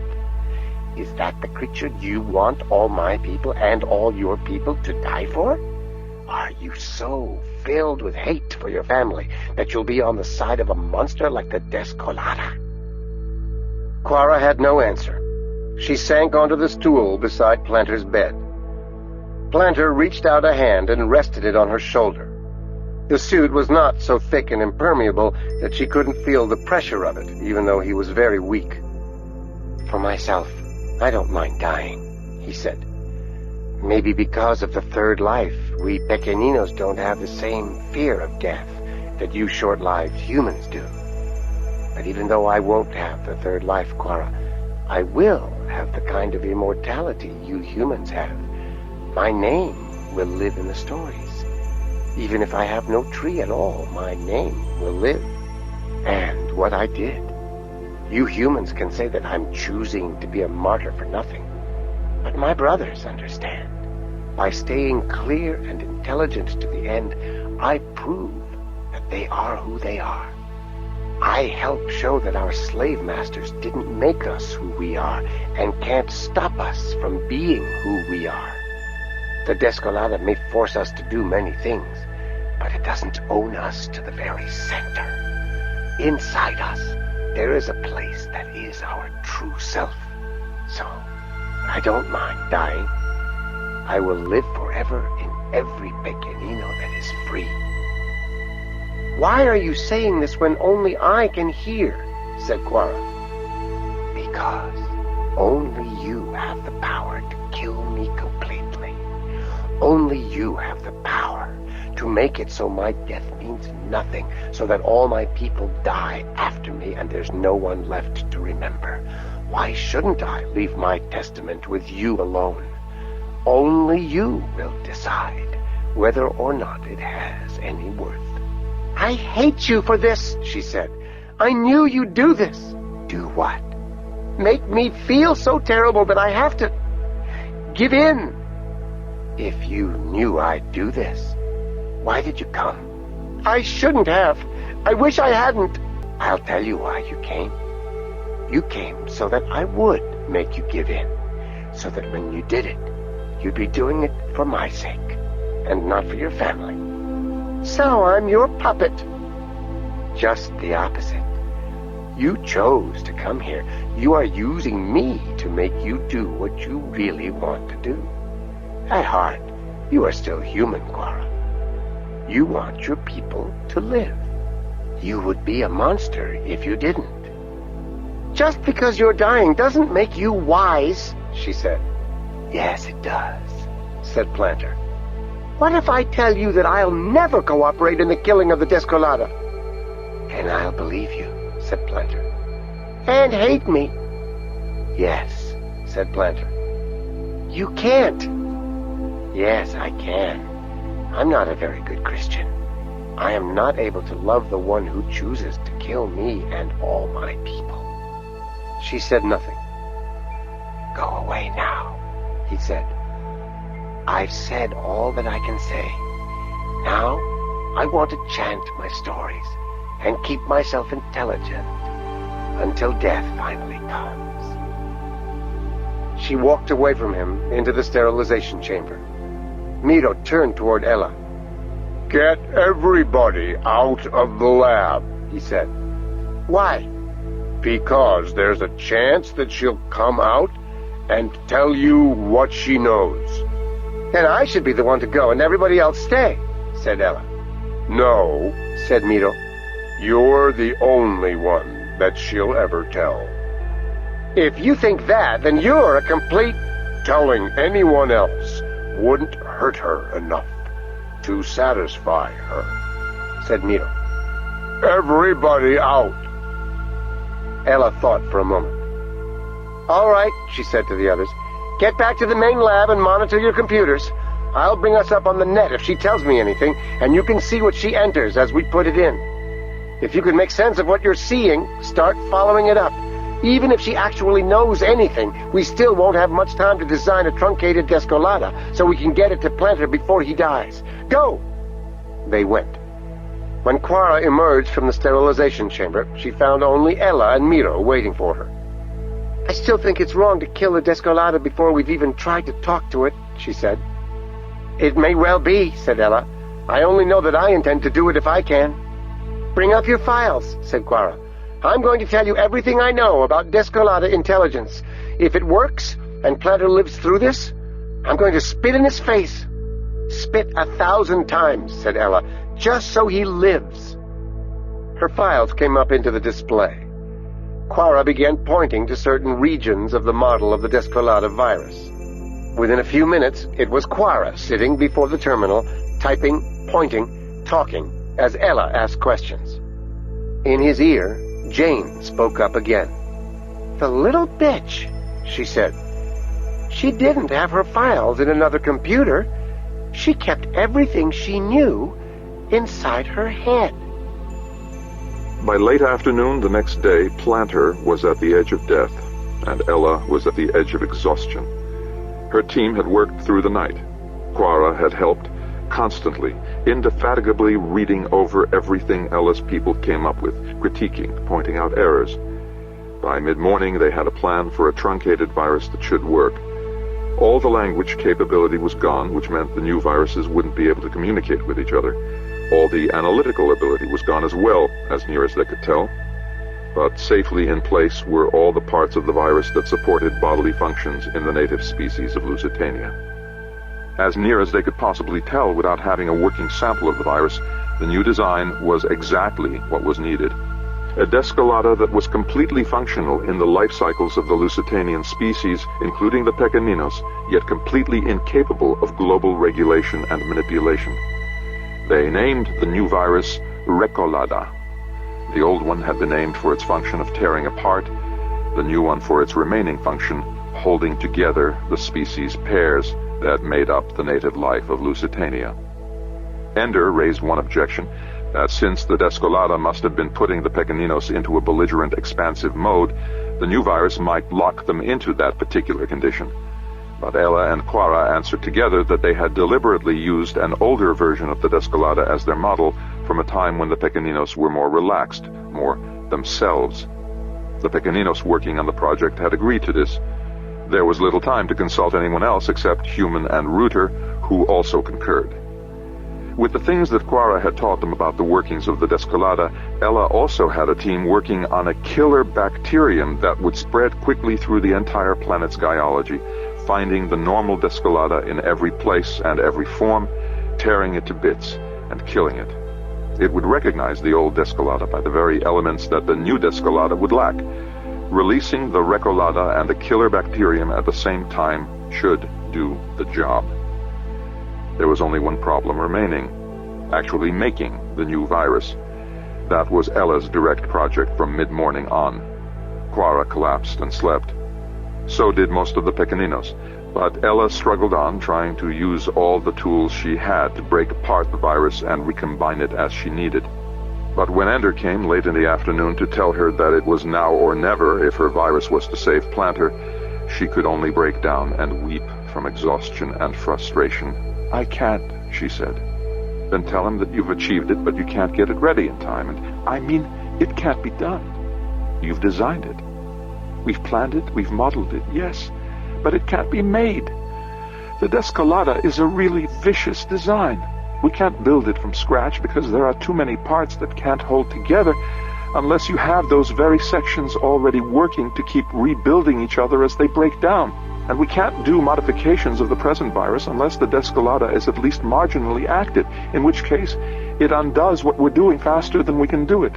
It was designed to police itself constantly so it can't be altered, and to be so unstable in all its parts that it's completely unmakeable. But they made it. Yes, but I don't know how. Unlike Grego, I can't completely step outside my science on some metaphysical whim and make things up and wish them into existence. I'm stuck with the rules of nature as they are here and now, and there's no rule that will let me make it. So we know where we need to go, but we can't get there from here. Until last night, I didn't know enough to guess whether we could design this new Recolata or not, and therefore I had no way of guessing whether we could make it. I figured that if it was designable, it was makeable. I was ready to make it, ready to act the moment Quara relented.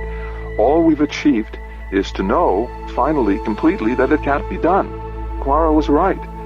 We definitely found out enough from her to enable us to kill every Descolata virus on Lusitania, but we can't make the Recolata that could replace it and keep Lusitanian life functioning.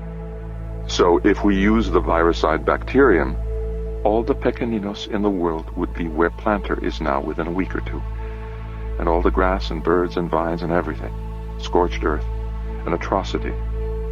Quara was right. She wept again. "You're just tired." It was Quara, awake now and looking terrible, not refreshed at all by her sleep.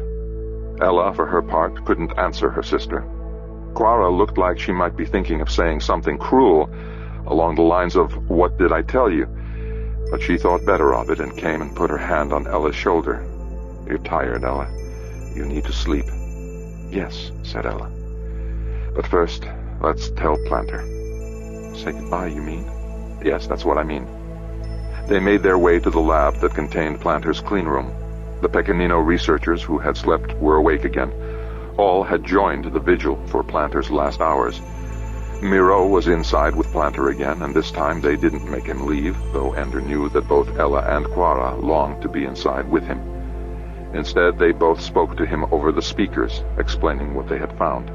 The half-success that was worse in its way than complete failure, because it could easily lead to the destruction of all the Pequeninos if the humans of Lusitania became desperate enough.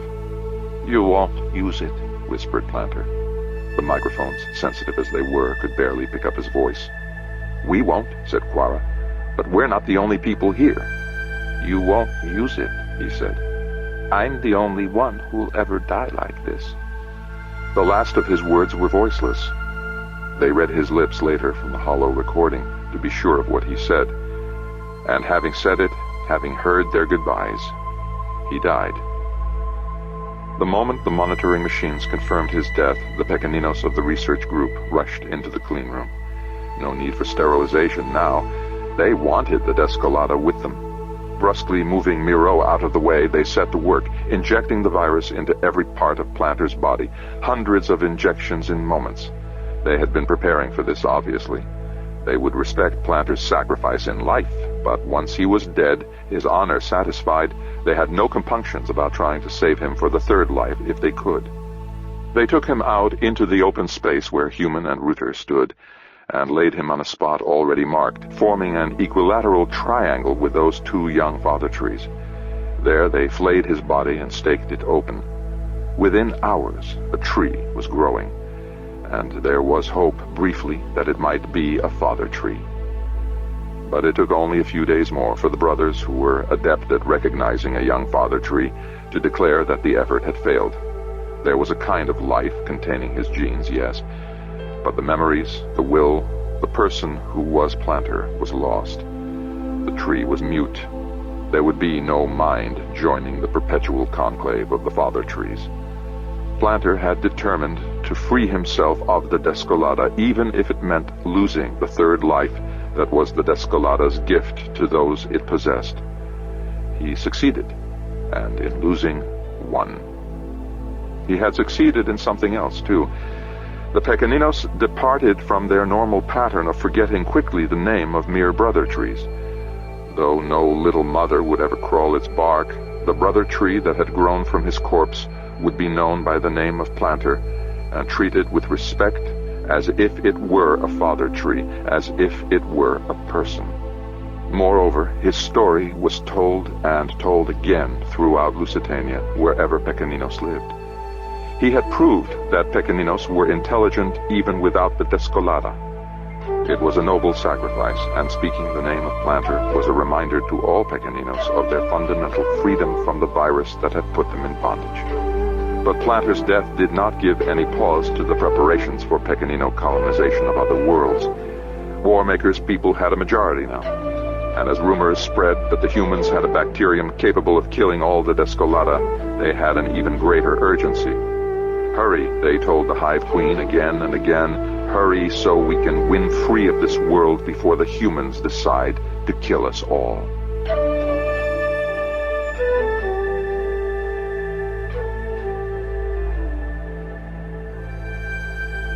I can do it, I think, said Jane.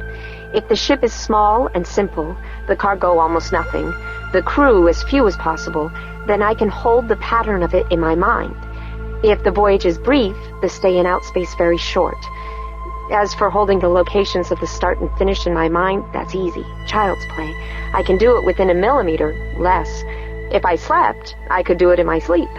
So there's no need for it to endure acceleration or provide extended life support. The ship can be simple, a sealed environment, places to sit, light, heat. If, in fact, we can get there, and I can hold it all together and bring us back, then we won't be out in space long enough to use up the oxygen in a small room. They were all gathered together in the bishop's office to listen to her. The whole Hibera family, Yacht's and Valentine's family, the Pequenino researchers, several priests and filios, and perhaps a dozen other leaders of the human colony. The bishop had insisted on having the meeting in his office, because it's large enough, he had said, and because if you're going to go out like Nimrod and hunt before the Lord, if you're going to send a ship like Babel out to heaven and seek the face of God, then I want to be there to plead with God to be merciful to you. How much of your capacity is left? Ender asked Jane. Not much, she said. As it is, every computer in the 100 worlds will be sluggish while we do it, as I use their memory to hold the pattern. I ask because we want to try to perform an experiment while we're out there. Don't waffle about it, Andrew, said Ella. We want to perform a miracle while we're out there. If we get outside, it means that Grego and Oliado are probably right about what it's like out there. And that means that the rules are different. Things can be created just by comprehending the pattern of them. So I want to go. There's a chance that while I'm there, holding the pattern of the Recolata virus in my mind, I might be able to create it. I might be able to bring back a virus that can't be made in real space. Can you take me? Can you hold me there long enough to make the virus? How long is that? Asked Jane. It should be instantaneous, said Grego. The moment we arrive, whatever full patterns we hold in our minds should be created within a period of time too brief for humans to notice. The real time will be taken analyzing to see if in fact she's got the virus she wanted. Maybe 5 minutes. Yes, said Jane. If I can do this at all, I can do it for 5 minutes. The rest of the crew, said Ender. The rest of the crew will be you and Miro, said Jane, and no one else. Grego protested loudest, but he was not alone. I'm a pilot, said Yacht. I'm the only pilot of this ship, said Jane. Oliado and I thought of it, said Grego. Ender and Miro will come because it can't be done safely without them. I dwell within Ender. Where he goes, he carries me with him. Miro, on the other hand, has become so close to me that I think he might be part of the pattern that is myself. I want him there because I may not be whole without him. No one else. I can't have anyone else in the pattern. Ella is the only one beyond these two. Then that's the crew, said Ender. There's no argument, added Mayor Covano. Will the Hive Queen build the ship? Asked Jane. She will, said Ender. Then I have only one more favor to ask. Ella, if I can give you the 5 minutes, can you also hold the pattern of another virus in your mind? The virus for Path, she asked. We owe them that, if we can, for the help they gave to us. I think so, she said. Or at least the differences between it and the normal Descolata. That's all I can possibly hold of anything, the differences. And how soon will all this happen? Asked the mayor. However fast the Hive Queen can build the ship, said Jane. We have only 48 days until the 100 worlds shut down their ansibles. I will survive that day, we know that now, but it will cripple me. It will take me a while to relearn all my lost memories, if I ever can. Until that's happened, I can't possibly sustain the pattern of a ship to go outside.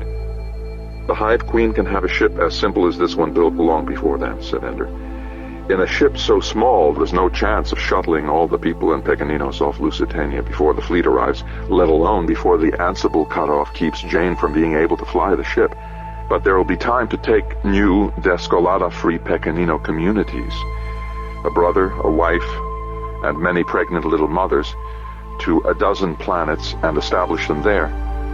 Time to take new Hive Queens in their cocoons, already fertilized, to lay their first few hundred eggs to a dozen worlds as well.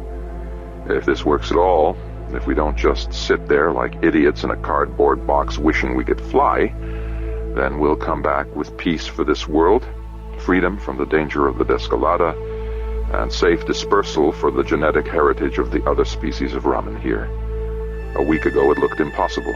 Now there's hope. Gracias a Deus, said the bishop. Quara laughed. Everyone looked at her. I'm sorry, she said.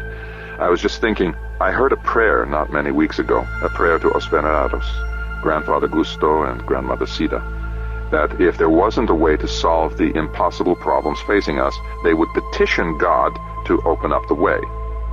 Not a bad prayer, said the bishop, and perhaps God has granted it. I know, said Quara. That's what I was thinking. What if all this stuff about outspace and inspace, what if it was never real before? What if it only came to be true because of that prayer? What of it? Asked the bishop. Well, don't you think that would be funny? Apparently, no one did. 16. Voyage. So the humans have their starship ready now, while the one you've been building for us is still incomplete. The one they wanted was a box with a door. No propulsion, no life support, no cargo space. Yours and ours are far more complicated. We haven't slacked, and they'll be ready soon. I'm not really complaining. I wanted Ender's ship to be ready first. It's the one that carries real hope. For us as well. We agree with Ender and his people that the Descolada must never be killed here on Lusitania unless the Recolada can somehow be made. But when we send new Hive Queens to other worlds, we'll kill the Descolada on the starship that takes them, so there's no chance of polluting our new home. So that we can live without fear of destruction from this artificial Barelsa. What you do on your ship is nothing to us. With any luck, none of this will matter. Their new starship will find its way outside, return with the Recolada, set you free and us as well, and then the new ship will shuttle us all to as many worlds as we desire. Will it work? The box you made for them? We know the place where they're going is real. We call our very selves from there. And the bridge we made, the one that Ender calls Jane, is such a pattern as we've never seen before. If it can be done, such a one as that can do it. We never could. Will you leave? If the new ship works? We'll make daughter queens who'll take my memories with them to other worlds. But we ourselves will stay here. This place where I came forth from my cocoon, it's my home forever. So you're as rooted here as I am. That's what daughters are for. To go where we will never go. To carry our memory on to places that we'll never see. But we will see, won't we? You said the philotic connection would remain. We were thinking of the voyage across time. We live a long time. We hives, you trees. But our daughters and their daughters will outlive us. Nothing changes that. Qingzhao listened to them as they laid the choice before her. "Why should I care what you decide?" she said when they were finished. "The gods will laugh at you." Father shook his head. "No, they won't, my daughter, gloriously bright. The gods care nothing more for Path than any other world. The people of Lusitania are on the verge of creating a virus that can free us all. No more rituals, no more bondage to the disorder in our brains. So I ask you again, if we can do it, should we? It would cause disorder here.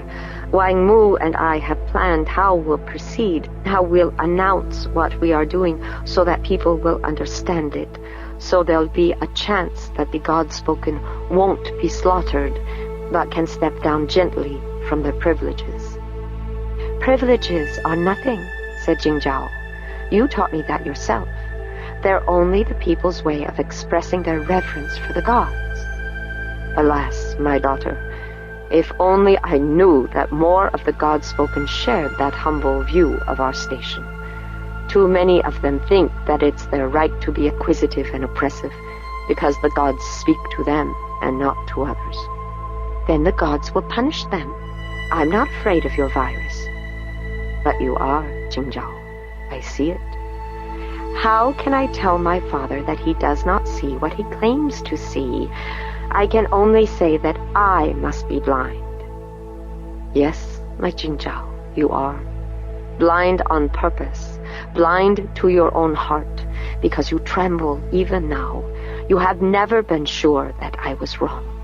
From the time Jane showed us the true nature of the speaking of the gods, you've been unsure of what was true. Then I'm unsure of sunrise. I'm unsure of breath. We're all unsure of breath, and the sun stays in its same place day and night, neither rising nor falling. We are the ones who rise and fall. Father, I fear nothing from this virus. Then our decision is made.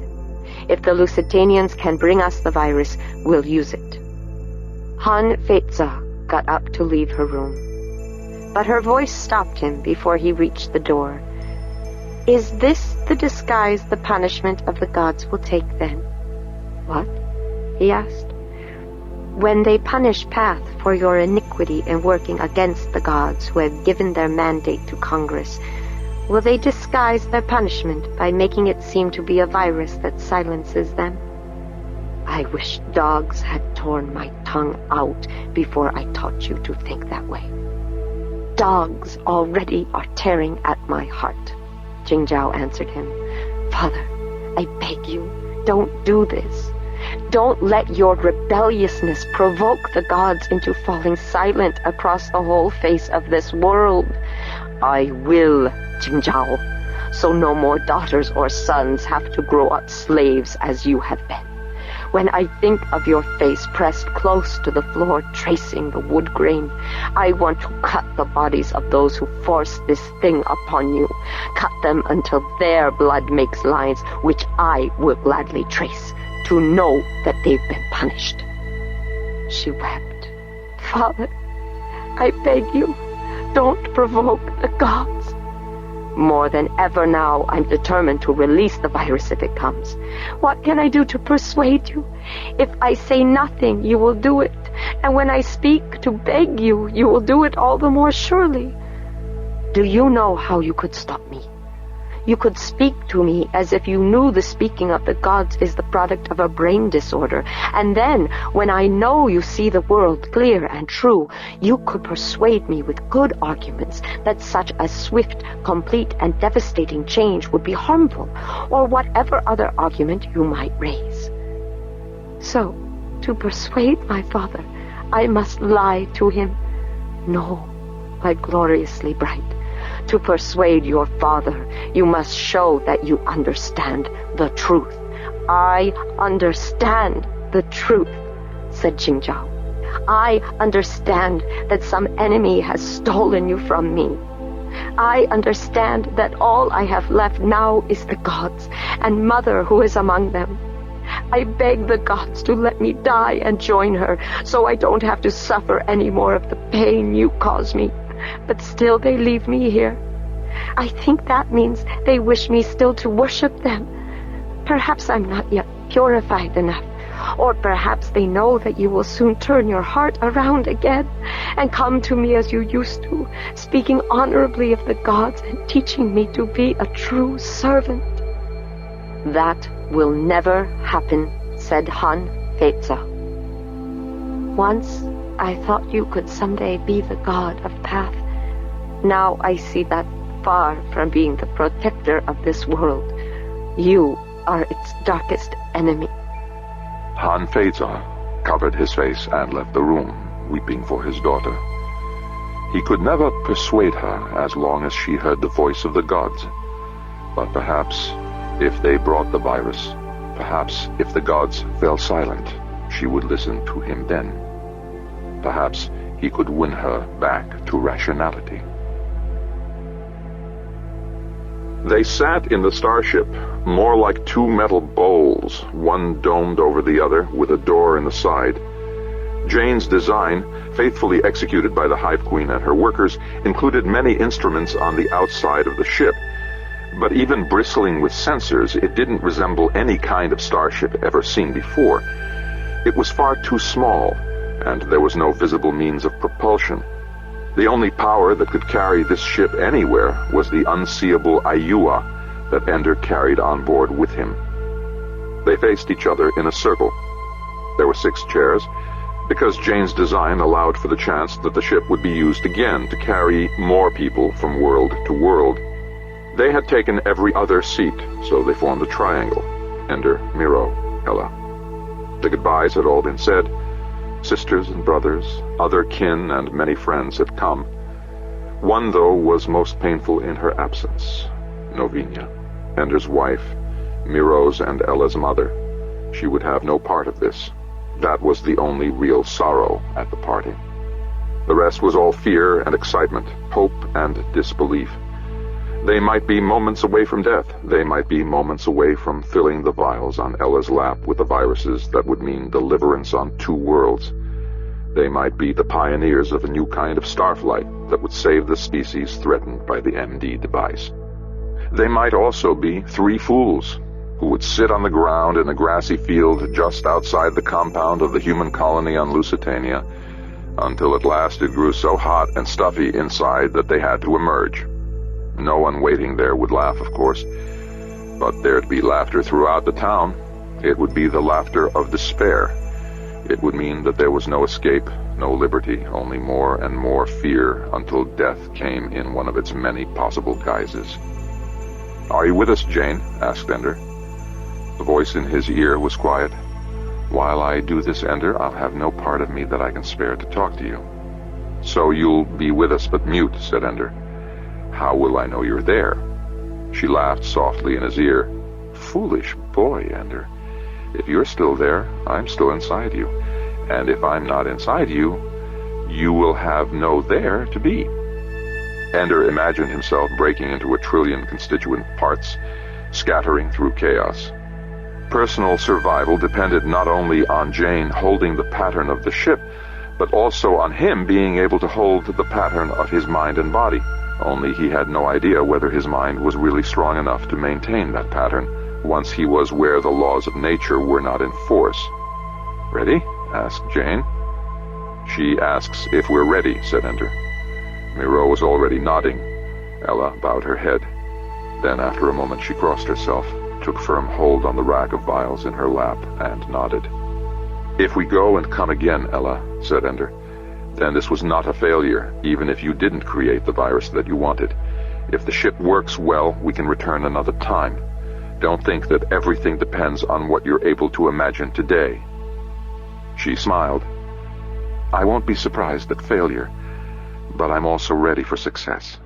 My team is ready to release hundreds of bacteria into the world if I return with the Recolada and we can then remove the Descolada. It will be chancy, but within 50 years the world will be a self-regulating biology again. I see a vision of deer and cattle in the tall grass of Lusitania and eagles in the sky." Then she looked down again at the vials in her lap. "I also said a prayer to the Virgin for the same Holy Ghost that entered God in her womb to come make life again here in these jars." "Amen to the prayer," said Ender. "And now, Jane, if you're ready, we can go." Outside the little starship, the others waited. What did they expect? That the ship would start to smoke and jiggle? That there would be a thunderclap, a flash of light? The ship was there. It was there, and still there, unmoving, unchanged. And then it was gone. They felt nothing inside the ship when it happened. There was no sound, no movement to hint of motion from in-space into outspace. But they knew the moment it occurred because there were no longer 3 of them, but 6. Ender found himself seated between 2 people, a young man and a young woman.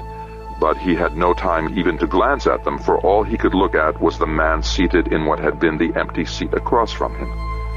"Miro," he whispered, for that was who it was, But not Miro the cripple, the damaged young man who had boarded the ship with him. That one was still sitting in the next chair to Ender's left. This Miro was the strong young man that Ender had first known. The man whose strength had been the hope of his family, whose beauty had been the pride of Wanda's life, whose mind and whose heart had taken compassion on the Pequeninos and refused to leave them without the benefits he thought that human culture might offer them. Miro, whole and restored. Where had he come from? I should have known, said Ender. We should have thought. The pattern of yourself that you hold in your mind, Miro. It isn't the way you are, it's the way you were. The new Miro, the young Miro, he raised his head and smiled to Ender. I thought of it, he said, and his speech was clear and beautiful, the words rolling easily off his tongue. I hoped for it. I begged Jane to take me with her because of it, and it came true, exactly as I longed for it. But now there are two of you, said Ella. She sounded horrified. No, said the new Miro, just me, just the real me. But that one's still there, she said. Not for long, I think, said Miro. That old shell is empty now. And it was true. The old Miro slumped within his seat like a dead man. Ender knelt in front of him, touched him. He pressed his fingers to Miro's neck, feeling for a pulse. Why should the heart beat now, said Miro. I'm the place where Miro's Ayua dwells. When Ender took his fingers away from the old Miro's throat, the skin came away in a small puff of dust. Ender shied back. The head dropped forward off the shoulders and landed in the corpse's lap. Then it dissolved into a whitish liquid. Ender jumped to his feet, backed away. He stepped on someone's toe. Ow, said Valentine. Watch where you're going, said a man. Valentine isn't on this ship, thought Ender. And I know the man's voice, too. He turned to face them, the man and woman who had appeared in the empty seats beside him. Valentine, impossibly young, the way she had looked when, as a young teenager, she had swum beside him in a lake on a private estate on Earth, the way she had looked when he loved her and needed her most, when she was the only reason he could think of to go on with his military training, when she was the only reason he could think of why the world might be worth the trouble of saving it. You can't be real, he said. Of course I am, she said. You stepped on my foot, didn't you? Poor Ender, said the young man. Clumsy and stupid. Not a really good combination. Now Ender knew him. Peter, he said. His brother, his childhood enemy, at the age when he became hegemon. The picture that had been playing on all the vids when Peter managed to arrange things so that Ender could never come home to Earth after his great victory. I thought I'd never see you face to face again, said Ender. You died so long ago. Never believe a rumor of my death, said Peter. I have as many lives as a cat. Also as many teeth, as many claws, and the same cheery, cooperative disposition. Where did you come from? Miro offered the answer. They must have come from patterns in your mind, Ender, since you know them. They do, said Ender. But why? It's our self-conception we're supposed to carry with us out here, the pattern by which we know ourselves. Is that so, Ender? Said Peter. Then you must be really special. A personality so complicated it takes two people to contain it. There's no part of me in you, said Ender. And you better keep it that way, said Peter, leering. It's girls I like, not dirty old men. I don't want you, said Ender. Nobody ever did, said Peter. They wanted you, but they got me, didn't they? They got me up to here. Do you think I don't know my whole story? You and that book of lies, the hegemon? So wise and understanding, how Peter Wiggin mellowed, how he turned out to be a wise and fair-minded ruler. What a joke! Speaker for the dead, indeed. All the time you wrote it, you knew the truth. You posthumously washed the blood from my hands, Ender. But you knew, and I knew, that as long as I was alive, I wanted blood there. Leave him alone, said Valentine. He told the truth in the hegemon. Still protecting him, little angel. No, cried Ender. I've done with you, Peter. You're out of my life, gone for 3,000 years. You can run, but you can't hide. Ender, stop it, Ender. He turned. It was Ella crying out to him. I don't know what's going on here, but stop it. We only have a few minutes left. Help me with the tests. She was right. Whatever was going on with Miro's new body, with Peter's and Valentine's reappearance here, the important thing was the Descolada. Had Ella succeeded in transforming it, creating the Recolada, and the virus that would transform the people of Path? If Miro could remake his body, and Ender could somehow conjure up the ghosts of his past and make them flesh again, it was possible, really possible, that Ella's vials now contained the viruses whose patterns she had held in her mind. Help me, whispered Ella again. Ender and Miro, the new Miro, his hands strong and sure, reached out, took the vials she offered them, and began the test. It was a negative test. If the bacteria, algae, and tiny worms they added to the tubes remained for several minutes unaffected, then there was no Descolada in the vials. Since the vials had been teeming with the living virus when they boarded the ship, that would be proof that something, at least, had happened to neutralize them. Whether it was truly the Recolada or simply a dead and ineffective Descolada remained to be discovered when they returned.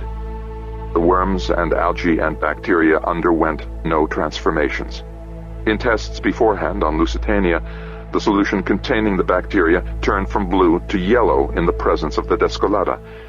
Now it stayed blue. On Lusitania, the tiny worms had quickly died, and graying husks floated to the surface. Now they wriggled on, staying the purplish-brown color that in them at least meant life. And the algae, instead of breaking apart and dissolving completely away, remained in the thin strands and tendrils of life. Done, then, said Ender. At least we can hope, said Ella.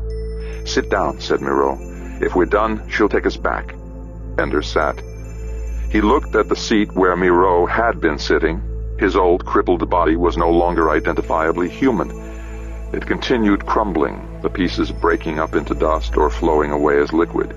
Even the clothing was dissolving into nothing. It's not part of my pattern anymore, said Miro. There's nothing to hold it together anymore. What about these? Demanded Ender. Why aren't they dissolving? Or you? Asked Peter. Why don't you dissolve? Nobody needs you now. You're a tired old fart who can't even hold on to his woman. And you never even fathered a child, you pathetic old eunuch. Make way for a real man. No one ever needed you. Everything you've ever done I could have done better, and everything I did you never could have matched. Ender buried his face in his hands. This was not an outcome he could have imagined in his worst nightmares. Yes, he knew they were going out into a place where things might be created out of his mind, but it had never occurred to him that Peter was still lingering there. He thought he had expunged that old hatred long ago. And Valentine? Why would he create another Valentine? This one so young and perfect, sweet and beautiful. There was a real Valentine waiting for him back on Lusitania. What would she think, seeing what he created out of his own mind? Perhaps it would be flattering to know how closely she was held in his heart, but she would also know that what he treasured was what she used to be, not what she was now. The darkest and the brightest secrets of his heart would both stand exposed as soon as the door opened, and he had to step back out onto the surface of Lusitania. Dissolve, he told them. Crumble away. You do it first, old man, said Peter. Your life is over, and mine is just beginning. All I had to try for the first time was Earth. One tired old planet. It was as easy as it would be for me to reach out and kill you with my bare hands right now, if I wanted to. Snap your little neck like a dry noodle. Try it, whispered Ender. I'm not the frightened little boy anymore. Nor are you a match for me, said Peter. You never were. You never will be. You have too much heart. You're like Valentine. You flinch away from doing what has to be done. It makes you soft and weak. It makes you easy to destroy. A sudden flash of light. What was it? Death in outspace, after all? Had Jane lost the pattern in her mind? Were they blowing up, or falling into a sun. No, it was the door opening. It was the light of the Lusitanian morning breaking into the relative darkness of the inside of the ship. "Are you coming out?" cried Grego. He stuck his head into the ship. "Are you—" Then he saw them. Ender could see him silently counting. "Nossa Senora," whispered Grego. "Where the hell did they come from?" "Out of Ender's totally screwed-up head," said Peter. "From old and tender memory," said the new Valentine. "Help me with the viruses," said Ella. Ender reached out for them, but it was Miro she gave them to. She didn't explain, just looked away from him, but he understood. What had happened to him outside was too strange for her to accept. Whatever Peter and this young new Valentine might be, they shouldn't exist. Miro's creation of a new body for himself made sense, even if it was terrible to watch the old corpse break into forgotten nothingness. Ella's focus had been so pure that she created nothing outside the vials she had brought for that purpose. But Ender had dredged up two whole people, both obnoxious in their own way. The new Valentine because she was a mockery of the real one, who surely waited just outside the door. And Peter managed to be obnoxious even as he put a spin on all his taunting that was at once dangerous and suggestive. "Jane," whispered Ender. "Jane, are you with me?" "Yes," she answered. "Did you see all this?" "Yes," she answered. "Do you understand? I'm very tired. I've never been tired before. I've never done something so very hard. It used up all my attention at once. And two more bodies, Ender, making me pull them into the pattern like that. I don't know how I did it. I didn't mean to." But she didn't answer. "Are you coming or what?" asked Peter. "The others are all out the door with all those little urine sample jars." "Ender, I'm afraid," said young Valentine. "I don't know what I'm supposed to do now." "Neither do I," said Ender.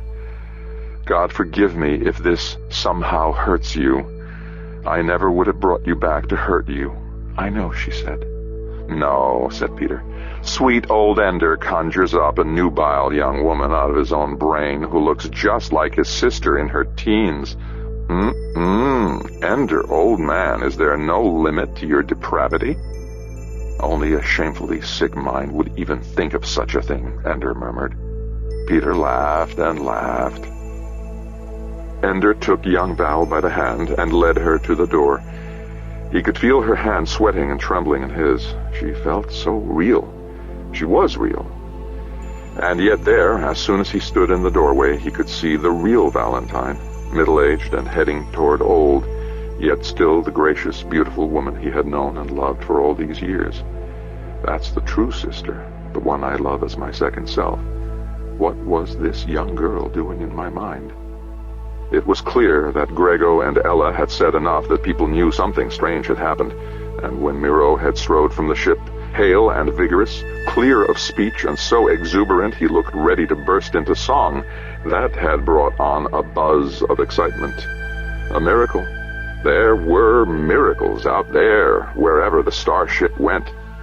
Ender's appearance, though, brought a hush. Few would have known at a glance that the young girl with him was Valentine in her youth. No one there but Valentine herself had known her then, and no one but Valentine was likely to recognize Peter Wiggin in his vigorous young manhood. The pictures in the history texts were usually of the hollows taken late in his life, when cheap permanent holography was first coming into its own. But Valentine knew. Ender stood before the door, young Val beside him, Peter emerging just behind, and Valentine knew them both. She stepped forward, away from Yacht, until she stood before Ender, face to face. "Ender," she said, "dear, sweet, tormented boy, was this what you create when you go to a place where you can make anything you want?" She reached out her hand and touched the young copy of herself upon the cheek. "So beautiful," she said. "I was never this beautiful, Ender. She's perfect. She's all I wanted to be, but never was. Aren't you glad to see me, Val? My dearest sweetheart Demosthenes?" Peter pushed his way between Ender and young Val. Don't you have tender memories of me as well? Am I not more beautiful than you remembered? I'm certainly glad to see you. You've done so well with the persona I created for you, Demosthenes. I made you, and you don't even thank me for it. Thank you, Peter, whispered Valentine. She looked again at young Val. What would you do with them? Do with us, said Peter. We're not his to do anything with. He may have brought me back, but I'm my own man now, as I always was. Valentine turned back to the crowd, still awestruck at the strangeness of events. After all, they had seen 3 people board the ship, had seen it disappear, then reappear on the exact spot no more than 7 minutes later. And instead of 3 people emerging, there were 5, 2 of them strangers. Of course, they had stayed to gawk. But there'd be no answers for anyone today, except on the most important question of all. Has Ella taken the vials to the lab? She asked. Let's break it up here and go see what Ella's made for us in outspace. 17. Ender's children. Poor Ender. Now his nightmares walk around with him on their own 2 legs. It was a strange way for him to have children, after all. You're the one who calls Ayuas out of chaos. How did he find souls for these? What makes you think he did? They walk. They talk. The one named Peter came and talked to you, didn't he? As arrogant a human as I ever met. How do you think it happens that he was born knowing how to speak the language of the father trees? I don't know. Ender created him. Why shouldn't he create him knowing how to speak? Ender goes on creating them both, hour by hour. We felt the pattern in him. He may not understand it himself, but there is no difference between these 2 and himself. Different bodies, perhaps, but they are part of him all the same. Whatever they do, whatever they say, it is Ender's Ayua, acting and speaking. Does he know this? We doubt it. Will you tell him? Not until he asks. When do you think that will be? When he already knows the answer. It was the last day of the test of the Recolada. Word of its success, so far, had already spread through the human colony, and Ender assumed among all the Pequeninos as well. Ella's assistant, named Glass, had volunteered to be the experimental subject. He had lived now for 3 days in the same isolation chamber where Planter had sacrificed himself. This time, though, the Descolada had been killed within him by the virucide bacterium he had helped Ella devise, and this time, performing the functions that the Descolada had once fulfilled, was Ella's new Recolada virus. It had worked perfectly. He was not even slightly ill. Only one last step remained before the Recolada could be pronounced a full success. An hour before that final test, Ender, with his absurd entourage of Peter and young Val, was meeting with Quara and Grego in Grego's cell. The Pequeninos have accepted it, Ender explained to Quara. They are willing to take the risk of killing the Descolada and replacing it with a Recolada after testing it with Glass alone. I'm not surprised, said Quara. I am, said Peter. The piggies obviously have a death wish as a species. Ender sighed. Though he was no longer a frightened little boy, and Peter was no longer older and larger and stronger than he, there was still no love in Ender's heart for this simulacrum of his brother that he had somehow created outside. He was everything Ender had feared and hated in his childhood, and it was infuriating and frightening to have him back again. What do you mean, said Grego. If the Pequeninos didn't consent to it, then the Descolada would make them too dangerous for humankind to allow them to survive. Of course, said Peter, smiling. The physicist is an expert on strategy. What Peter is saying, said Ender, is that if he were in charge of the Pequeninos, which he no doubt would like to be, he would never willingly give up the Descolada until he had won something from humanity in exchange for it. To the surprise of all, the aging boy wonder still has a tiny spark of wit, said Peter. Why should they kill off their only weapon that humanity has any reason to fear? The Lusitania fleet is still coming, and it still has the MD device aboard. Why don't they make Andrew here get on that magic flying football of his and go meet the fleet and lay down the law? Because they'd shoot me down like a dog, said Ender. The Pequeninos are doing this because it's right and fair and decent, words that I'll define for you later. I know the words, said Peter. I also know what they mean. You do? Asked young Val.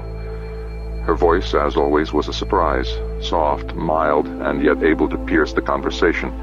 Ender remembered that Valentine's voice had always been that way, impossible not to listen to, though she so rarely raised her voice. Right? Fair? Decent, said Peter. The words sounded filthy in his mouth. Either the person saying them believes in those concepts or not. If not, then those words mean that he's got somebody standing behind me with a knife in his hand. And if he does believe them, then those words mean that I'm going to win. I'll tell you what they mean, said Quara. They mean that we're going to congratulate the Pequeninos and ourselves for wiping out a sentient species that may exist nowhere else in the universe. Don't kid yourself, said Peter. Everybody's so sure that the Descolada is a designed virus, said Quara.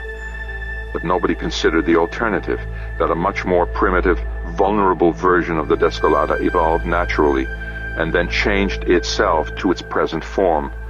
It might be a designed virus, yes, but who did the designing? And now we're killing it without attempting conversation. Peter grinned at her, then at Ender. I'm surprised that this weaselly little conscience is not your blood offspring, he said. She's as obsessed with finding reasons to feel guilty as you and Val. Ender ignored him and attempted to answer Quara. We are killing it, because we can't wait any longer. The Descolada is trying to destroy us, and there's no time to dither. If we could, we would. I understand all that, said Quara. I cooperated, didn't I? It just makes me sick to hear you talking as if the Pequeninos were somehow brave about collaborating in an act of Xenocide in order to save their own skin. Us or them, kid, said Peter. Us or them. You can't possibly understand, said Ender, how ashamed I am to hear my own arguments on his lips. Peter laughed. Andrew pretends not to like me, he said. But the kid's a fraud. He admires me. He worships me. He always has, just like his pretty little angel here. Peter poked at young Val. She didn't shy away. She acted instead as if she hadn't even felt his finger in the flesh of her upper arm. He worships us both. In his twisted little mind, she's the moral perfection that he can never achieve, and I am the power and genius that was always just out of poor little Andrew's reach. It was really quite modest of him, don't you think? For all these years he's carried his betters with him inside his mind. Young Val reached out and took Quara's hand. It's the worst thing you'll ever do in your life, she said. Helping the people you love to do something that in your heart you believe is deeply wrong. Quara wept. But it was not Quara that worried Ender. He knew that she was strong enough to hold the moral contradictions of her own actions and still remain sane. Her ambivalence toward her own actions would probably mellow her, make her less certain from moment to moment that her judgment was absolutely correct, and that all who disagreed with her were absolutely wrong. If anything, at the end of this, she would emerge more whole and compassionate, and, yes, decent, than she had been before in her hot-headed youth. And perhaps young Val's gentle touch, along with her words naming exactly the pain that Quara was feeling, would help her to heal all the sooner. What worried Ender was the way Grego was looking at Peter with such admiration. Of all people, Grego should have learned what Peter's words could lead to. Yet here he was, worshipping Ender's walking nightmare. I have to get Peter out of here, thought Ender.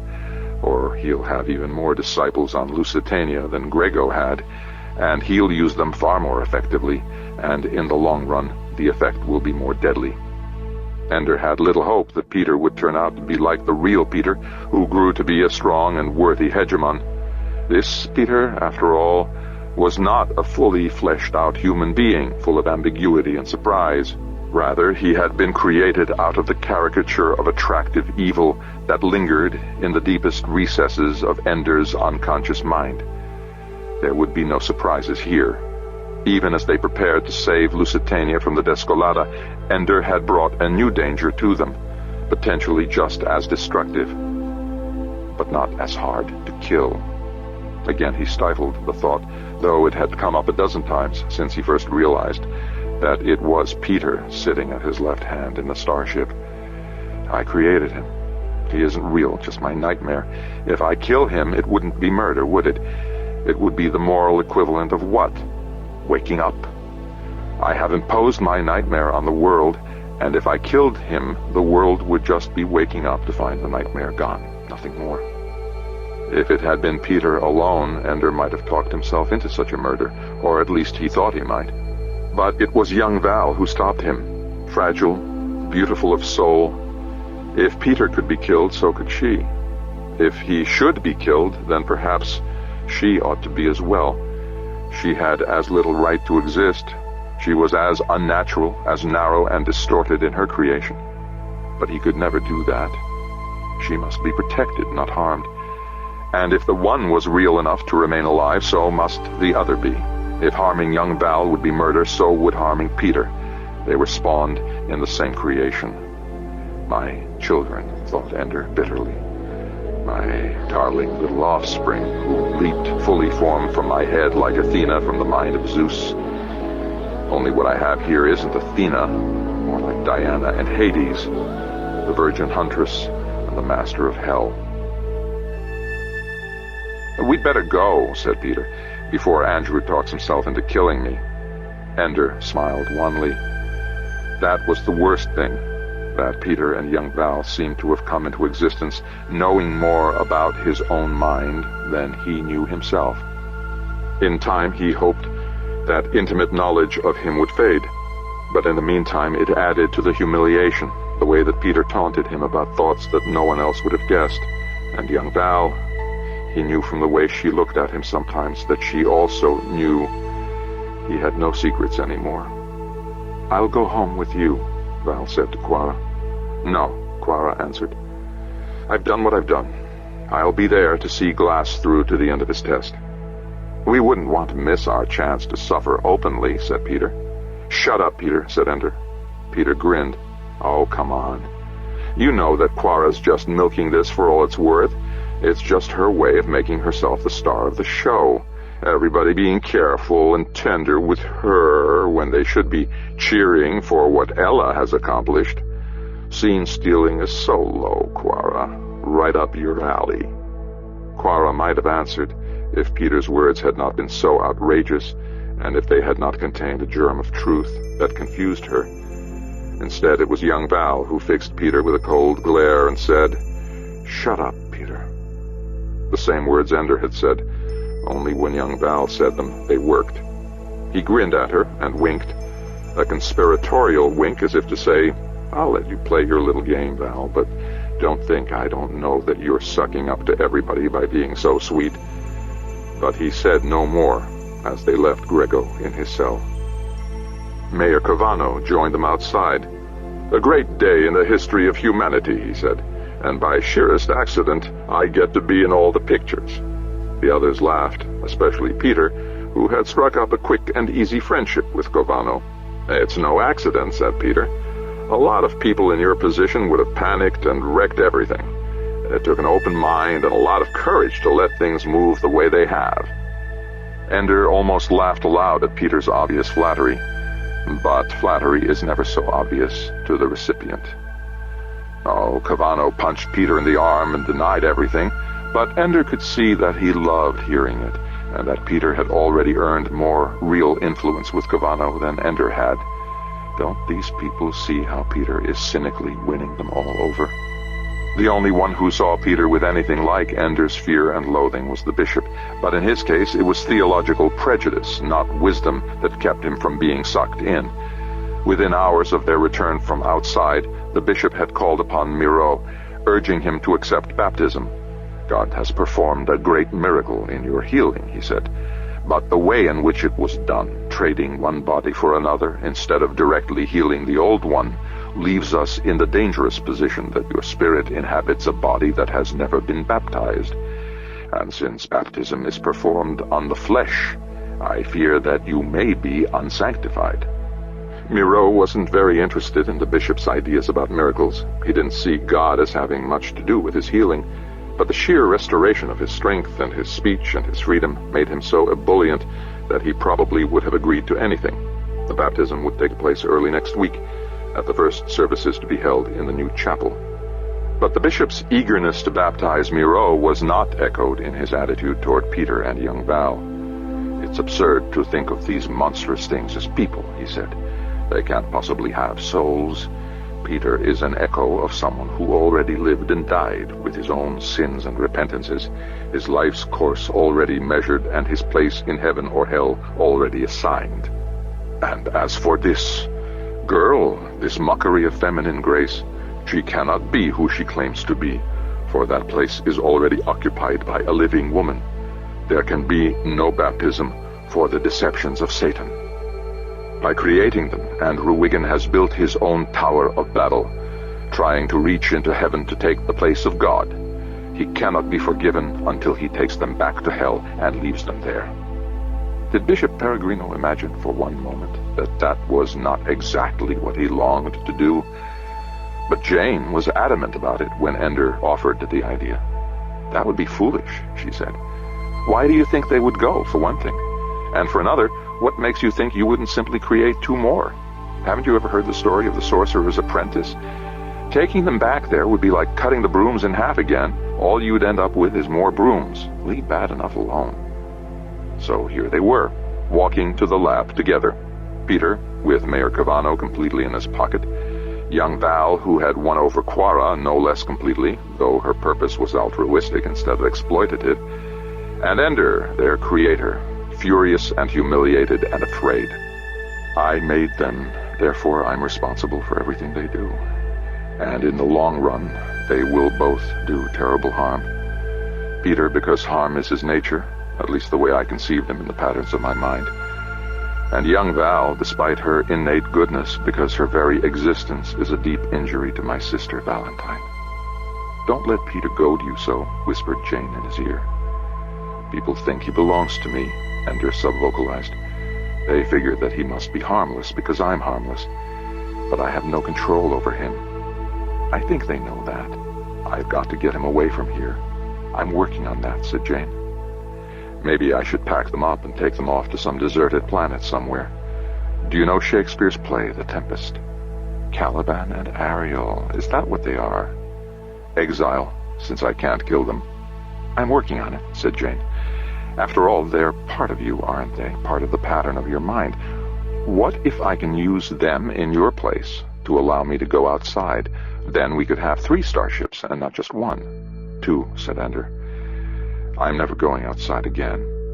Not even for a microsecond. If I take you out and then right back in again, there was no need to linger there." "It wasn't the lingering that did the harm," said Ender. "Peter and young Val were there instantly. If I go outside again, I'll create them again." "Fine," she said. 2 starships, then. 1 with Peter, 1 with young Val. Let me figure it out if I can. We can't just make that one voyage and then abandon faster than light flight forever. "Yes, we can," said Ender. "We got the Recolada. Miro got himself a healthy body. That's enough. We'll work everything else out ourselves." "Wrong," said Jane. "We still have to transport Pequeninos and Hive Queens off this planet before the fleet comes. We still have to get the transformational virus to path, to set those people free. I won't go outside again. Even if I can't use Peter and young Val to carry my Ayua. You let the Pequeninos and the Hive Queen be destroyed because you're afraid of your own unconscious mind? You don't understand how dangerous Peter is." "Perhaps not. But I do understand how dangerous the little doctor is. And if you weren't so wrapped up in your own misery, Ender, you'd know that even if we end up with 500 little Peters and Vals running around, we've got to use this starship to carry Pequeninos and the Hive Queen to other worlds. He knew she was right. He had known it all along. That didn't mean that he was prepared to admit it. Just work on trying to move yourself into Peter and young Val, he sub-vocalized. Though God help us if Peter is able to create things when he goes outside. I doubt he can, said Jane. He's not as smart as he thinks he is. Yes, he is, said Ender. And if you doubt it, you're not as smart as you think you are. Ella was not the only one who prepared for Glass's final test by going to visit Planter. His mute tree was still only a sapling, hardly a balance to rooters and humans' sturdy trunks. But it was around that sapling that the surviving Pequeninos had gathered, and, like Ella, they had gathered to pray. It was a strange and silent kind of prayer service. The Pequenino priests offered no pomp, no ceremony. They simply knelt with the others, and they murmured in their several languages. Some prayed in brothers' language, some in tree language. Ella supposed that what she was hearing from the wives gathered there was their own regular language, though it might as easily be the holy language they used to speak to the mother tree. And there were also human languages coming from Pequenino lips, Stark and Portuguese alike, and there might have even been some ancient church Latin from one of the Pequenino priests. It was a virtual babel, and yet she felt great unity. They prayed at the martyr's tomb, all that was left of himself, for the life of the brother who was following after him. If Glass died utterly today, he would only echo Planter's sacrifice, and if he passed into the third life, it would be a life owed to Planter's courage and example. Because it was Ella who had brought back the Recolada from outside, they honored her with a brief time alone at the very trunk of Planter's tree. She wrapped her hand around the slender wooden pole, wishing there were more of his life in it. Was Planter's Ayua lost now, wandering in the warelessness of outside? Or had God in fact taken it as his very soul and brought it into heaven, where Planter now communed with the saints? Planter, pray for us. Intercede for us. As my venerated grandparents carried my prayer to the Father, go now to Christ for us and plead with him to have mercy on all your brothers and sisters. Let the Recolada carry Glass into the third life, so that we can, in good conscience, spread the Recolada through the world to replace the murderous Descolada. Then the lion can lie down with the lamb indeed, and there can be peace in this place. Not for the first time, though. Ella had her doubts. She was certain that their course was the right one. She had none of Quada's qualms about destroying the Descolada throughout Lusitania. But what she wasn't sure of was whether she should have based the Recolada on the oldest samples of the Descolada they had collected. If, in fact, the Descolada had caused recent Pequenino belligerents their hunger to spread to new places, then she could consider herself as restoring the Pequeninos to their previous, natural condition. But then, the previous condition was just as much a product of the Descolada's biological balancing act. It only seemed more natural because it was the condition the Pequeninos were in when humans arrived. So, she could just as easily see herself as causing a behavioral modification of an entire species, conveniently removing much of their aggressiveness so that there would be less likelihood of conflict with humans in the future. I am making good Christians of them now, whether they like it or not. And the fact that human and Rooter both approve of this doesn't remove the onus from me if this should turn out ultimately to the Pequeninos' harm. Oh God, forgive me for playing God in the lives of these children of yours. When Planter's Ayua comes before you to plead for us, grant the prayer he carries on our behalf, but only if it is your will to have his species altered so. Help us do good, but stop us if we would unwittingly cause harm. In the name of the Father, and of the Son, and of the Holy Ghost. Amen. She took a tear from her cheek onto her finger, and pressed it against the smooth bark of Planter's trunk. You aren't there to feel this, Planter. Not inside the tree. But you feel it all the same. I do believe that. God would not let such a noble soul as yours be lost in darkness. It was time to go. Gentle brother's hands touched her, pulled at her, drew her onward to the lab, where Glass was waiting in isolation for his passage into the third life. When Ender had visited with Planter, he had been surrounded with medical equipment, lying on a bed. It was different now inside the isolation chamber. Glass was in perfect health, and though he was wired up to all the monitoring devices, he was not bedbound. Playful and happy, he could scarcely contain his eagerness to proceed. And now that Ella and the other Pequeninos had come, it could begin. The only wall maintaining his isolation now was the disruptor field. Outside it, the Pequeninos who had gathered to watch his passage could see all that transpired.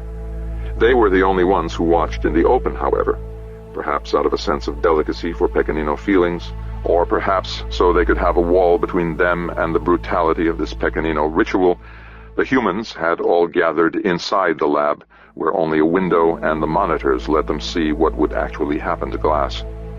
Glass waited until the sterile-suited brothers were in place beside him, wooden knives in hand, before he tore up Capine and chewed it. It was the anesthetic that would make this bearable for him. But it was also the first time that a brother bound for the third life had chewed native grass that contained no Descolada virus within it. If Ella's new virus was right, then the Capine here would work as the Descolada-ruled Capine had always worked. "If I pass into the third life," said Glass, "the honor belongs to God and to his servant Planter, not to me." It was fitting that Glass had chosen to use his last words of brother speech to praise Planter, but his graciousness did not change the fact that thinking of Planter's sacrifice caused many among the humans to weep. Hard as it was to interpret Pequenino emotions, Ender had no doubt that the chattering sounds from the Pequeninos gathered outside were also weeping, or some other emotion appropriate to Planter's memory. But Glass was wrong to think that there was no honor for him in this. Everyone knew that failure was still possible, that despite all the cause for hope they had, there was no certainty that Ella's Recolada would have the power to take a brother into the third life. The sterile-suited brothers raised their knives and set to work. "Not me this time," thought Ender. "Thank God I don't have to wield a knife to cause a brother's death." Yet he didn't avert his gaze, as so many others in the lab were doing. The blood and gore were not new to him, and even if that made it no less unpleasant, at least he knew that he could bear it. And what Glass could bear to do, Ender could bear to witness. That was what a speaker for the dead was supposed to do, wasn't it? Witness. He watched as much as he could see of the ritual as they opened up Glass's living body and planted his organs in the earth, so the tree could start to grow while Glass's mind was still alert and alive. Through it all, Glass made no sound or movement that suggested pain. Either his courage was beyond reckoning, or the Recolada had done its work in the Capine grass as well, so that it maintained its anesthetic properties. At last it was done, and the brothers who had taken him into the third life returned to the sterile chamber, where, once their suits were cleansed of the Recolada and viricide bacteria, they shed them and returned naked into the lab. They were very solemn, but Ender thought he could see the excitement and exultation that they concealed. All had gone well. They had felt Glass's body respond to them.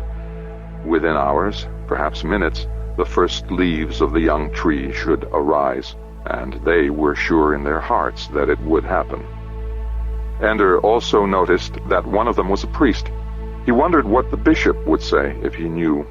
Old Peregrino had proved himself to be quite adaptable to assimilating an alien species into the Catholic faith and adapting ritual and doctrine to fit their peculiar needs. But that didn't change the fact that Peregrino was an old man who didn't enjoy the thought of priests taking part in rituals that, despite their clear resemblance to the crucifixion, were still not of the recognized sacraments. Well, these brothers knew what they were doing. Whether they had told the bishop of one of his priests' participation or not, Ender wouldn't mention it. nor would any of the other humans present, if indeed any of them noticed. Yes, the tree was growing, and with great vigor, the leaves visibly rising as they watched. But it would still be many hours, days perhaps, before they knew if it was a father tree, with Glass still alive and conscious within it. A time of waiting in which Glass's tree must grow in perfect isolation. If only I could find a place, thought Ender, in which I could also be isolated, in which I could work out the strange things that have happened to me, without interference. But he was not a Pequenino, and whatever unease he suffered from was not a virus that could be killed or driven from his life. His disease was at the root of his identity, and he didn't know if he could ever be rid of it without destroying himself in the process. Perhaps, he thought, Peter and Val represent the total of who I am. Perhaps if they were gone, there'd be nothing left. What part of my soul, what action in my life is there that can't be explained as one or the other of them, acting out his or her will within me? Am I the sum of my siblings, or the difference between them? What is the peculiar arithmetic of my soul? Valentine tried not to be obsessed with this young girl that Ender had brought back with him from outside. Of course, she knew it was her younger self as he remembered her, and she even thought it was rather sweet of him to carry inside his heart such a powerful memory of her at that age. She alone, of all the people on Lusitania, knew why it was at that age that she lingered in his unconscious. He had been in battle school till then, cut off completely from his family. Though he could not have known it, she knew that their parents had pretty much forgotten him. Not forgotten that he existed, of course, but forgotten him as a presence in their lives. He simply wasn't there, wasn't their responsibility anymore. Having given him away to the state, they were absolved. He would have been more a part of their lives if he had died. As it was, they didn't have even a grave to visit. Valentine didn't blame them for this. It proved that they were resilient and adaptable. But she wasn't able to mimic them. Ender was always with her, in her heart. And when, after being inwardly battered, as he was forced to meet all the challenges they threw at him in battle school, Ender now resolved to give up on the whole enterprise, when he in effect went on strike, the officer charged with turning him into a pliant tool came to her, brought her to Ender, gave them time together, the same man who had torn them apart and left such deep wounds in their hearts. She healed her brother then, enough that he could go back and save humanity by destroying the buggers. Of course he holds me in his memory at that age, more powerfully than any of our countless experience together since. Of course, when his unconscious mind brings forth its most intimate baggage, it is the girl I was then who lingers most deeply in his heart. She knew all this. She understood all this. She believed all this. Yet, still it rankled. Still it hurt that this almost mindlessly perfect creature was what he really thought of her all along. That the Valentine that Ender truly loved was a creature of impossible purity. It was for the sake of this imaginary Valentine that he was so close a companion to me all the years before I married Yacht. Unless it was because I married Yacht that he returned to this childish vision of me. Nonsense. There was nothing to be gained by trying to imagine what this young girl meant. Regardless of the manner of her creation, she was here now and must be dealt with. Poor Ender. He seemed to understand nothing. He actually thought at first that he should keep young Val with him. "Isn't she my daughter, after a fashion?" he had asked. "After no fashion is she your daughter," she had answered. "If anything, she's mine, and it is certainly not proper for you to take her into your home alone, especially since Peter is there, and he isn't the most trustworthy co-guardian who ever lived." Ender still didn't fully agree. He would rather have got rid of Peter than Val, But he complied, and since then, Val had lived in Valentine's house. Valentine's intention had been to become the girl's friend and mentor, but in the event, she simply couldn't do it. She wasn't comfortable enough in Val's company. She kept finding reasons to leave home when Val was there. She kept feeling inordinately grateful when Ender came to let her tag along with him and Peter. What finally happened was that, as so often before, Plicht silently stepped in and solved the problem. Plicht became Val's primary companion and guardian in Valentine's house. When Val wasn't with Ender, she was with Plicht. And this morning, Plicht had suggested setting up a house of her own, for her and Val. Perhaps I was too hasty in agreeing, thought Valentine. But it's probably as hard on Val to share a house with me as for me to share a house with her. Now, though, watching as Plicht and Val entered the new chapel on their knees and crawled forward, as all the other humans who entered had also crawled, to kiss Bishop Pequeninos' ring before the altar, Valentine realized that she had done nothing for Val's own good, whatever she might have told herself. Val was completely self-contained, unflappable, calm. Why should Valentine imagine that she could make young Val either more or less happy, more or less comfortable? I am irrelevant to this girl-child's life, but she is not irrelevant to mine. She is at once an affirmation and a denial of the most important relationship of my childhood, and of much of my adulthood as well. I wish that she had crumbled into nothingness outside, like Nero's old crippled body did. I wish I had never had to face myself like this. And it was herself she was facing. Ella had run that test immediately. Young Val and Valentine were genetically identical. But it makes no sense, Valentine protested. Ender could hardly have memorized my genetic code. There couldn't possibly have been a pattern of that code in the starship with him. Am I supposed to explain it? Asked Ella. Ender had suggested a possibility. That young Val's genetic code was fluid until she and Valentine actually met, and then the phyllotes of Val's body had formed themselves into the pattern they found in Valentine's. Valentine kept her own opinion to herself, but she doubted that Ender's guess was right.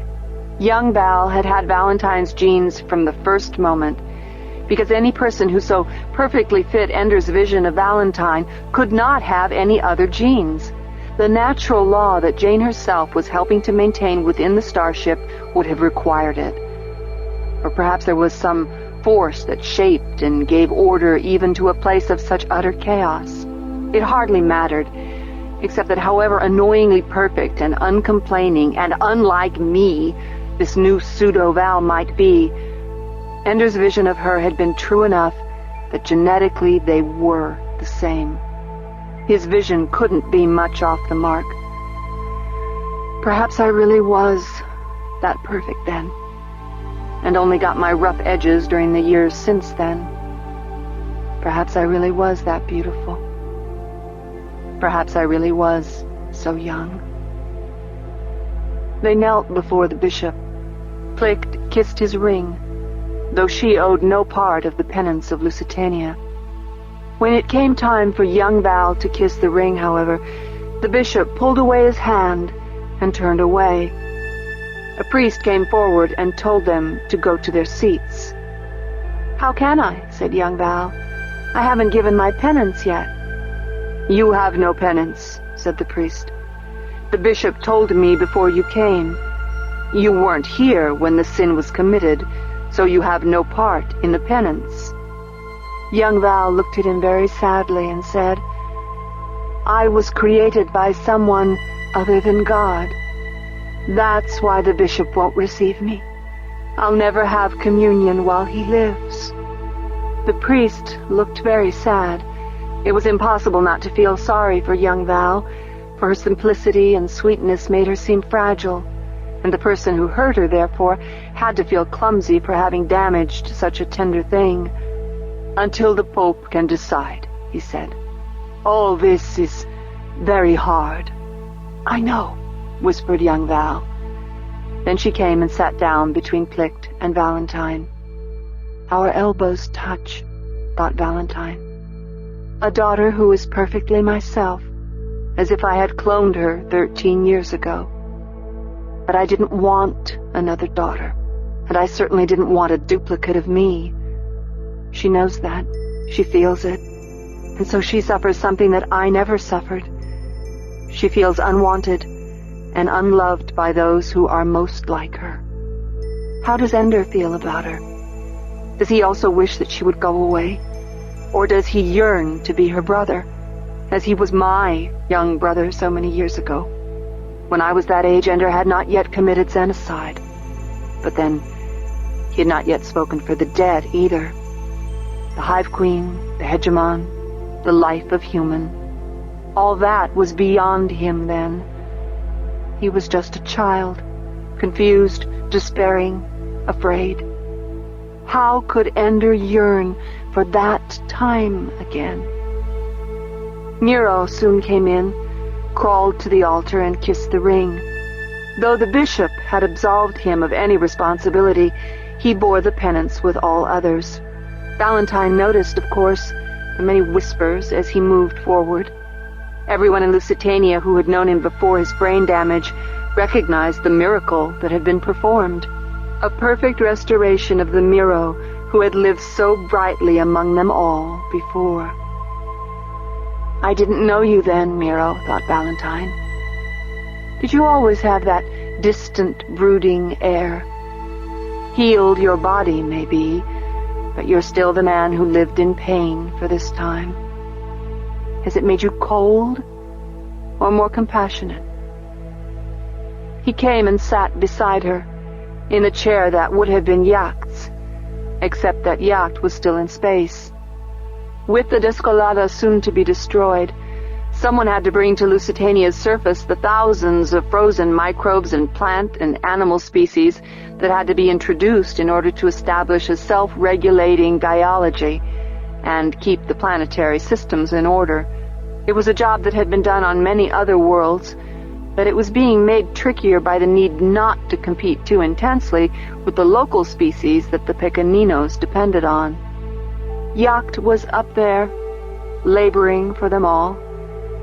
It was a good reason to be gone, but Valentine still missed him. Needed him badly, in fact, what with Ender's new creations causing her such turmoil. Miro was no substitute for her husband, especially because his own new body was such a sharp reminder of what had been done outside. If I went out there, what would I create? I doubt that I'd bring back a person, because I fear there is no one soul at the root of my psyche, not even my own, I fear. What else has my passionate study of history been except a search for humanity? Others find humanity by looking in their own hearts. Only lost souls need to search for it outside themselves. The line's almost done, whispered Miro. Soon the service would begin. Ready to have your sins purged, whispered Valentine.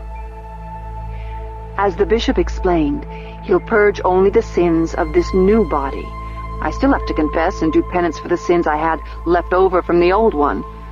Not many carnal sins were possible, of course, but there's plenty of envy, spite, malice, and self-pity. What I'm trying to decide is whether I also have a suicide to confess. When my old body crumbled into nothing, it was answering the wish of my heart. You should never have got your voice back, said Valentine. You babble now just to hear yourself talk so prettily. He smiled and patted her arm. The bishop began the service with prayer, giving thanks to God for all that had been accomplished in recent months. Conspicuous by omission was the creation of Lusitania's 2 newest citizens, though Miro's healing was definitely laid at God's door. He called Miro forward and baptized him almost at once, and then, because this was not a mass, the bishop proceeded immediately to his homily. God's mercy has an infinite reach, said the bishop. We can only hope he will choose to reach farther than we deserve, to forgive us for our terrible sins as individuals and as a people. We can only hope that, like Nineveh, which turned away destruction through repentance, we can convince our Lord to spare us from the fleet that he has permitted to come against us to punish us." Mira whispered softly so that only she could hear. "Didn't he send the fleet before the burning of the forest?" "Maybe the Lord counts only the arrival time, not the departure," Valentine suggested. At once, though, she regretted her flippancy. What was happening here today was a solemn thing. Even if she wasn't a deep believer in Catholic doctrine, she knew that it was a holy thing when a community accepted responsibility for the evil it committed and did true penance for it.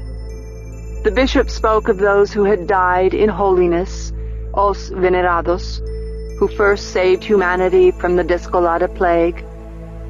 Father Esteban, whose body was buried under the floor of the chapel, and who suffered martyrdom in the cause of defending truth against heresy. Planter, who died to prove that his people's soul was from God and not from a virus. And the Pequeninos, who had died as innocent victims of slaughter. All of these may be saints someday, for this is a time like the early days of Christianity, when great deeds and great holiness were much more needed, and therefore much more often achieved. This chapel is a shrine to all those who have loved their God with all their heart, might, mind, and strength, and who have loved their neighbor as themselves. Let all who enter here do it with a broken heart and a contrite spirit, so that holiness may also touch them. The homily wasn't long, because there were many more identical services scheduled for that day. The people were coming to the chapel in shifts, since it was far too small to accommodate the whole human population of Lusitania all at once. Soon enough they were done, and Valentine got up to leave. She would have followed close behind Plict and Val, except that Miro caught at her arm. "Jane just told me," he said. "I thought you'd want to know." "What?" "She just tested the starship, without Ender in it." "How could she do that?" asked Valentine. "Peter," he said. She took him outside and back again. "He can contain her Ayua, if that's how this process is actually working." She gave voice to her immediate fear. "Did he create anything?" "No." Miro grinned, but with a hint of the twisted wryness that Valentine had thought was a product of his affliction. "He claims it's because his mind is much clearer and healthier than Andrew's." "Maybe so," said Valentine. "I say it's because none of the Philotes out there were willing to be part of his pattern. Too twisted." Valentine laughed a little. The bishop came up to them then. Since they were among the last to leave, they were alone at the front of the chapel. "Thank you for accepting a new baptism," said the bishop. Miro bowed his head. "Not many men have a chance to be purified so far along in their sins," he said. "And Valentine, I'm sorry I couldn't receive your namesake." "Don't worry, Bishop Peregrino. I understand. I may even agree with you." The bishop shook his head. "It would be better if they could just leave," offered Miro. "You get your wish. Peter will soon be gone. Jane can pilot a ship with him aboard. No doubt the same thing will be possible with young Val." "No," said Valentine. "She can't go. She's too young?" asked Miro. He seemed amused. "They were both born knowing everything that Ender knows. You can hardly call the girl a child, despite her body." "If they had been born," said the bishop, "they wouldn't have to leave." "They're not leaving because of your wish," said Miro. "They're leaving because Peter's going to deliver Ella's new virus to Path, and young Val's ship is going to go off in search of planets where Pequeninos and Hive Queens can be established." "You can't send her on such a mission," said Valentine. "I won't send her," said Miro. "I'll take her. Or rather, she'll take me. I want to go. Whatever risks there are, I'll take them. She'll be safe, Valentine. Valentine still shook her head, but she knew already that in the end she would be defeated. Young Val herself would insist on going, however young she might seem, because if she didn't go, only one starship could travel. And if Peter was the one doing the traveling, there was no telling whether the ship would be used for any good purpose. In the long run, Valentine herself would bow to the necessity. Whatever danger young Val might be exposed to, it was no worse than the risks already taken by others, like Planter, like Father Esteban, like Glass. The Pequeninos gathered at Planter's tree.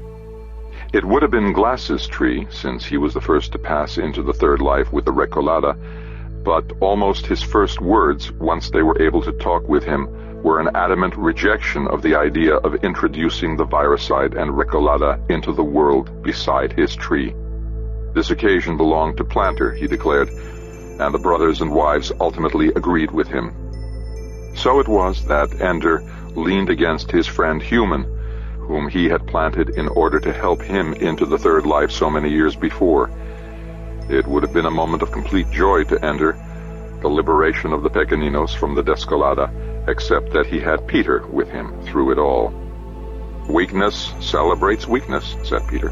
Planter failed, and here they are honoring him while Glass succeeded, and there he stands alone out there in the experimental field. And the stupidest thing is that it can't possibly mean anything to Planter, since his Ayua isn't even here. It may not mean anything to Planter, said Ender, a point he wasn't altogether sure of anyway, but it means something to the people here. Yes, he said, it means they're weak. Jane says she took you outside. An easy trip, said Peter. Next time, though, Lusitania won't be my destination. She says you plan to take Ella's virus to Path. My first stop, said Peter. But I won't be coming back here. Count on that, old boy. We need the ship. You've got that sweet little slip of a girl, said Peter. And the bugger bitch can pop out starships for you by the dozen. If only you could spawn enough creatures like me and Valzinia to pilot them. I'll be glad to see the last of you. Aren't you curious what I intend to do? No, said Ender. But it was a lie, and of course Peter knew it. I intend to do what you have neither the brains nor the stomach to do. I intend to stop the fleet. How? Magically appear on the flagship? Well, if worst came to worst, dear lad, I could always deliver an MD device to the fleet before they even knew I was there. But that wouldn't accomplish much, would it? To stop the fleet, I need to stop Congress. And to stop Congress, I need to get control. Ender knew at once what this meant. So you think you can be hegemon again? God help humanity if you succeed. Why shouldn't I? Said Peter. I did it once before, and I didn't do it so badly. You should know, you wrote the book yourself. That was the real Peter, said Ender, not you, the twisted version conjured up out of my hatred and fear. Did Peter have soul enough to resent these harsh words? Ender thought, for a moment at least, that Peter paused, that his face showed a moment of, what, hurt? Or simply rage. I'm the real Peter now, he answered, after that momentary pause. And you'd better hope that I have all the skill I had before. After all, you managed to give Valette the same genes as Valentine. Maybe I'm all that Peter ever was. Maybe pigs have wings. Peter laughed. They would if you went outside and believed hard enough. Go then, said Ender. Yes, I know you'll be glad to get rid of me. And sick you on the rest of humanity? Let that be punishment enough for their having sent the fleet. Ender gripped Peter by the arm, pulled him close. Don't think that this time you can maneuver me into helplessness. I'm not a little boy anymore. And if you get out of hand, I'll destroy you. You can't, said Peter. You could more easily kill yourself. The ceremony began. This time there was no pomp, no ring to kiss, no homily. Ella and her assistants simply brought several hundred sugar cubes impregnated with the viricide bacterium and as many vials of solution containing the Recolada. They were passed among the congregation, and each of the Pequeninos took the sugar cube, dissolved and swallowed it, and then drank off the contents of the vial. "This is my body which is given for you," intoned Peter. "This do in remembrance of me." "Have you no respect for anything?" asked Ender. "This is my blood which I shed for you. Drink in remembrance of me." Peter smiled. "This is a communion even I can take, unbaptized as I am." "I can promise you this," said Ender. "They haven't invented the baptism yet that can purify you. I'll bet you've been saving up all your life just to say that to me." Peter turned to him so Ender could see the ear in which the jewel had been implanted, linking him to Jane. In case Ender didn't notice what he was pointing out, Peter touched the jewel rather ostentatiously. "Just remember, I have the source of all wisdom here. She'll show you what I'm doing, if you ever care. If you don't forget me the moment I'm gone." "I won't forget you," said Ender. "You could come along," said Peter, "and risk making more like you outside. I could use the company. I promise you, Peter, you'd soon get as sick of yourself as I am sick of you." "Never," said Peter. "I'm not filled with self-loathing the way you are, you poor guilt-obsessed tool of better, stronger men. And if you won't make more companions for me, why, I'll find my own along the way." "I have no doubt of it," said Ender. The sugar cubes and vials came to them. They ate, drank.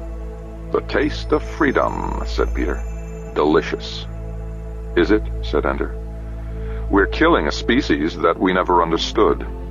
"I know what you mean," said Peter. "It's a lot more fun to destroy an opponent when he's able to understand how thoroughly you defeated him." Then, at last, Peter walked away. Ender stayed through the end of the ceremony and spoke to many there, Human and Rooter, of course, and Valentine, Ella, Wanda, and Miro. He had another visit to make, however, a visit he had made several times before, always to be rebuffed, sent away without a word. This time, though, Novinia came out to speak with him, and instead of being filled with rage and grief, she seemed quite calm. "I'm much more at peace," she said, "and I know, for what it's worth, that my rage at you was unrighteous." Ender was glad to hear the sentiment, but surprised at the terms she used. When had Novinia ever spoken of righteousness? "I've come to see that perhaps my boy was fulfilling the purposes of God," she said. "That you couldn't have stopped him, because God wanted him to go to the Pequeninos, to set in motion the miracles that have come since then." She wept. "Miro came to me, healed," she said. "Oh, God is merciful after all, and I'll have King again in heaven when I die." She's been converted, thought Ender.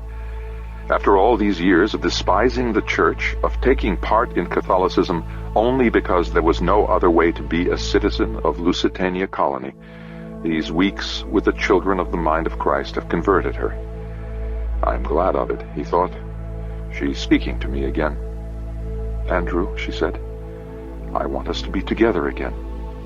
He reached out to embrace her, wanting to weep with relief and joy, but she recoiled from his touch. "You don't understand," she said. "I won't go home with you. This is my home now." She was right. He hadn't understood, but now he did. She hadn't just been converted to Catholicism. She had been converted to this order of permanent sacrifice, where only husbands and wives could join, and only together to take vows of permanent abstinence in the midst of their marriage. "Novinia," he said, "I haven't the faith or the strength to be one of the children of the mind of Christ." "When you do," she said, "I'll be waiting for you here." "Is this the only hope I have of being with you?" he whispered. "To forswear loving your body is the only way to have your companionship." "Andrew," she whispered, "I long for you. But my sin for so many years was adultery, that my only hope of joy now is to deny the flesh and live in the spirit. I'll do it alone if I must. But with you, oh, Andrew, I miss you." "And I miss you," he thought. "Like breath itself, I miss you," he whispered. "But don't ask this of me. Live with me as my wife until the last of our youth is spent, and then when desire is slack, we can come back here together. I could be happy then. Don't you see, she said, I've made a covenant. I've made a promise. You made one to me, too, he said. Should I break a vow to God so I can keep my vow with you? God would understand. How easily those who never hear his voice declare what he would and would not want. Do you hear his voice these days? I hear his song in my heart, the way the psalmist did. The Lord is my shepherd, I shall not want.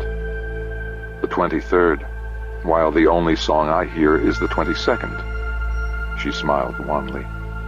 Why hast thou forsaken me? She quoted. And the part about the bulls of Bashan, said Ender. I've always felt like I was surrounded by bulls. She laughed. Come to me when you can, she said. I'll be here when you're ready. She almost left him then. Wait. She waited. I brought you the viricide and the recolada. Alice triumph, she said.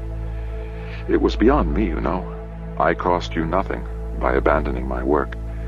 My time was past, and she had far surpassed me. Novinia took the sugar cube, let it melt for a moment, swallowed it. Then she held the vial up against the last light of evening. With the red sky, it looks like it's all afire inside. She drank it, sipped it really, so that the flavor would linger, even though, as Ender knew, the taste was bitter and lingered unpleasantly in the mouth long afterward. Can I visit you? Once a month, she said. Her answer was so quick that he knew she had already considered the question and reached the decision that she had no intention of altering. Then once a month I'll visit you, he said. Until you're ready to join me, she said. Until you're ready to return to me, he answered. But he knew that she would never bend. Novinia was not a person who could easily change her mind. She had set the bounds of his future. He should have been resentful, angry. He should have blustered about getting his freedom from a marriage to a woman who refused him. But he couldn't think what he might want his freedom for. Nothing is in my hands now, he realized. No part of the future depends on me. My work, such as it is done, and now my only influence on the future is what my children do, such as they are. The monster Peter, the impossibly perfect child Val, and Miro, Grego, Quara, Ella, Oliado, aren't they my children too? Can't I also claim to have helped create them, even if they came from Libo's love and Novinia's body years before I even arrived in this place? It was full dark when he found young Val, though he couldn't understand why he was even looking for her. She was in Oliado's house with Plicht, but while Plicht leaned against the shadowed wall, her face inscrutable, young Val was among Oliado's children, playing with them. Of course she's playing with them, thought Ender. She's still a child herself, however much experience she might have had thrust upon her out of my memories. But as he stood in the doorway watching, he realized that she wasn't playing equally with all the children. It was Nimbo who really had her attention, the boy who had been burned in more ways than one the night of the mob. The game the children played was simple enough, but it kept them from talking to each other. Still, there was an eloquent conversation between Nimbo and young Val. Her smile toward him was warm, not in the manner of a woman encouraging a lover, but rather as a sister gives her brother the silent message of love, of confidence, of trust. She's healing him, thought Ender, just as Valentine so many years ago healed me, not with words, just with her company. Could I have created her with even that ability intact? Was there that much truth and power in my dream of her? Then maybe Peter also has everything within him that my real brother had, all that was dangerous and terrible, but also that which created a new order. Try as he might, Ender couldn't get himself to believe that story. Young Val might have healing in her eyes, but Peter had none of that in him. His was the face that years before Ender had seen looking back at him from a mirror in the fantasy game, in a terrible room where he died again and again before he could finally embrace the element of Peter within himself and go on. I embraced Peter and destroyed a whole people. I took him into myself and committed Xenocide. I thought, in all these years since then, that I had purged him, that he was gone, but he'll never leave me.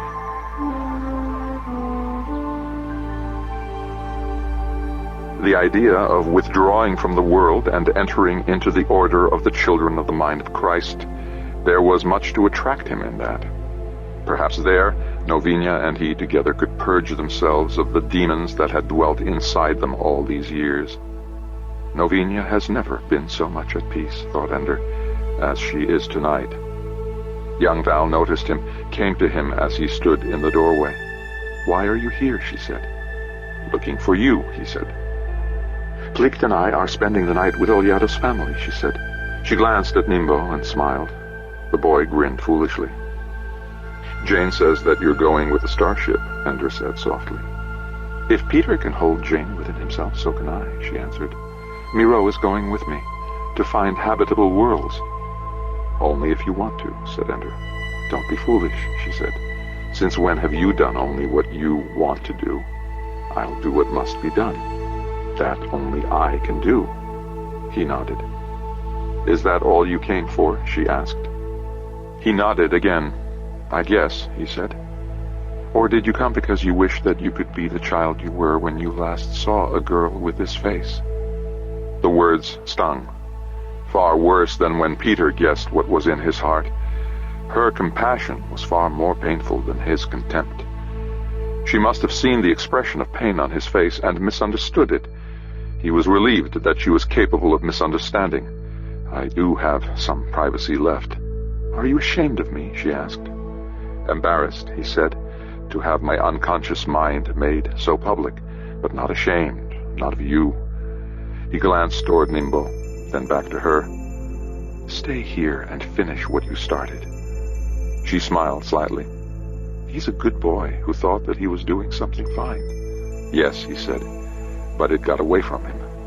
"He didn't know what he was doing," she said. "When you don't understand the consequences of your acts, how can you be blamed for them?"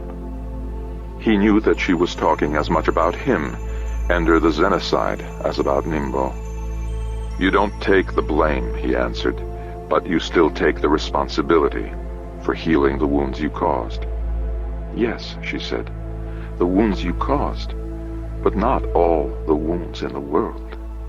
"Oh?" he asked. "And why not? Because you plan to heal them all yourself?" She laughed, a light girlish laugh. "You haven't changed a bit, Andrew," she said. "Not in all these years." He smiled at her, hugged her lightly, and sent her back into the light of the room. He himself, though, turned back out into the darkness and headed home. There was light enough for him to find his way, yet he stumbled and got lost several times. "You're crying," said Jane in his ear. "This is such a happy day," he said. "It is, you know. You're just about the only person wasting any pity on you tonight." "Fine, then," said Ender. "If I'm the only one, then at least there's one." "You've got me," she said, "and our relationship has been chaste all along." "I've really had enough of chastity in my life," he answered. "I wasn't hoping for more. Everyone is chaste in the end. Everyone ends up out of the reach of all the deadly sins." "But I'm not dead," he said. "Not yet, or am I?" "Does this feel like heaven?" she asked. He laughed, and not nicely. "Well then, you can't be dead." "You forget," he said. "This could easily be hell." "Is it?" she asked him. He thought about all that had been accomplished. Ella's viruses, Miro's healing, young Val's kindness to Nimbo, the smile of peace on Novinia's face, the Pequeninos rejoicing as their liberty began its passage through the world. Already, he knew, the viruside was cutting an ever-widening swath through the prairie of Capine surrounding the colony. By now it must have already passed into other forests, the Descolada helpless now giving way as the mute and passive Recolada took its place. All these changes couldn't possibly take place in hell. I guess I'm still alive, he said.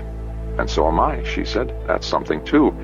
Peter and Val, they're not the only people to spring from your mind. No, they're not, he said. We're both still alive, even if we have hard times coming. He remembered what lay in store for her, the mental crippling that was only weeks away, and he was ashamed of himself for having mourned his own losses. Better to have loved and lost, he murmured, than never to have loved at all. It may be a cliché, said Jane, but that doesn't mean it can't be true. 18. The God of Path. I couldn't taste the changes in the Descolada virus until it was gone. It was adapting to you. It was beginning to taste like myself.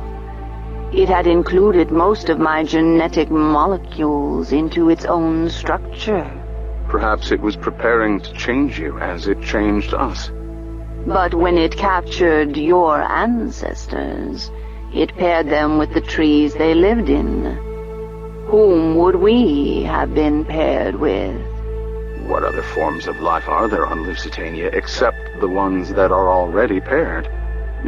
Perhaps the Descolada meant to combine us with an existing pair, or replace one pair member with us. Or perhaps it meant to pair you with the humans. It's dead now. It will never happen, whatever it planned. What sort of life would you have led? Mating with human males? This is disgusting. Or giving live births, perhaps, in the human manner? Stop this foulness. I was merely speculating. The Descolada is gone. You're free of it. But never free of what we should have been. I believe that we were sentient before the Descolada came. I believe our history is older than the spacecraft that brought it here. I believe that somewhere in our genes is locked the secret of Pequenino life when we were tree dwellers, rather than the larval stage in the life of sentient trees. If you had no third life, human, you would be dead now. Dead now. But while I lived, I could have been not a mere brother, but a father. While I lived, I could have traveled anywhere without worrying about returning to my forest if I ever hoped to mate. Never would I have stood day after day rooted to the same spot, living my life vicariously through the tales the brothers bring to me. It's not enough for you to be free of the Descolada, then. You must be free of all its consequences, or you won't be content. I'm always content. I am what I am, no matter how I got that way. But still not free. Males and females both. We still have to lose our lives in order to pass on our genes. Poor fool. Do you think that I, the Hive Queen, am free? Do you think that human parents, once they bear young, are ever truly free again? If life to you means independence, a completely unfettered freedom to do as you like, then none of the sentient creatures is alive. None of us is ever fully free. Put down roots, my friend, and then tell me how unfree you were when you were yet unrooted. Wang Mu and Master Han waited together on the riverbank, some 100 meters from their house, a pleasant walk through the garden. Jane had told them that someone would be coming to see them, someone from Lusitania. They both knew this meant that faster-than-light travel had been achieved, but beyond that, they could only assume that their visitor must have come to an orbit around Path, shuttled down, and was now making his way stealthily toward them. Instead, a ridiculously small metal structure appeared on the riverbank in front of them. The door opened. A man emerged, A young man, large-boned, Caucasian, but pleasant-looking anyway. He held a single glass tube in his hand. He smiled. Wang Mu had never seen such a smile. He looked right through her, as if he owned her soul, as if he knew her better than she knew herself. Wang Mu, he said gently, Royal Mother of the West, and Fedza, the great teacher of the path. He bowed. They bowed to him in return. My business here is brief, he said. He held the vial out to Master Han. Here is the virus. As soon as I've gone, because I have no desire for genetic alteration myself, thank you, drink this down. I imagine it tastes like pus or something equally disgusting, but drink it anyway. Then make contact with as many people as possible, in your house and the town nearby. You'll have about 6 hours before you start feeling sick. With any luck, at the end of the second day, you'll have not a single symptom left. Of anything. He grinned. No more little air dances for you, Master Han, eh? No more servility for any of us, said Han Fedza. We're ready to release our messages at once. Don't spring this on anybody until you've already spread the infection for a few hours. Of course, said Master Han. Your wisdom teaches me to be careful, though my heart tells me to hurry and proclaim the glorious revolution that this merciful plague will bring to us. Yes, very nice, said the man. Then he turned to Wang Mu. But you don't need the virus, do you? No, sir, said Wang Mu. Jane says you're as bright a human being as she's ever seen. Jane is too generous, said Wang Mu. No, she showed me the data. He looked her up and down. She didn't like the way his eyes took possession of her whole body in that single long glance. You don't need to be here for the plague. In fact, you'd be better off leaving before it happens. Leaving? What is there for you here? Asked the man. I don't care how revolutionary it gets here. You'll still be a servant and the child of low-class parents. In a place like this, you could spend your whole life overcoming it, and you'd still be nothing but a servant with a surprisingly good mind. Come with me, and you'll be part of changing history, making history. Come with you and do what? Overthrow Congress, of course. Cut them off at the knees and send them all crawling back home. Make all the colony worlds equal members of the polity, clean out the corruption, expose all the vile secrets, and call home the Lusitania fleet before it can commit an atrocity. Establish the rights of all Raman races. Peace and freedom. And you intend to do all this? Not alone, he said. She was relieved. I'll have you. To do what? To write, to speak, to do whatever I need you to do. But I'm uneducated, sir. Master Han was only beginning to teach me. Who are you? Demanded Master Han. How can you expect a modest girl like this to pick up and go with a stranger? A modest girl? Who gives her body to the foreman in order to get a chance to be close to a God-spoken girl who might just hire her to be a secret maid? No, Master Han. She may be putting on the attitudes of a modest girl, but that's because she's a chameleon, changing hides whenever she thinks it'll get her something.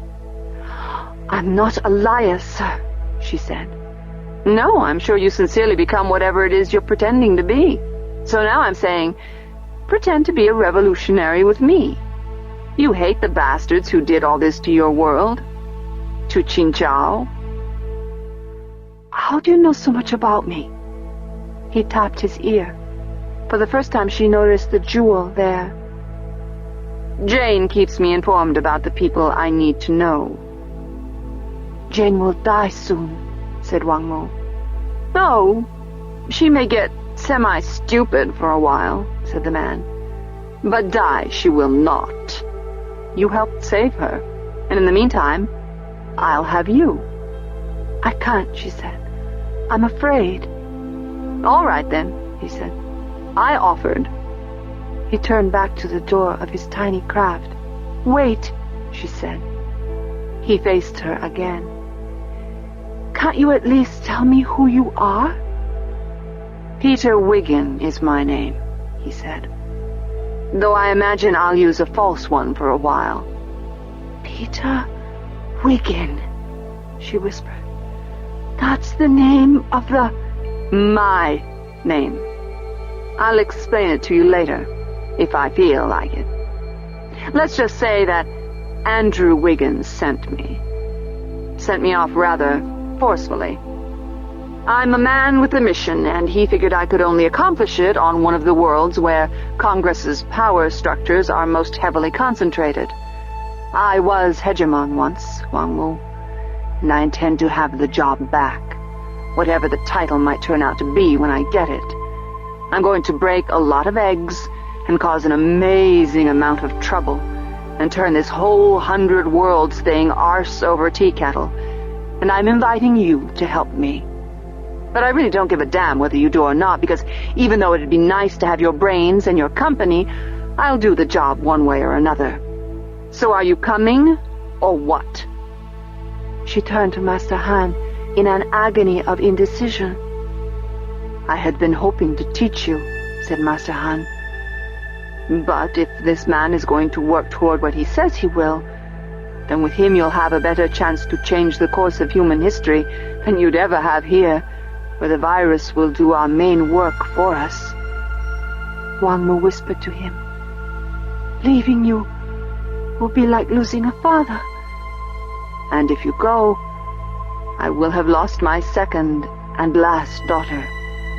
Don't break my heart, you two, said Peter. I've got a faster-than-light starship here. Leaving Path with me isn't a lifetime thing, you know. If things don't work out, I can always bring her back in a day or two.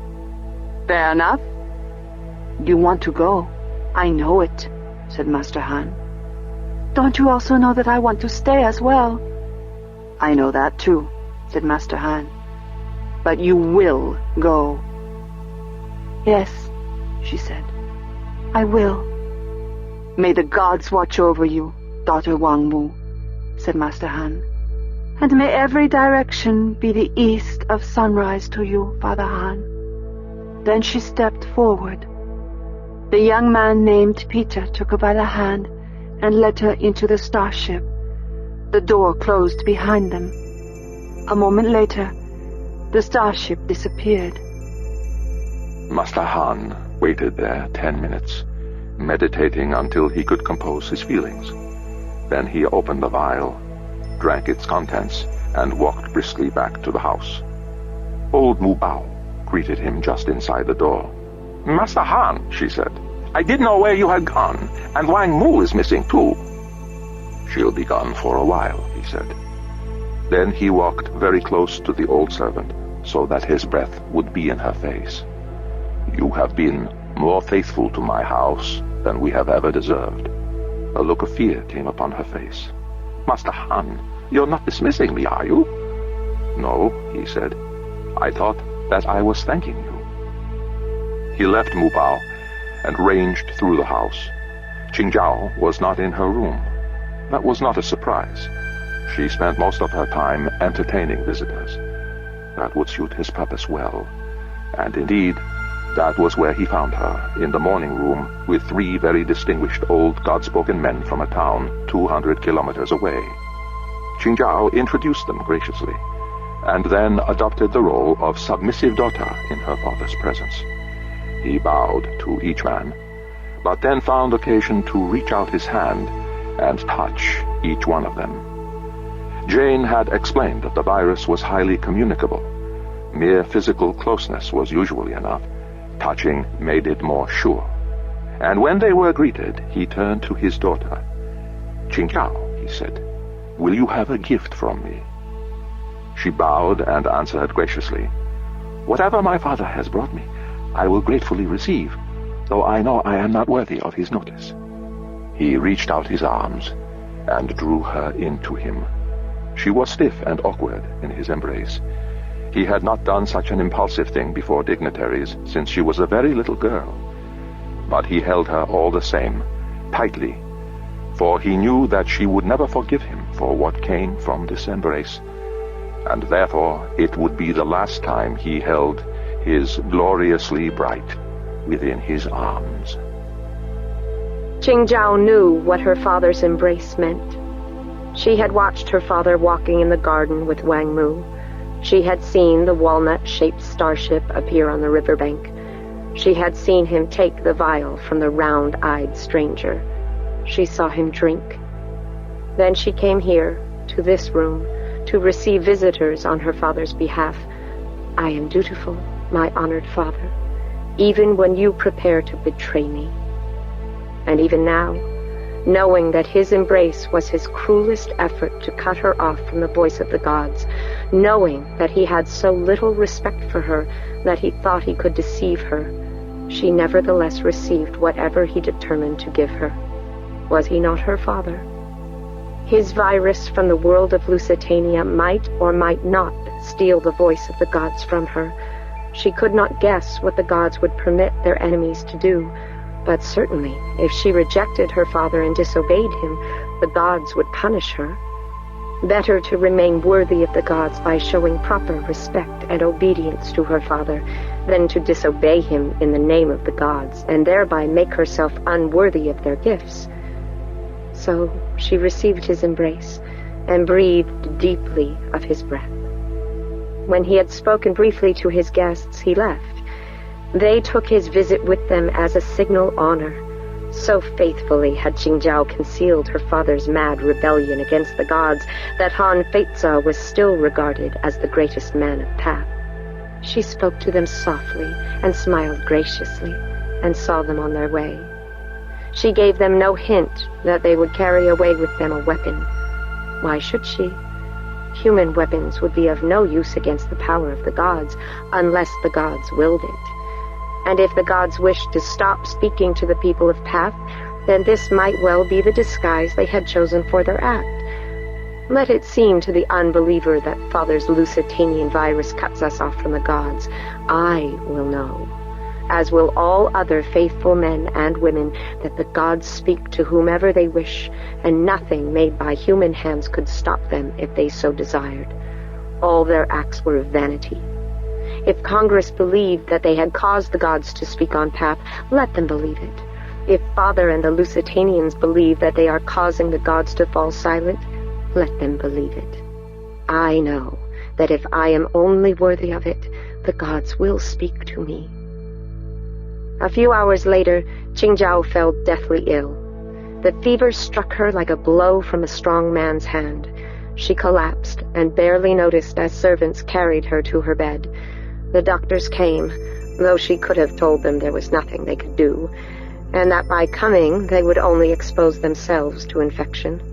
But she said nothing, because her body was struggling too fiercely against the disease, or rather, her body was struggling to reject her own tissues and organs until at last the transformation of her genes was complete. Even then, it took time for her body to purge itself of the old antibodies. She slept and slept. It was bright afternoon when she awoke. "Time," she croaked, and the computer in her room spoke the hour and day. The fever had taken 2 days from her life. She was on fire with thirst. She got to her feet and staggered to her bathroom, turned on the water, filled the cup and drank until she was satisfied. It made her giddy to stand upright. Her mouth tasted foul. Where were the servants who should have given her food and drink during her disease? They must be sick as well. And Father, he would have fallen ill before me. Who will bring him water? She found him sleeping, cold with last night's sweat, trembling. She woke him with a cup of water, which he drank eagerly, his eyes looking upward into hers. questioning, or perhaps pleading for forgiveness. Do your penance to the gods, father. You owe no apologies to a mere daughter. Qingzhao also found the servants, one by one, some of them so loyal that they had not taken to their beds with their sickness, but rather had fallen where their duties required them to be. All were alive, all were recovering, and soon would be up again. Only after all were accounted for and tended to did Qingzhao go to the kitchen and find something to eat. She could not hold down the first food she took. Only a thin soup, heated to lukewarm, stayed with her. She carried more of the soup to the others. They also ate. Soon all were up again and strong. Qingzhao took servants with her and carried water and soup to all the neighboring houses, rich and poor alike. All were grateful to receive what they brought, and many uttered prayers on their behalf. You would not be so grateful, thought Qingzhao, if you knew that the disease you suffered came from my father's house, by my father's will. But she said nothing. In all this time, the gods did not demand any purification of her. At last, she thought, at last I am pleasing them. At last I have done perfectly all that righteousness required. When she came home, she wanted to sleep at once, but the servants who had remained in the house were gathered around the hollow in the kitchen, watching news reports. Qingzhao almost never watched the hollow news, getting all her information from the computer, but the servants looked so serious, so worried, that she entered the kitchen and stood in their circle around the holovision. The news was of the plague sweeping the world of Path. Quarantine had been ineffective, or else always came too late. The woman reading the report had already recovered from the disease, and she was telling that the plague had killed almost no one, though it disrupted services for many. The virus had been isolated, but it died too quickly to be studied seriously. It seems that a bacterium is following the virus, killing it almost as soon as each person recovers from the plague. The gods have truly favored us to send us the cure along with the plague. Fools, thought Qingzhao. If the gods wanted you cured, they wouldn't have sent the plague in the first place. At once, she realized that she was the fool. Of course the gods could send both the disease and the cure. If a disease came and the cure followed, then the gods had sent them. How could she have called such a thing foolish? It was as if she had insulted the gods themselves. She flinched inwardly, waiting for the onslaught of the gods' rage. She had gone so many hours without purification that she knew it would be a heavy burden when it came. Would she have to trace a whole room again? But she felt nothing. No desire to trace wood grain lines, no need to wash. She looked at her hands. There was dirt on them, and yet she didn't care. She could wash them or not, as she desired. For a moment, she felt immense relief. Could it be that Father and Wang Wu and the Jane thing were right all along? Had a genetic change caused by this plague freed her at last from a hideous crime committed by Congress centuries ago? Almost as if the newsreader had heard Qingzhao's thoughts, she began reading a report about a document that was turning up on computers all over the world. The document said that this plague was a gift from the gods, freeing the people of Path from a genetic alteration performed on them by Congress. Until now, genetic enhancements were almost always linked to an OCD-like condition whose victims were commonly referred to as God-spoken. But as the plague ran its course, people would find that the genetic enhancements were now spread to all the people of Path, while the God-spoken, who had previously borne the most terrible of burdens, had now been released by the gods from the necessity of constant purification. This document says that the whole world is now purified. The gods have accepted us. The newsreader's voice trembled as she spoke.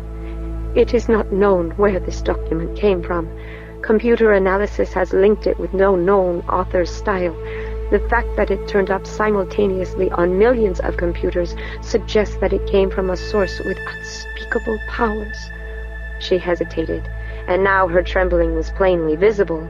if this unworthy reader of news may ask a question, hoping that the wise will hear it and answer her with wisdom, could it not be possible that the gods themselves have sent us this message, so that we will understand their great gift to the people of Path?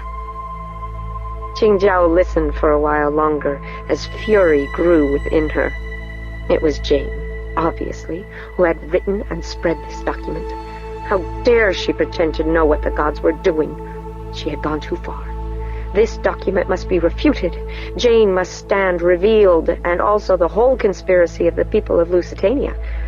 The servants were looking at her. She met their gaze, looking for a moment at each of them around the circle. "What do you want to ask me?" she said. "Oh, mistress," said Mubao, "forgive our curiosity, but this news report has declared something that we can only believe if you tell us that it is true." "What do I know?" answered Qingjiao.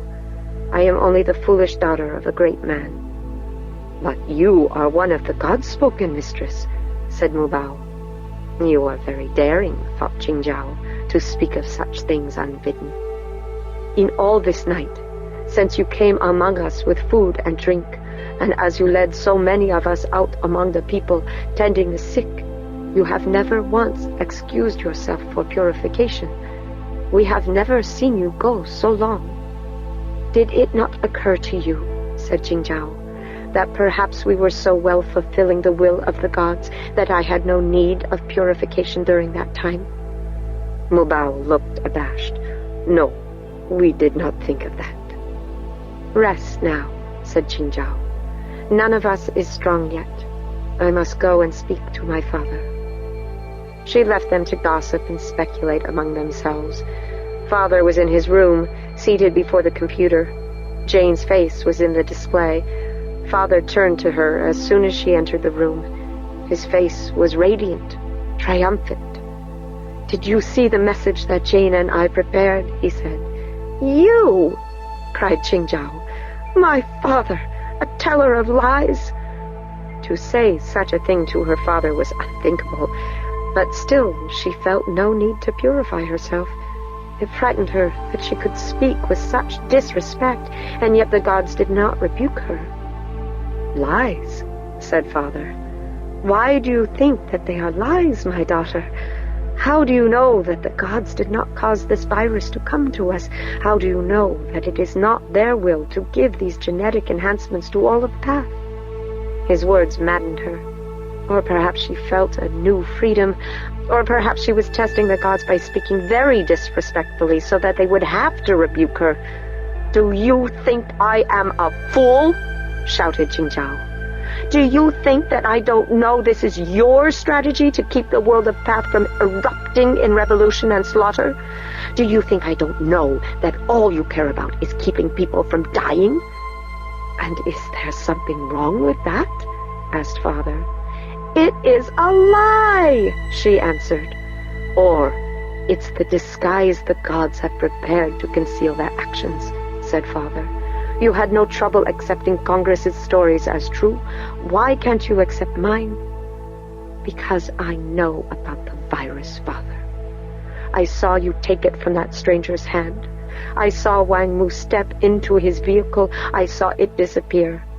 I know that none of these things are of the gods. She did them, that devil that lives in the computers." "How do you know," said Father, "that she is not one of the gods?" This was unbearable. "She was made!" cried Qingjiao. "That's how I know. She's only a computer program made by human beings, living in machines that human beings made. The gods are not made by any hand. The gods have always lived and will always live." For the first time, Jane spoke. "Then you are a god, Qingjiao, and so am I, and so is every other person, human or Raman, in the universe. No god made your soul, your inmost Ayua. You are as old as any god and as young, and you will live as long." Qingjiao screamed. She had never made such a sound before that she remembered. It tore at her throat. "My daughter," said Father, coming toward her, his arms outstretched to embrace her. She could not bear his embrace. She could not endure it because it would mean his complete victory. It would mean that she had been defeated by the enemies of the gods. It would mean that Jane had overmastered her. It would mean that Wang Mu had been a truer daughter to Han Feizi than Qingzhao had been. It would mean that all Qingzhao's worship for all these years had meant nothing. It would mean that it was evil of her to set in motion the destruction of Jane. It would mean that Jane was noble and good for having helped transform the people of Path. It would mean that Mother was not waiting for her when at last she came to the infinite West. "Why don't you speak to me, oh gods?" she cried out silently. "Why don't you assure me that I have not served you in vain all these years? Why have you deserted me now and given the triumph to your enemies?" And then the answer came to her, as simply and clearly as if her mother had whispered the words in her ear. "This is a test, Qingzhao. The gods are watching what you do." A test? Of course. The gods were testing all their servants on Path to see which ones were deceived and which endured in perfect obedience. If I am being tested, then there must be some correct thing for me to do. I must do what I have always done. Only this time, I must not wait for the gods to instruct me. They have wearied of telling me every day and every hour when I needed to be purified. It is time for me to understand my own impurity without their instructions. I must purify myself with utter perfection. Then I will have passed the test, and the gods will receive me once again. She dropped to her knees. She found a wood grain line and began to trace it. There was no answering gift of release, no sense of rightness, but that did not trouble her, because she understood that this was part of the test. If the gods answered her immediately, the way they used to, then how would it be a test of her dedication? Where before she had undergone her purification under their constant guidance, now she must purify herself alone. And how would she know if she had done it properly? The gods would come to her again. The gods would speak to her again. Or perhaps they would carry her away, take her to the palace of the royal mother, where the noble Han Chengqing awaited her. There she would also meet Li Qingzhao, her ancestor of the heart. There her ancestors would all greet her, and they would say, "The gods determined to try all the gods spoken of Path. Few indeed have passed this test, but you, Qingzhao, you have brought great honor to us all, because your faithfulness never wavered. You performed your purifications as no other son or daughter has ever performed them. The ancestors of other men and women are all envious of us. For your sake, the gods now favor us above them all." "What are you doing?" asked Father. "Why are you tracing the wood grain lines?" She did not answer. She refused to be distracted. "The need for that has been taken away. I know it has. I feel no need for purification."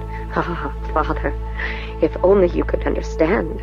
But even though you will fail this test, I will pass it, and thus I will bring honor even to you who have forsaken all honorable things." "Qingzhao," he said, "I know what you're doing. Like those parents who force their mediocre children to wash and wash, you're calling the gods. Give it that name if you wish, Father. Your words are nothing to me now.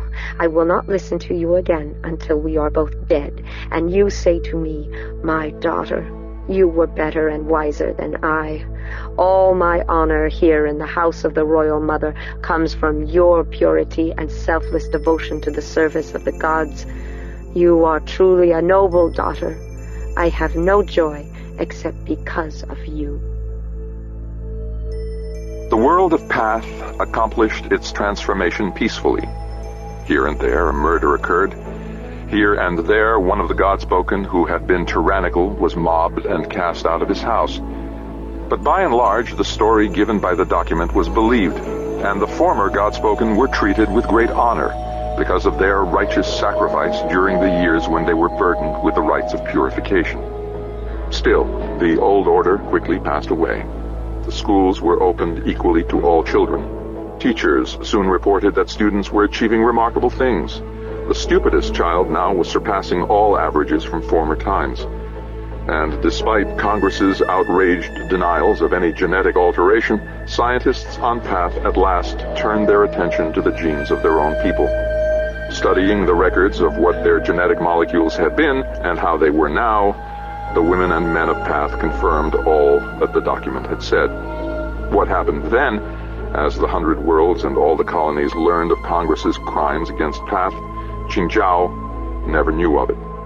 That was all a matter for a world that she had left behind, for she spent all her days now in the service of the gods, cleansing herself, purifying herself. The story spread that Hanfeize's mad daughter, alone of all the Godspoken, persisted in her rituals. At first she was ridiculed for it, for many of the Godspoken had, out of curiosity, attempted to perform their purifications again, and had discovered the rituals to be empty and meaningless now. But she heard little of the ridicule and cared nothing for it. Her mind was devoted solely to the service of the gods. What did it matter if the people who had failed the test despised her for continuing to attempt to succeed? As the years passed, many began to remember the old days as a graceful time when the gods spoke to men and women, and many were bowed down in their service. Some of these began to think of Qingjiao not as a madwoman, but as the only faithful woman left among those who had heard the voice of the gods. The word began to spread among the pious. In the house of Hanfeize there dwells the last of the Godspoken. They began to come then. At first a few, then more and more of them. Visitors who wanted to speak with the only woman who still labored in her purification. At first she would speak to some of them. When she had finished tracing a board, she would go out into the garden and speak to them. But their words confused her. They spoke of her labor as being the purification of the whole planet. They said that she was calling the gods for the sake of all the people of Path. The more they talked, the harder it was for her to concentrate on what they said. She was soon eager to return to the house, to begin tracing another line. Didn't these people understand that they were wrong to praise her now? I have accomplished nothing, she would tell them. The gods are still silent. I have work to do. And then she would return to her tracing. Her father died as a very old man, with much honor for his many deeds, though no one ever knew his role in the coming of the plague of the gods, as it was now called. Only Qingjiao understood. And as she burned a fortune in real money, no false funeral money would do for her father, she whispered to him so that no one else could hear. Now you know, Father. Now you understand your errors and how you angered the gods. But don't be afraid. I will continue the purification until all your mistakes are rectified. Then the gods will receive you with honor. She herself became old, and the journey to the house of Han Qingjiao was now the most famous pilgrimage of Path. Indeed, there were many who heard of her on other worlds and came to Path just to see her. For it was well known on many worlds that true holiness could be found in only one place and in only one person, the old woman whose back was now permanently bent, whose eyes could now see nothing but the lines in the floors of her father's house. Holy disciples, men and women, now tended the house where servants had once cared for her. They polished the floors. They prepared her simple food and laid it where she could find it at the doors of the rooms. She would eat and drink only when a room was finished. When a man or woman somewhere in the world achieved some great honor, they would